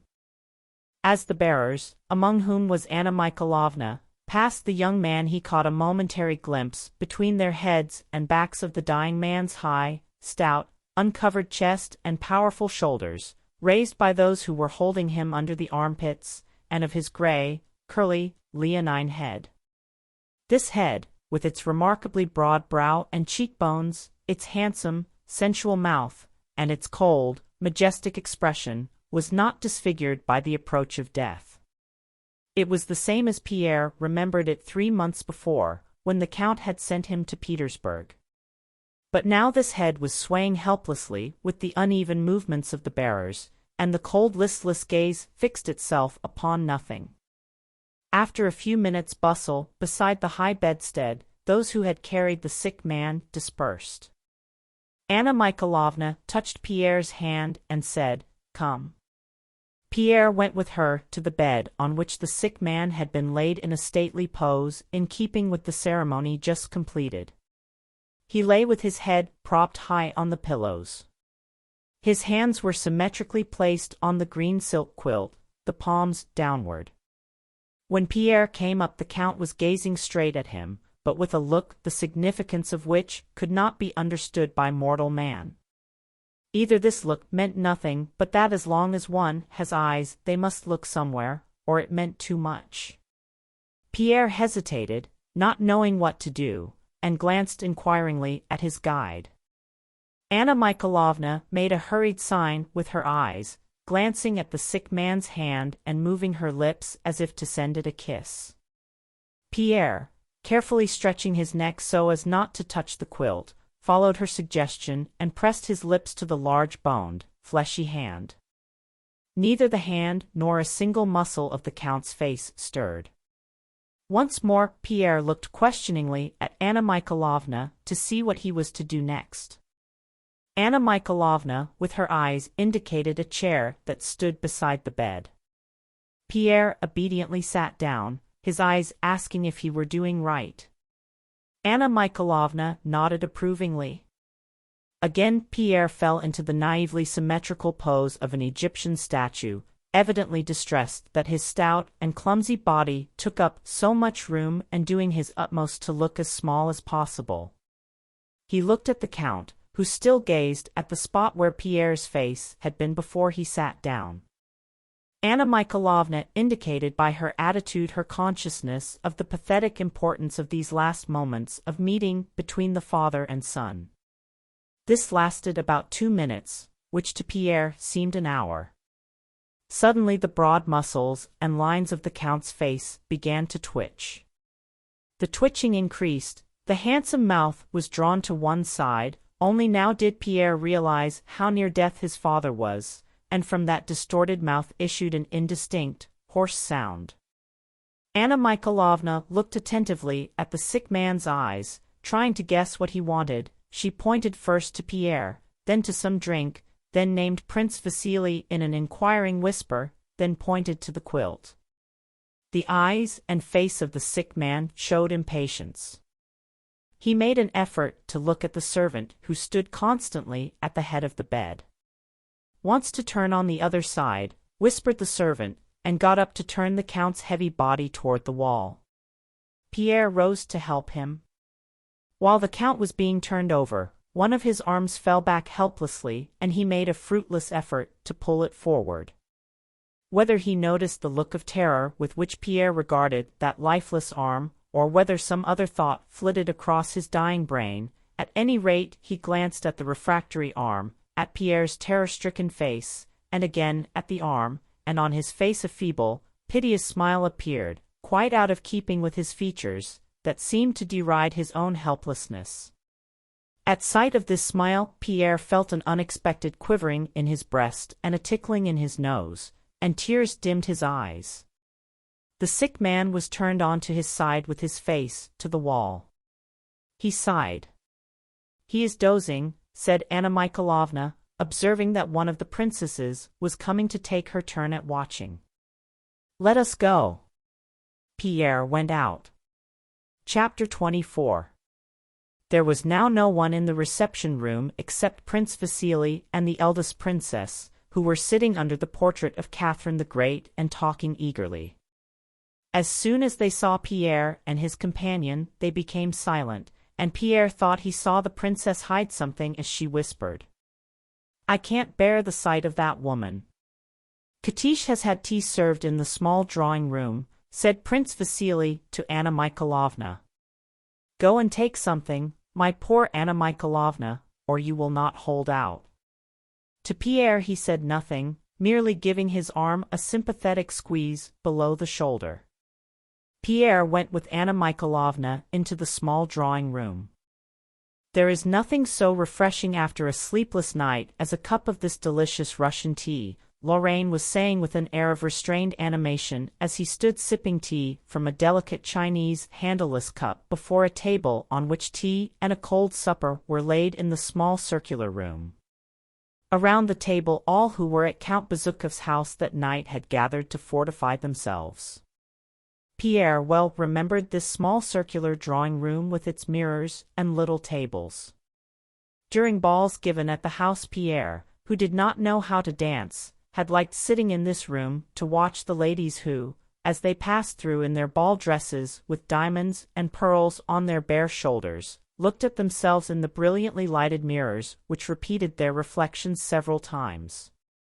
Now this same room was dimly lighted by 2 candles.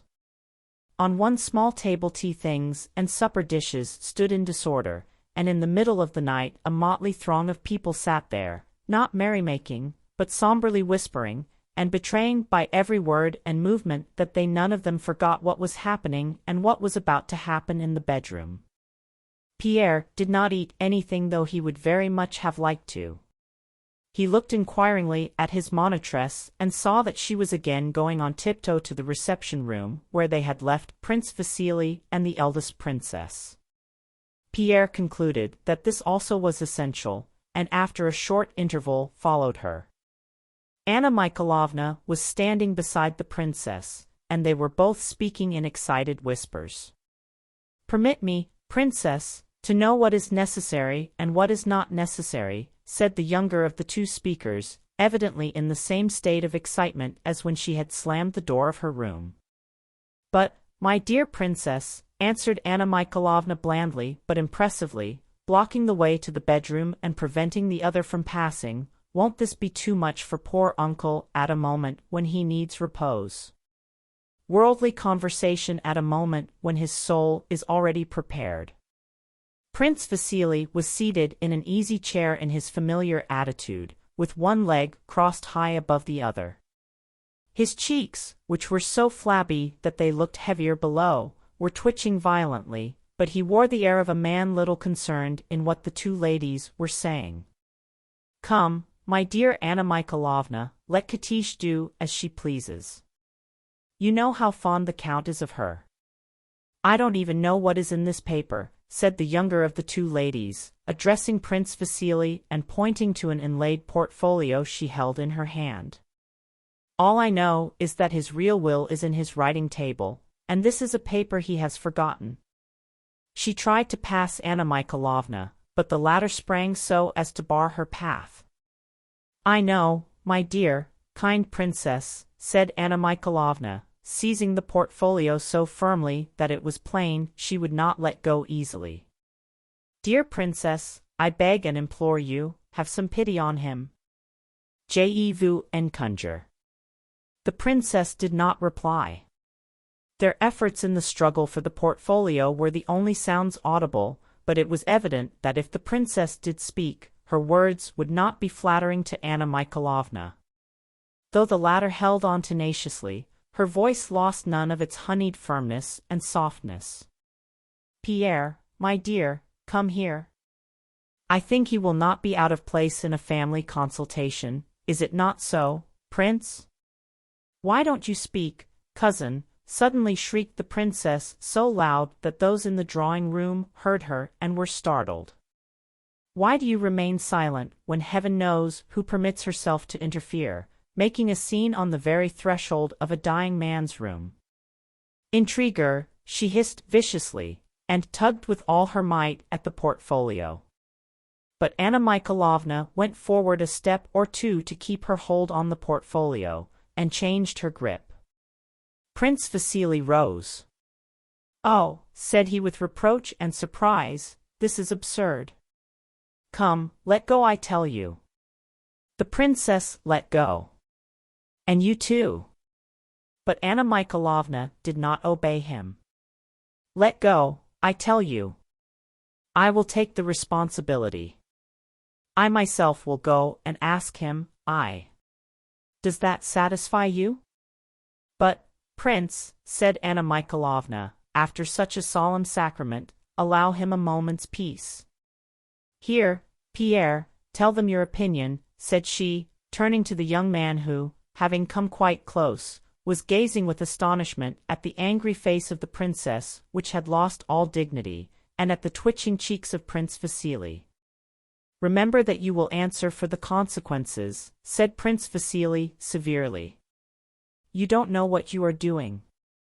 "Vile woman," shouted the princess, darting unexpectedly at Anna Mikhailovna and snatching the portfolio from her. Prince Vasily bent his head and spread out his hands. At this moment that terrible door, which Pierre had watched so long and which had always opened so quietly, burst noisily open and banged against the wall, and the second of the three sisters rushed out wringing her hands. "What are you doing?" she cried vehemently. "He is dying, and you leave me alone with him." Her sister dropped the portfolio. Anna Mikhailovna, stooping, quickly caught up the object of contention and ran into the bedroom. The eldest princess and Prince Vasily, recovering themselves, followed her. A few minutes later the eldest sister came out with a pale hard face, again biting her underlip. At sight of Pierre her expression showed an irrepressible hatred. "Yes, now you may be glad," said she, "this is what you have been waiting for." And bursting into tears, she hid her face in her handkerchief and rushed from the room. Prince Vasily came next. He staggered to the sofa on which Pierre was sitting and dropped onto it, covering his face with his hand. Pierre noticed that he was pale and that his jaw quivered and shook as if in an ague. "Ah, my friend," said he, taking Pierre by the elbow, and there was in his voice a sincerity and weakness Pierre had never observed in it before.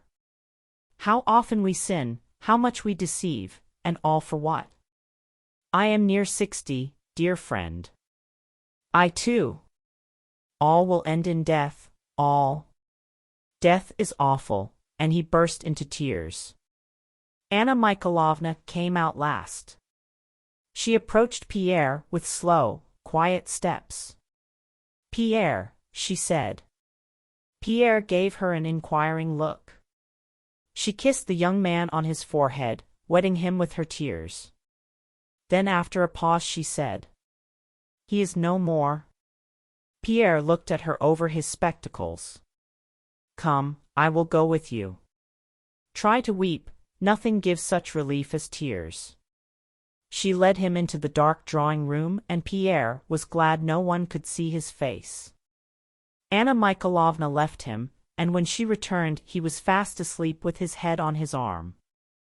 In the morning Anna Mikhailovna said to Pierre, "Yes, my dear, this is a great loss for us all, not to speak of you.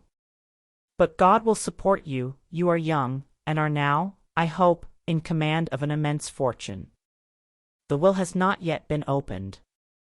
I know you well enough to be sure that this will not turn your head, but it imposes duties on you, and you must be a man." Pierre was silent. "Perhaps later on I may tell you, my dear boy, that if I had not been there, God only knows what would have happened." You know, Uncle promised me only the day before yesterday not to forget Boris. But he had no time. I hope, my dear friend, you will carry out your father's wish? Pierre understood nothing of all this, and coloring shyly looked in silence at Princess Anna Mikhailovna. After her talk with Pierre, Anna Mikhailovna returned to the Rostovs and went to bed. On waking in the morning, she told the Rostovs and all her acquaintances the details of Count Bezukhov's death. She said the Count had died as she would herself wish to die, that his end was not only touching but edifying. As to the last meeting between father and son, it was so touching that she could not think of it without tears, and did not know which had behaved better during those awful moments, the father who so remembered everything and everybody at last and had spoken such pathetic words to the son, or Pierre, whom it had been pitiful to see, so stricken was he with grief, though he tried hard to hide it in order not to sadden his dying father. It is painful, but it does one good. It uplifts the soul to see such men as the old Count and his worthy son, said she. Of the behavior of the eldest princess and Prince Vasily she spoke disapprovingly, but in whispers and as a great secret. Chapter 25. At Bald Hills, Prince Nicholas Andreevich Bolkonsky's estate, the arrival of young Prince Andrew and his wife was daily expected, but this expectation did not upset the regular routine of life in the old prince's household. General-in-Chief Prince Nicholas Andreevich, nicknamed in society the King of Prussia, ever since the Emperor Paul had exiled him to his country estate, had lived there continuously with his daughter, Princess Mary, and her companion, Mademoiselle Bourienne. Though in the new reign he was free to return to the capitals, he still continued to live in the country, remarking that anyone who wanted to see him could come the 100 miles from Moscow to Bald Hills, while he himself needed no one and nothing. He used to say that there are only two sources of human vice, idleness and superstition, and only two virtues, activity and intelligence. He himself undertook his daughter's education, and to develop these two cardinal virtues in her gave her lessons in algebra and geometry till she was 20, and arranged her life so that her whole time was occupied. He was himself always occupied, writing his memoirs, solving problems in higher mathematics, turning snuff-boxes on a lathe, working in the garden, or superintending the building that was always going on at his estate. As regularity is a prime condition facilitating activity, regularity in his household was carried to the highest point of exactitude. He always came to table under precisely the same conditions, and not only at the same hour but at the same minute.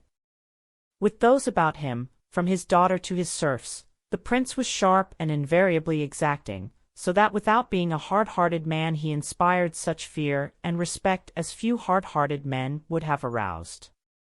Although he was in retirement and had now no influence in political affairs, every high official appointed to the province in which the prince's estate lay considered it his duty to visit him and waited in the lofty antechamber just as the architect, gardener, or Princess Mary did, till the prince appeared punctually to the appointed hour. Everyone sitting in this antechamber experienced the same feeling of respect and even fear when the enormously high study door opened and showed the figure of a rather small old man, with powdered wig, small withered hands, and bushy gray eyebrows which, when he frowned, sometimes hid the gleam of his shrewd, youthfully glittering eyes. On the morning of the day that the young couple were to arrive, Princess Mary entered the antechamber as usual at the time appointed for the morning greeting, crossing herself with trepidation and repeating a silent prayer. Every morning she came in like that, and every morning prayed that the daily interview might pass off well. An old powdered manservant who was sitting in the antechamber rose quietly and said in a whisper, "Please walk in." Through the door came the regular hum of a lathe. The princess timidly opened the door, which moved noiselessly and easily. She paused at the entrance. The prince was working at the lathe and after glancing round continued his work. The enormous study was full of things evidently in constant use. the large table covered with books and plans, the tall glass-fronted bookcases with keys in the locks, the high desk for writing while standing up, on which lay an open exercise book, and the lathe with tools laid ready to hand and shavings scattered around, all indicated continuous, varied, and orderly activity. The motion of the small foot shod in a Tartar boot embroidered with silver, and the firm pressure of the lean sinewy hand, showed that the prince still possessed the tenacious endurance and vigor of hardy old age. After a few more turns of the lathe he removed his foot from the pedal, wiped his chisel, dropped it into a leather pouch attached to the lathe, and, approaching the table, summoned his daughter. He never gave his children a blessing, so he simply held out his bristly cheek, as yet unshaven, and, regarding her tenderly and attentively, said severely, "Quite well? All right then, sit down." He took the exercise book containing lessons in geometry written by himself and drew up a chair with his foot. "For tomorrow," said he, quickly finding the page and making a scratch from one paragraph to another with his hard nail. The princess bent over the exercise book on the table. "Wait a bit, here's a letter for you," said the old man suddenly, taking a letter addressed in a woman's hand from a bag hanging above the table, onto which he threw it. At the sight of the letter red patches showed themselves on the princess' face. She took it quickly and bent her head over it. "From Heloise?" asked the prince, with a cold smile that showed his still sound, yellowish teeth. "Yes, it's from Julie," replied the princess with a timid glance and a timid smile. "I'll let 2 more letters pass, but the third I'll read," said the prince sternly. "I'm afraid you write much nonsense." "I'll read the third." "Read this if you like, father," said the princess, blushing still more and holding out the letter.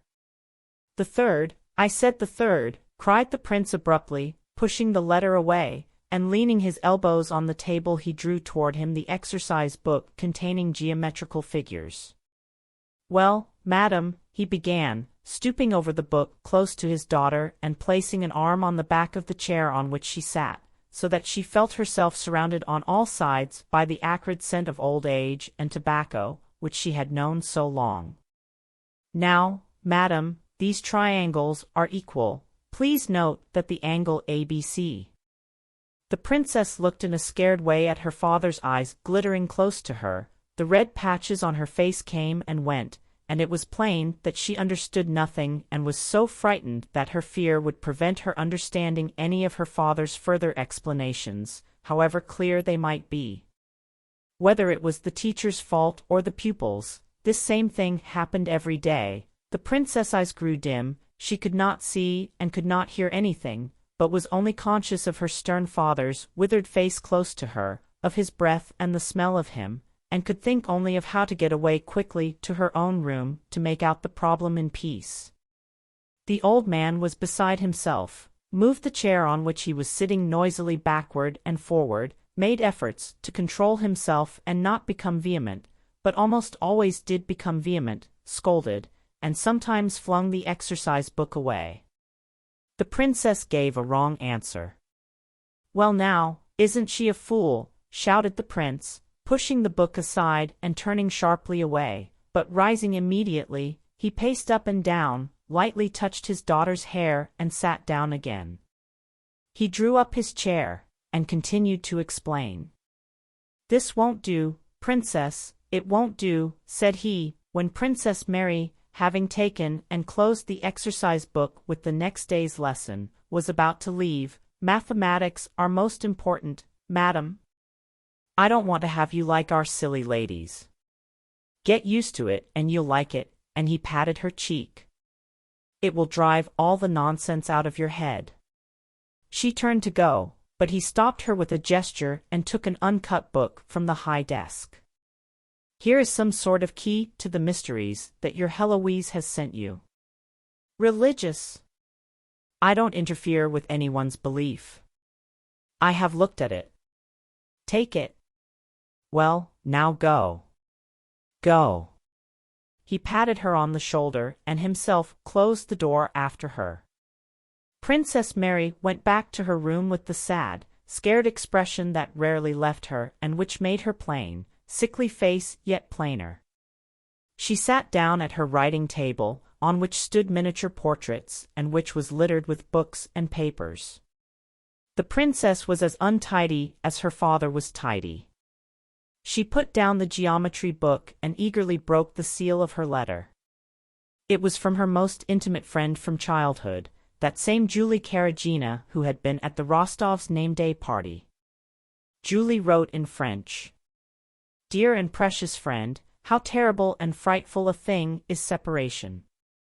Though I tell myself that half my life and half my happiness are wrapped up in you, and that in spite of the distance separating us our hearts are united by indissoluble bonds, my heart rebels against fate, and in spite of the pleasures and distractions around me, I cannot overcome a certain secret sorrow that has been in my heart ever since we parted. Why are we not together as we were last summer, in your big study, on the blue sofa, the confidential sofa? Why cannot I now, as 3 months ago, draw fresh moral strength from your look, so gentle, calm, and penetrating, a look I loved so well and seem to see before me as I write? Having read thus far, Princess Mary sighed and glanced into the mirror which stood on her right. It reflected a weak, ungraceful figure and thin face. Her eyes, always sad, now looked with particular hopelessness at her reflection in the glass. She flatters me, thought the princess, turning away and continuing to read. But Julie did not flatter her friend. The princess' eyes, large, deep and luminous, it seemed as if at times there radiated from them shafts of warm light, were so beautiful that very often, in spite of the plainness of her face, they gave her an attraction more powerful than that of beauty. But the princess never saw the beautiful expression of her own eyes, the look they had when she was not thinking of herself. As with everyone, her face assumed a forced, unnatural expression as soon as she looked in a glass. She went on reading. All Moscow talks of nothing but war.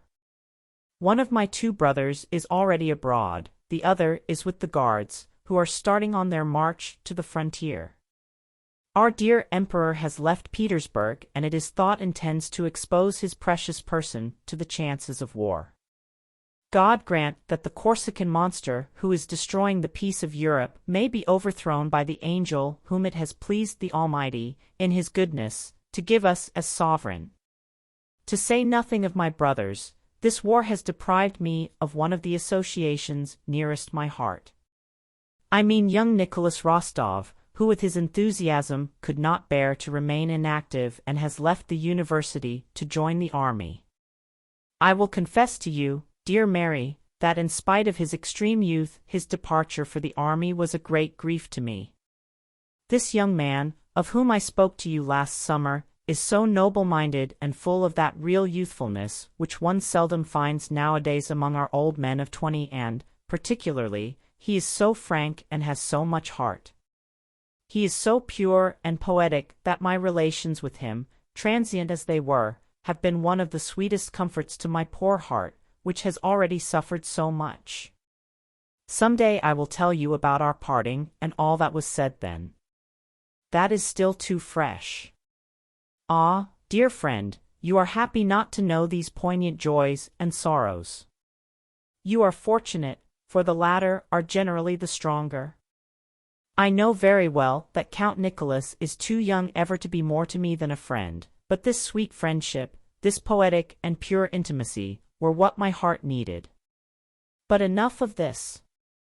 The chief news, about which all Moscow gossips, is the death of old Count Bezukhov and his inheritance. Fancy!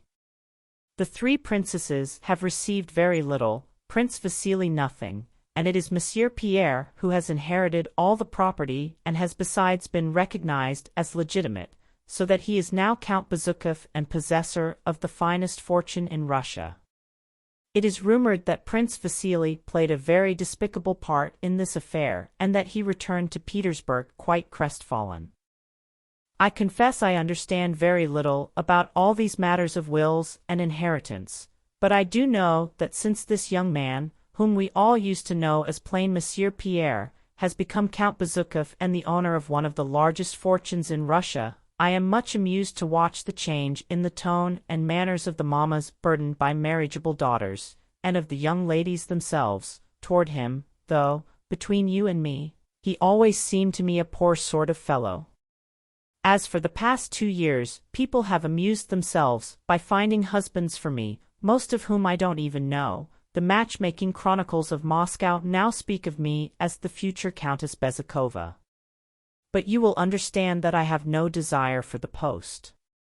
A propos of marriages, do you know that a while ago that universal Auntie Anna Mikhailovna told me, under the seal of strict secrecy, of a plan of marriage for you? It is neither more nor less than with Prince Vasili's son Anatole, whom they wish to reform by marrying him to someone rich and distinguished, and it is on you that his relation's choice has fallen. I don't know what you will think of it, but I consider it my duty to let you know of it. He is said to be very handsome and a terrible scapegrace. That is all I have been able to find out about him. But enough of gossip.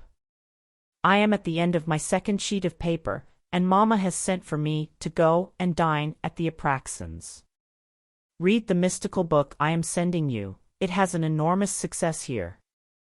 Though there are things in it difficult for the feeble human mind to grasp, it is an admirable book which calms and elevates the soul. Adieu. Give my respects to Monsieur your father and my compliments to Mademoiselle Bourrienne. I embrace you as I love you. Julie. P.S. Let me have news of your brother and his charming little wife. The princess pondered a while with a thoughtful smile, and her luminous eyes lit up so that her face was entirely transformed. Then she suddenly rose, and with her heavy tread went up to the table. She took a sheet of paper, and her hand moved rapidly over it. This is the reply she wrote, also in French. Dear and precious friend, your letter of the 13th has given me great delight. So you still love me, my romantic Julie? Separation, of which you say so much that is bad, does not seem to have had its usual effect on you. You complain of our separation. What then should I say, if I dared complain, I who am deprived of all who are dear to me? Ah, if we had not religion to console us, life would be very sad. Why do you suppose that I should look severely on your affection for that young man? On such matters I am only severe with myself.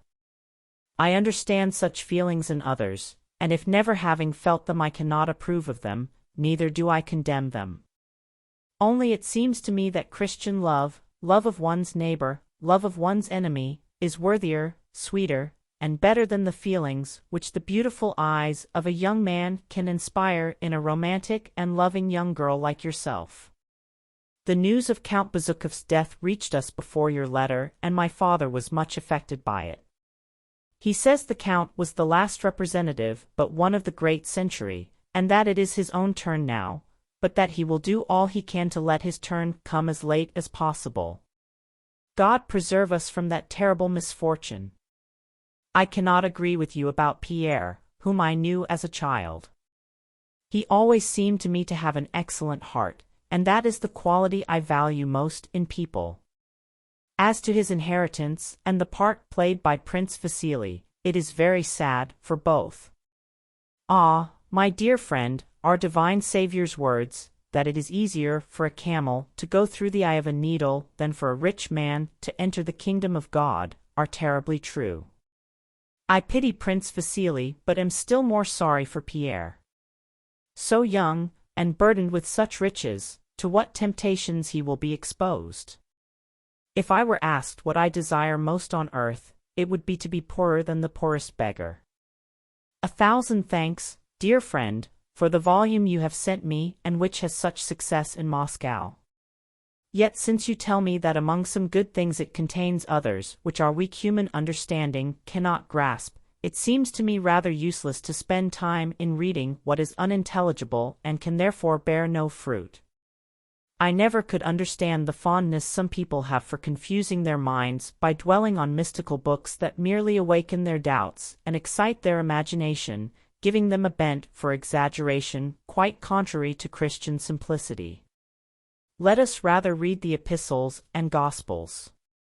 Let us not seek to penetrate what mysteries they contain, for how can we, miserable sinners that we are, know the terrible and holy secrets of providence while we remain in this flesh which forms an impenetrable veil between us and the eternal? Let us rather confine ourselves to studying those sublime rules which our divine Saviour has left for our guidance here below. Let us try to conform to them and follow them, and let us be persuaded that the less we let our feeble human minds roam, the better we shall please God, who rejects all knowledge that does not come from Him, and the less we seek to fathom what He has been pleased to conceal from us, the sooner will He vouchsafe its revelation to us through His divine Spirit. My father has not spoken to me of a suitor, but has only told me that he has received a letter and is expecting a visit from Prince Vasily. In regard to this project of marriage for me, I will tell you, dear sweet friend, that I look on marriage as a divine institution to which we must conform. However painful it may be to me, should the Almighty lay the duties of wife and mother upon me, I shall try to perform them as faithfully as I can, without disquieting myself by examining my feelings toward him whom He may give me for husband. I have had a letter from my brother, who announces his speedy arrival at Bald Hills with his wife.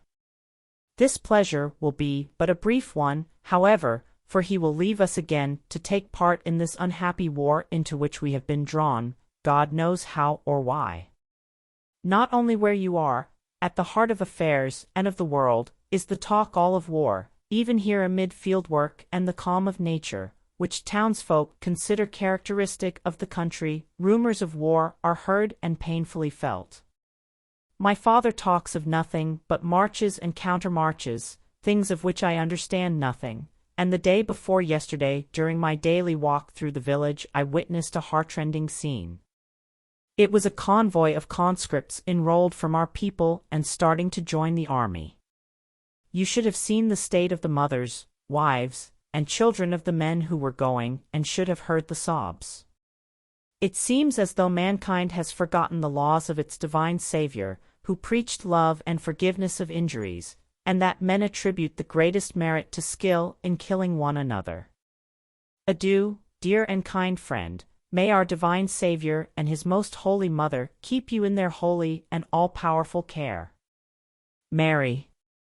Ah, you are sending off a letter, Princess? I have already dispatched mine. I have written to my poor mother, said the smiling Mademoiselle Bourrienne rapidly, in her pleasant mellow tones and with guttural R's. She brought into Princess Mary's strenuous, mournful, and gloomy world a quite different atmosphere, careless, light-hearted, and self-satisfied. Princess, I must warn you, she added, lowering her voice and evidently listening to herself with pleasure, and speaking with exaggerated grassiment, the prince has been scolding Michael Ivanovitch. He is in a very bad humor, very morose. Be prepared. Ah, dear friend, replied Princess Mary, I have asked you never to warn me of the humor my father is in. I do not allow myself to judge him and would not have others do so. The princess glanced at her watch and, seeing that she was 5 minutes late in starting her practice on the clavichord, went into the sitting-room with a look of alarm. Between 12 and 2 o'clock, as the day was mapped out, the prince rested and the princess played the clavichord. Chapter 26. The gray-haired valet was sitting drowsily listening to the snoring of the prince, who was in his large study. From the far side of the house through the closed doors came the sound of difficult passages, 20 times repeated, of a sonata by Dussek. Just then a closed carriage and another with a hood drove up to the porch. Prince Andrew got out of the carriage, helped his little wife to alight, and let her pass into the house before him. Old Tikhon, wearing a wig, put his head out of the door of the antechamber, reported in a whisper that the prince was sleeping, and hastily closed the door. Tikhon knew that neither the son's arrival nor any other unusual event must be allowed to disturb the appointed order of the day. Prince Andrew apparently knew this as well as Tikhon. He looked at his watch as if to ascertain whether his father's habits had changed since he was at home last, and, having assured himself that they had not, he turned to his wife. "He will get up in 20 minutes. Let us go across to Mary's room," he said. The little princess had grown stouter during this time, but her eyes and her short, downy, smiling lip lifted when she began to speak just as merrily and prettily as ever. "Why, this is a palace," she said to her husband, looking around with the expression with which people compliment their host at a ball. "Let's come, quick, quick." And with a glance round, she smiled at Tikhon, at her husband, and at the footman who accompanied them. "Is that Mary practicing? Let's go quietly and take her by surprise." Prince Andrew followed her with a courteous but sad expression. "You've grown older, Tikhon," he said in passing to the old man, who kissed his hand. Before they reached the room from which the sounds of the clavichord came, the pretty, fair-haired Frenchwoman, Mademoiselle Bourrienne, rushed out apparently beside herself with delight. "Ah! What joy for the princess!" exclaimed she, at last. "I must let her know." "No, no, please not." "You are Mademoiselle Bourrienne," said the little princess, kissing her. "I know you already through my sister-in-law's friendship for you. She was not expecting us?" They went up to the door of the sitting-room, from which came the sound of the oft-repeated passage of the sonata. Prince Andrew stopped and made a grimace, as if expecting something unpleasant. The little princess entered the room. The passage broke off in the middle, a cry was heard, then Princess Mary's heavy tread and the sound of kissing. When Prince Andrew went in, the two princesses, who had only met once before for a short time at his wedding, were in each other's arms, warmly pressing their lips to whatever place they happened to touch. Mademoiselle Bourrienne stood near them, pressing her hand to her heart, with a beatific smile and obviously equally ready to cry or to laugh. Prince Andrew shrugged his shoulders and frowned, as lovers of music do when they hear a false note. The two women let go of one another, and then, as if afraid of being too late, seized each other's hands, kissing them and pulling them away, and again began kissing each other on the face, and then to Prince Andrew's surprise both began to cry and kissed again. Mademoiselle Bourrienne also began to cry. Prince Andrew evidently felt ill at ease, but to the two women it seemed quite natural that they should cry, and apparently it never entered their heads that it could have been otherwise at this meeting. "Ah! My dear! Ah! Mary!" they suddenly exclaimed, and then laughed. "I dreamed last night you were not expecting us. Ah! Mary, you have got thinner, and you have grown stouter." "I knew the princess at once," put in Mademoiselle Bourrienne. "And I had no idea," exclaimed Princess Mary. "Ah, Andrew, I did not see you." Prince Andrew and his sister, hand in hand, kissed one another, and he told her she was still the same crybaby as ever. Princess Mary had turned toward her brother, and through her tears the loving, warm, gentle look of her large luminous eyes, very beautiful at that moment, rested on Prince Andrew's face. The little princess talked incessantly, her short, downy upper lip continually and rapidly touching her rosy nether lip when necessary and drawing up again next moment when her face broke into a smile of glittering teeth and sparkling eyes. She told of an accident they had had on the Spassky Hill which might have been serious for her in her condition, and immediately after that informed them that she had left all her clothes in Petersburg and that heaven knew what she would have to dress in here, and that Andrew had quite changed, and that Kitty Odintsova had married an old man, and that there was a suitor for Mary, a real one, but that they would talk of that later. Princess Mary was still looking silently at her brother, and her beautiful eyes were full of love and sadness. It was plain that she was following a train of thought independent of her sister-in-law's words. In the midst of a description of the last Petersburg fete, she addressed her brother. "So you are really going to the war, Andrew," she said, sighing. Lee sighed too. "Yes, and even tomorrow," replied her brother. "He is leaving me here, God knows why, when he might have had promotion." Princess Mary did not listen to the end, but continuing her train of thought turned to her sister-in-law with a tender glance at her figure. "Is it certain?" she said. The face of the little princess changed.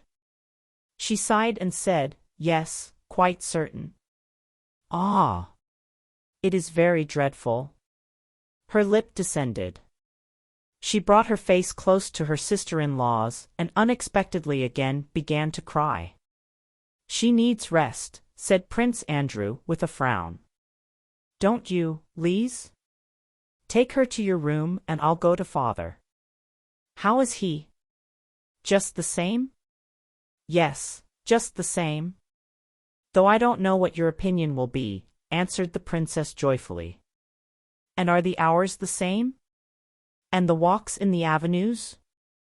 And the lathe?" asked Prince Andrew with a scarcely perceptible smile which showed that, in spite of all his love and respect for his father, he was aware of his weaknesses. "The hours are the same, and the lathe, and also the mathematics and my geometry lessons," said Princess Mary gleefully, as if her lessons in geometry were among the greatest delights of her life.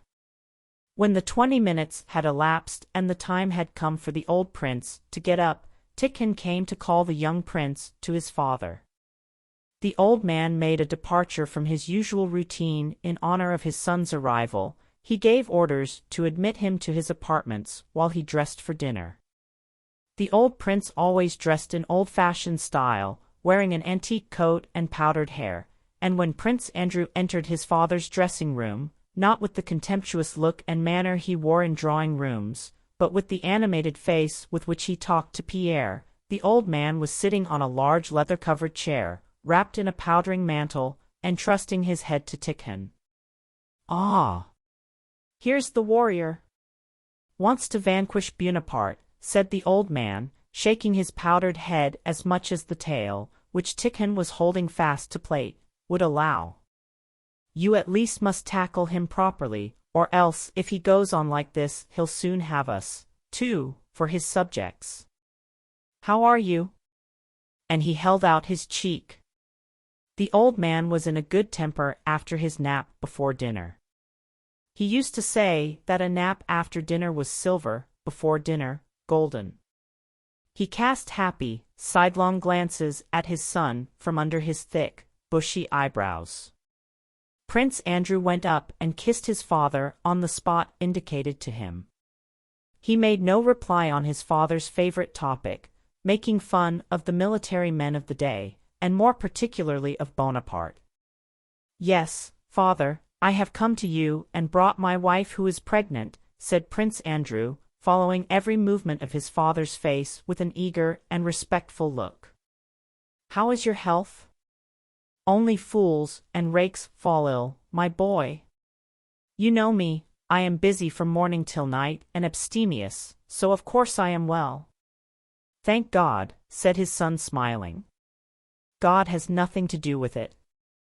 "Well, go on," he continued, returning to his hobby. "Tell me how the Germans have taught you to fight Bonaparte by this new science you call strategy." Prince Andrew smiled. "Give me time to collect my wits, father," said he, with a smile that showed that his father's foibles did not prevent his son from loving and honoring him. "Why, I have not yet had time to settle down." "Nonsense, nonsense," cried the old man, shaking his pigtail to see whether it was firmly plaited, and grasping his by the hand. "The house for your wife is ready. Princess Mary will take her there and show her over, and they'll talk 19 to the dozen. That's their woman's way. I am glad to have her. Sit down and talk. About Michelson's army I understand, Tolstoy's, too, a simultaneous expedition. But what's the Southern Army to do? Prussia is neutral. I know that. What about Austria? Said he, rising from his chair and pacing up and down the room, followed by Tikhon, who ran after him, handing him different articles of clothing. What of Sweden?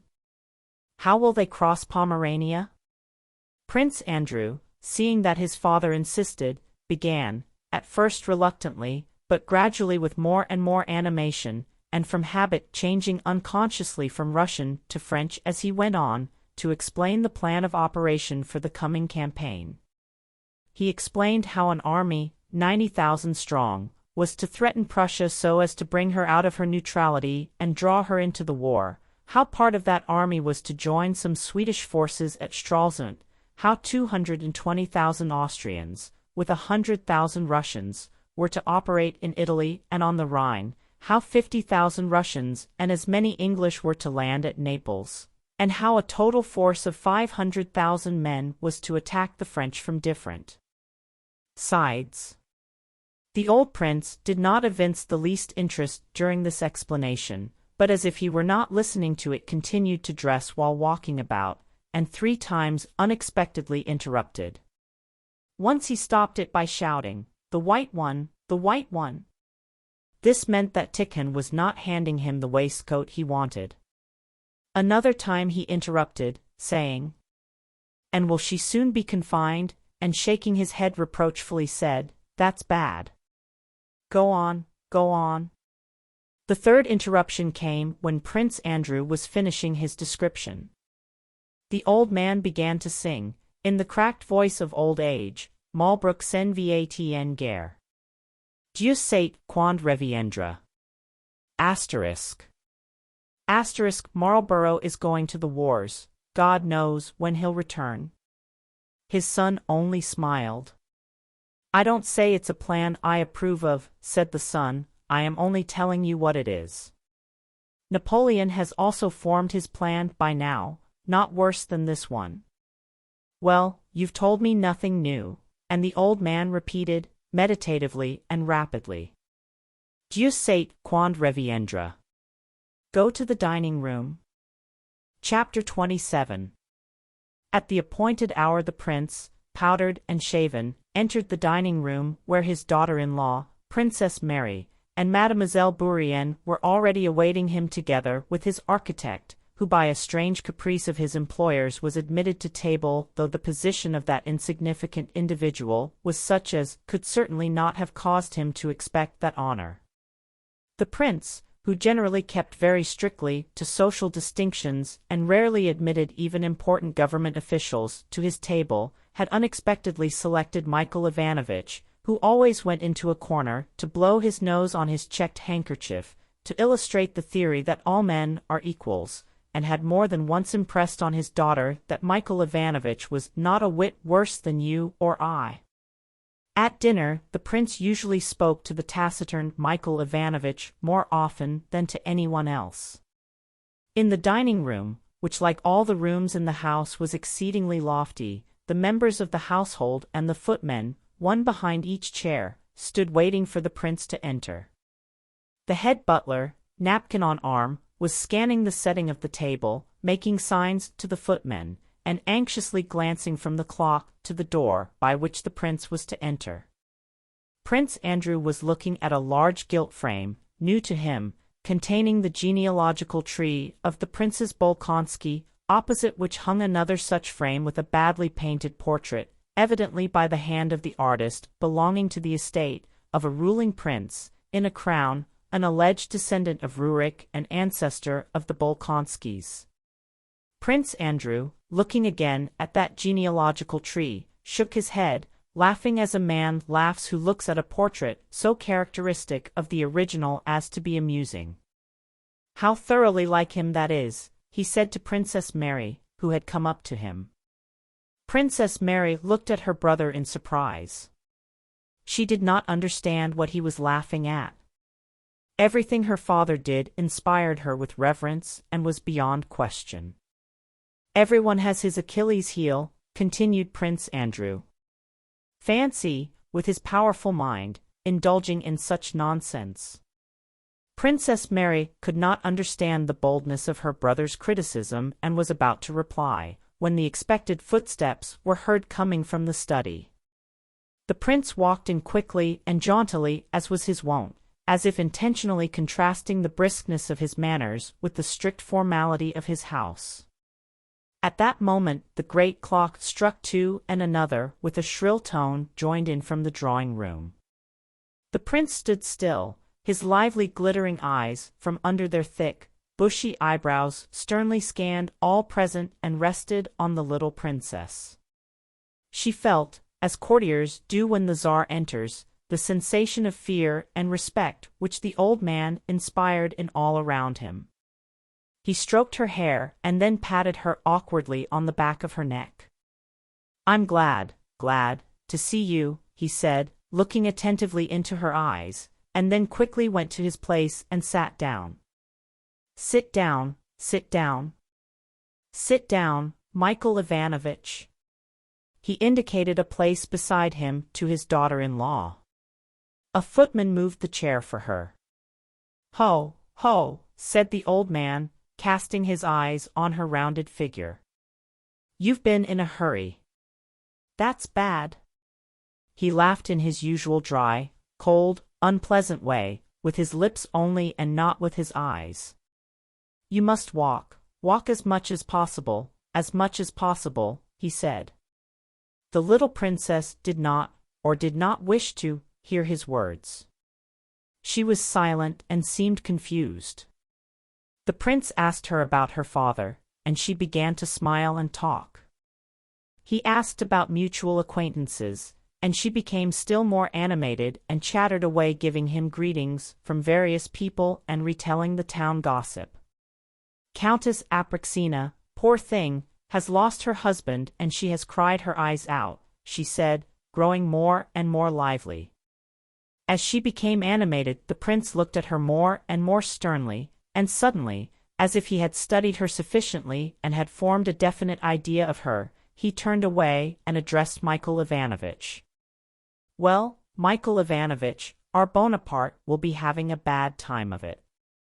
Prince Andrew, he always spoke thus of his son, has been telling me what forces are being collected against him, while you and I never thought much of him.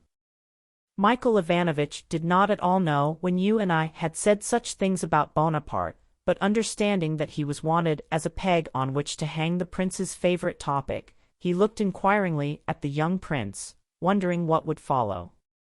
He is a great tactician," said the prince to his son, pointing to the architect. And the conversation again turned on the war, on Bonaparte, and the generals and statesmen of the day. The old prince seemed convinced not only that all the men of the day were mere babies who did not know the ABC of war or of politics, and that Bonaparte was an insignificant little Frenchie, successful only because there were no longer any Potemkins or Suvorovs left to oppose him, but he was also convinced that there were no political difficulties in Europe and no real war, but only a sort of puppet show at which the men of the day were playing, pretending to do something real. Prince Andrew gaily bore with his father's ridicule of the new men, and drew him on and listened to him with evident pleasure. "The past always seems good," said he, "but did not Suvorov himself fall into a trap Moreau set him, and from which he did not know how to escape?" "Who told you that?" "Who?" cried the prince. "Suvorov." And he jerked away his plate, which Tikhon briskly caught. "Suvorov. Consider, Prince Andrew. 2. Frederick and Suvorov, Moreau. Moreau would have been a prisoner if Suvorov had had a free hand, but he had the Hofkriegswurstschnapsrath on his hands. It would have puzzled the devil himself. When you get there you'll find out what those Hofkriegswurstraths are. Suvorov couldn't manage them, so what chance has Michael Kutuzov? No, my dear boy, he continued, you and your generals won't get on against Bonaparte, you'll have to call in the French, so that birds of a feather may fight together. The German, Poland, has been sent to New York in America, to fetch the Frenchman, Moreau, he said, alluding to the invitation made that year to Moreau to enter the Russian service.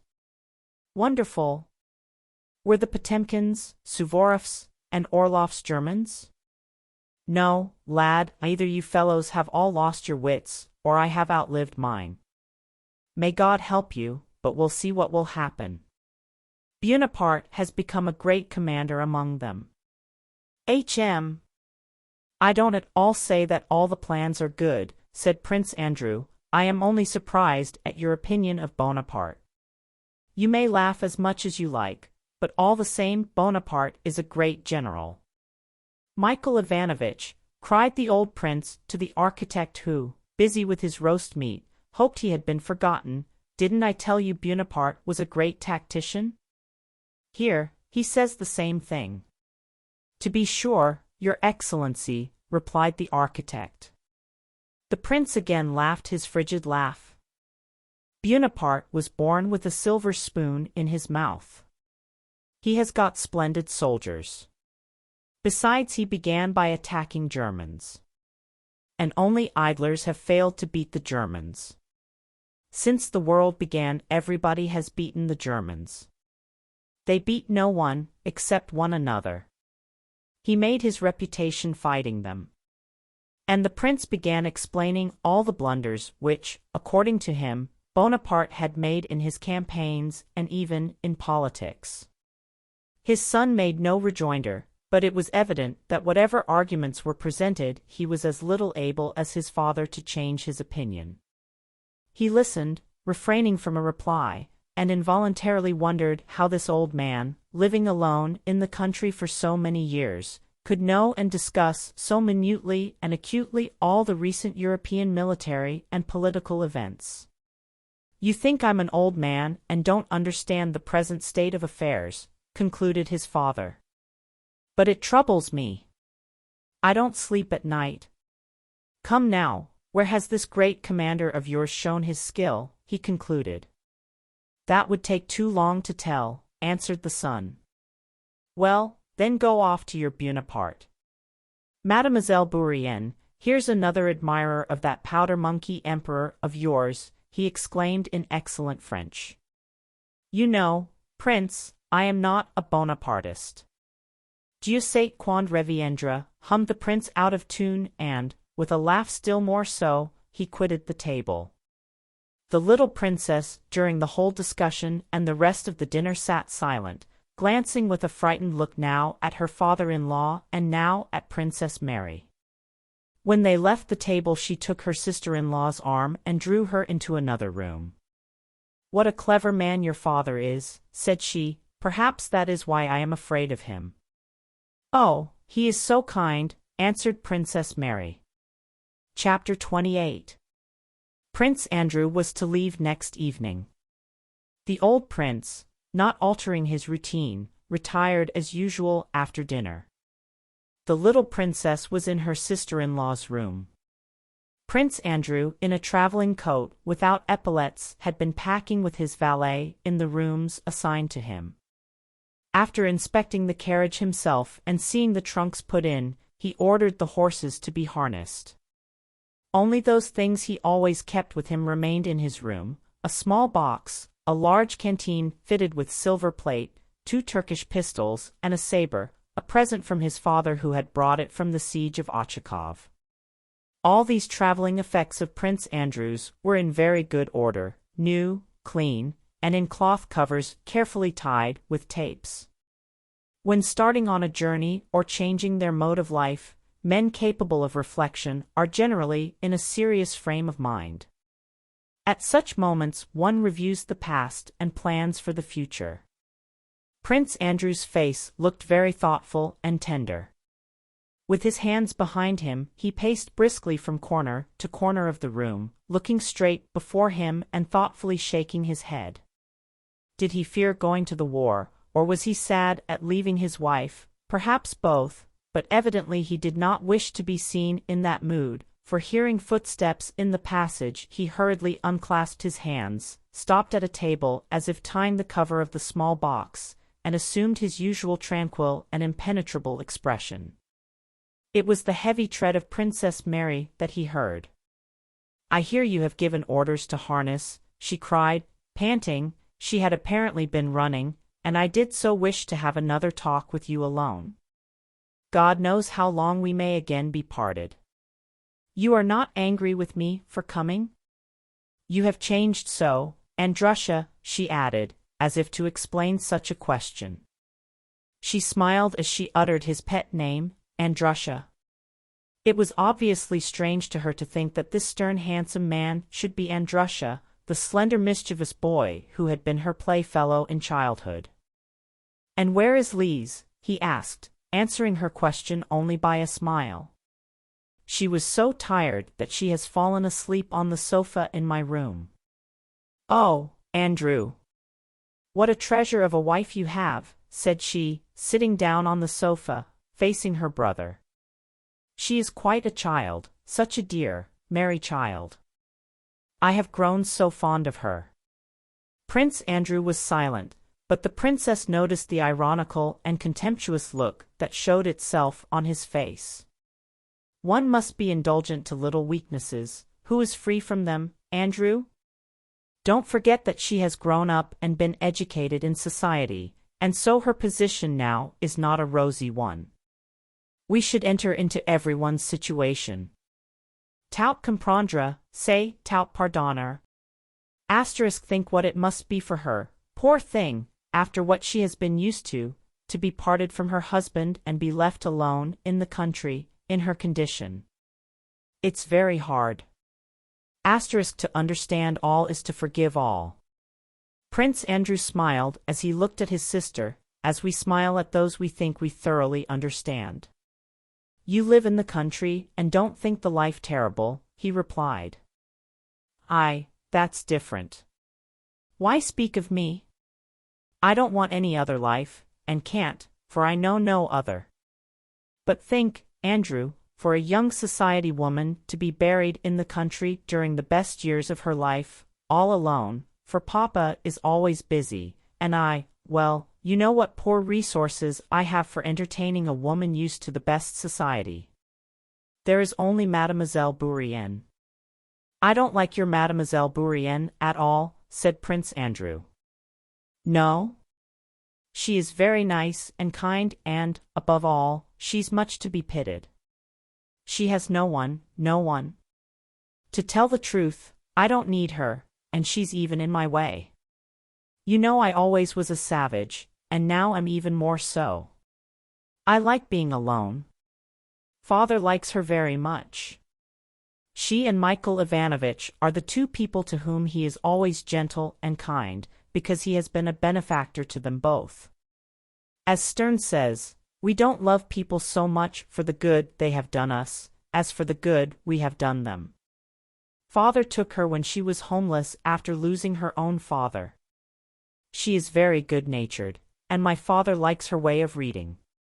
She reads to him in the evenings, and reads splendidly. To be quite frank, Mary, I expect Father's character sometimes makes things trying for you, doesn't it?" Prince Andrew asked suddenly. Princess Mary was first surprised and then aghast at this question. "For me? For me? Trying for me," said she. "He always was rather harsh, and now I should think he's getting very trying," said Prince Andrew, apparently speaking lightly of their father in order to puzzle or test his sister. "You are good in every way, Andrew, but you have a kind of intellectual pride," said the princess, following the train of her own thoughts rather than the trend of the conversation, "and that's a great sin. How can one judge Father? But even if one might, what feeling except veneration could such a man as my father evoke? And I am so contented and happy with him. I only wish you were all as happy as I am." Her brother shook his head incredulously.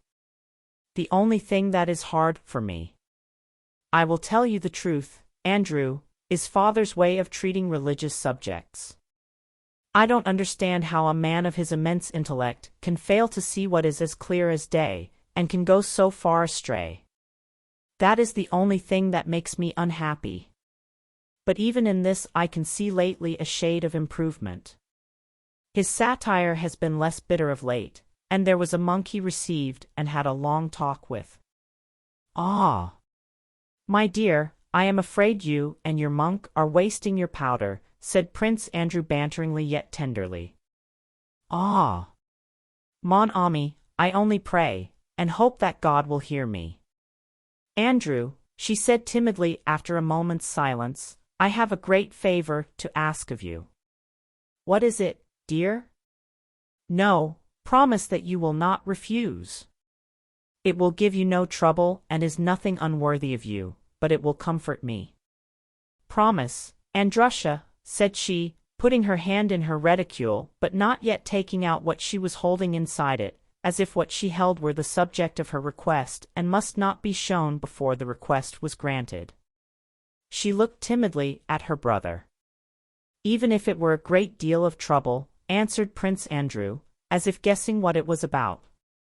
Think what you please. I know you are just like father. Think as you please, but do this for my sake. Please do. Father's father, our grandfather, wore it in all his wars. She still did not take out what she was holding in her reticule. So you promise? Of course. What is it? Andrew, I bless you with this icon and you must promise me you will never take it off. Do you promise? If it does not weigh 100 weight and won't break my neck. To please you, said Prince Andrew.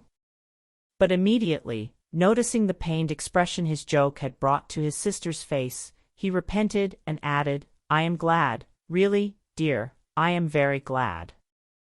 Against your will he will save and have mercy on you and bring you to himself, for in him alone is truth and peace, said she in a voice trembling with emotion, solemnly holding up in both hands before her brother a small, oval, antique, dark-faced icon of the Savior in a gold setting, on a finely wrought silver chain. She crossed herself, kissed the icon, and handed it to Andrew. Please, Andrew, for my sake. Rays of gentle light shone from her large, timid eyes. Those eyes lit up the whole of her thin, sickly face and made it beautiful. Her brother would have taken the icon, but she stopped him. Andrew understood, crossed himself and kissed the icon. There was a look of tenderness, for he was touched, but also a gleam of irony on his face. Thank you, my dear. She kissed him on the forehead and sat down again on the sofa. They were silent for a while. As I was saying to you, Andrew, be kind and generous as you always used to be. Don't judge Lise harshly, she began. She is so sweet, so good-natured, and her position now is a very hard one. I do not think I have complained of my wife to you, Masha, or blamed her. Why do you say all this to me? Red patches appeared on Princess Mary's face and she was silent as if she felt guilty. I have said nothing to you, but you have already been talked to. And I am sorry for that, he went on. The patches grew deeper on her forehead, neck, and cheeks. She tried to say something but could not. Her brother had guessed right. The little princess had been crying after dinner and had spoken of her forebodings about her confinement, and how she dreaded it, and had complained of her fate, her father-in-law, and her husband. After crying she had fallen asleep. Prince Andrew felt sorry for his sister. Know this, Masha, I can't reproach, have not reproached, and never shall reproach my wife with anything, and I cannot reproach myself with anything in regard to her, and that always will be so in whatever circumstances I may be placed. But if you want to know the truth, if you want to know whether I am happy? No. Is she happy? No. But why this is so I don't know. As he said this he rose, went to his sister, and, stooping, kissed her forehead. His fine eyes lit up with a thoughtful, kindly, and unaccustomed brightness, but he was looking not at his sister but over her head toward the darkness of the open doorway. Let us go to her, I must say good-bye. Or, go and wake and I'll come in a moment. Petrushka, he called to his valet, come here, take these away. Put this on the seat and this to the right.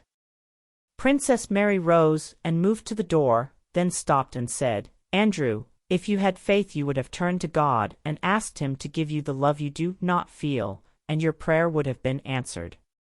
Well, maybe, said Prince Andrew. Go, Masha, I'll come immediately. On the way to his sister's room, in the passage which connected one wing with the other, Prince Andrew met Mademoiselle Bourienne smiling sweetly. It was the third time that day that, with an ecstatic and artless smile, she had met him in secluded passages. Oh! I thought you were in your room, she said, for some reason blushing and dropping her eyes. Prince Andrew looked sternly at her and an expression of anger suddenly came over his face. He said nothing to her but looked at her forehead and hair, without looking at her eyes, with such contempt that the Frenchwoman blushed and went away without a word. When he reached his sister's room, his wife was already awake and her merry voice, hurrying one word after another, came through the open door. She was speaking as usual in French, and as if after long self-restraint she wished to make up for lost time. No, but imagine the old Countess Zubova, with false curls and her mouth full of false teeth, as if she were trying to cheat old age. Ha, ha, ha. Mary! This very sentence about Countess Zubova and this same laugh Prince Andrew had already heard from his wife in the presence of others some 5 times. He entered the room softly. The little princess, plump and rosy, was sitting in an easy chair with her work in her hands, talking incessantly, repeating Petersburg reminiscences and even phrases. Prince Andrew came up, stroked her hair, and asked if she felt rested after their journey. She answered him and continued her chatter. The coach with 6 horses was waiting at the porch. It was an autumn night, so dark that the coachman could not see the carriage pole. Servants with lanterns were bustling about in the porch. The immense house was brilliant with lights shining through its lofty windows. The domestic serfs were crowding in the hall, waiting to bid good-bye to the young prince. The members of the household were all gathered in the reception hall, Michael Ivanovich, Mademoiselle Bourienne, Princess Mary, and the little princess. Prince Andrew had been called to his father's study as the latter wished to say good-bye to him alone. All were waiting for them to come out. When Prince Andrew entered the study, the old man, in his old-age spectacles and white dressing gown, in which he received no one but his son, sat at the table writing. He glanced round. Going? And he went on writing. I've come to say good-bye. Kiss me here, and he touched his cheek. Thanks, thanks. What do you thank me for? For not dilly-dallying and not hanging to a woman's apron strings. The service before everything. Thanks, thanks. And he went on writing, so that his quill spluttered and squeaked. If you have anything to say, say it. These 2 things can be done together, he added. About my wife. I am ashamed as it is to leave her on your hands. Why talk nonsense? Say what you want. When her confinement is due, send to Moscow for an accoucheur. Let him be here. The old prince stopped writing and, as if not understanding, fixed his stern eyes on his son. I know that no one can help if nature does not do her work, said Prince Andrew, evidently confused. I know that out of 1,000,000 cases only one goes wrong, but it is her fancy and mine. They have been telling her things.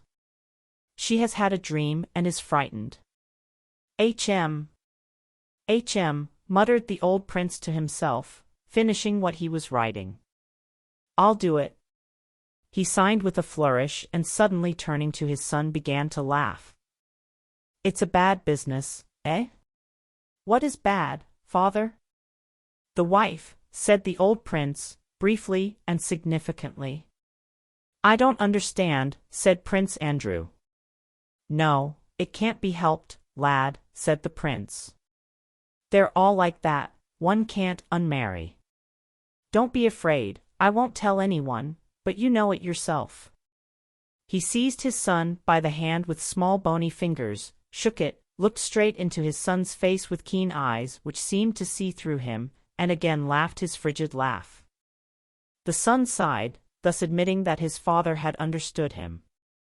The old man continued to fold and seal his letter, snatching up and throwing down the wax, the seal, and the paper, with his accustomed rapidity. What's to be done? She's pretty. I will do everything. Make your mind easy, said he in abrupt sentences while sealing his letter. Andrew did not speak. He was both pleased and displeased that his father understood him. The old man got up and gave the letter to his son. Listen, said he, don't worry about your wife, what can be done shall be. Now listen. Give this letter to Michael Illarionovitch. I have written that he should make use of you in proper places and not keep you long as an adjutant, a bad position. Tell him I remember and like him. Write and tell me how he receives you. If he is all right, serve him.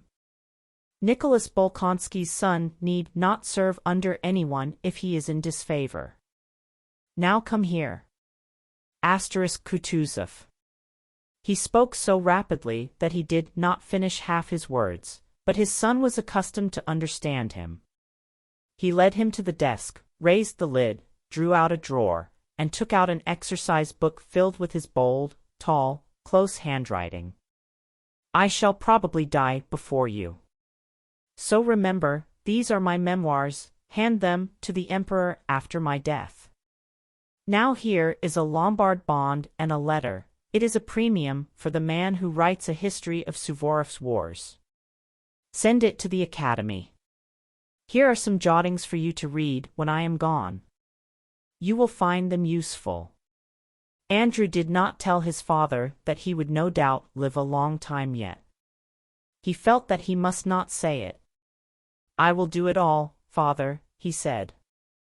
Well, now, good-bye. He gave his son his hand to kiss, and embraced him.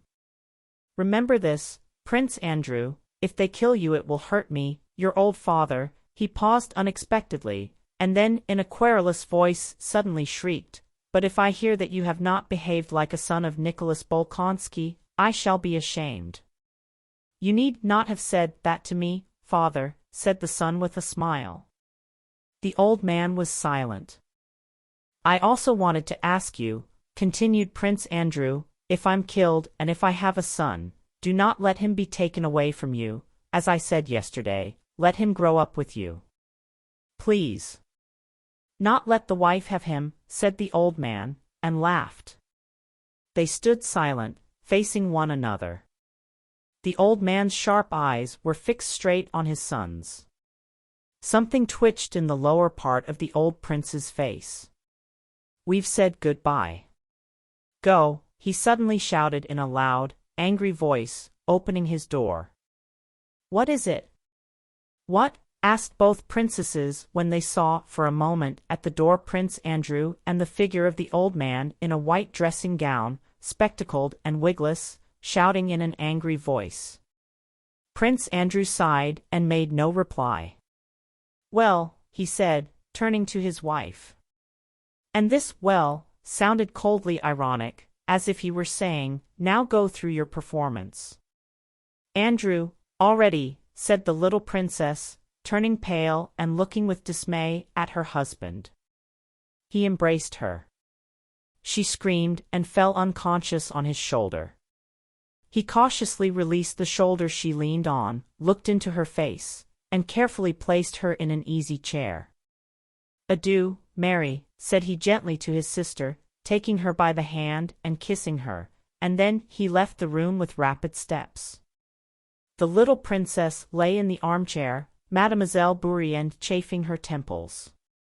Princess Mary, supporting her sister-in-law, still looked with her beautiful eyes full of tears at the door through which Prince Andrew had gone and made the sign of the cross in his direction. From the study, like pistol shots, came the frequent sound of the old man angrily blowing his nose. Hardly had Prince Andrew gone when the study door opened quickly and the stern figure of the old man in the white dressing-gown looked out. "Gone? That's all right," said he, and looking angrily at the unconscious little princess, he shook his head reprovingly and slammed the door.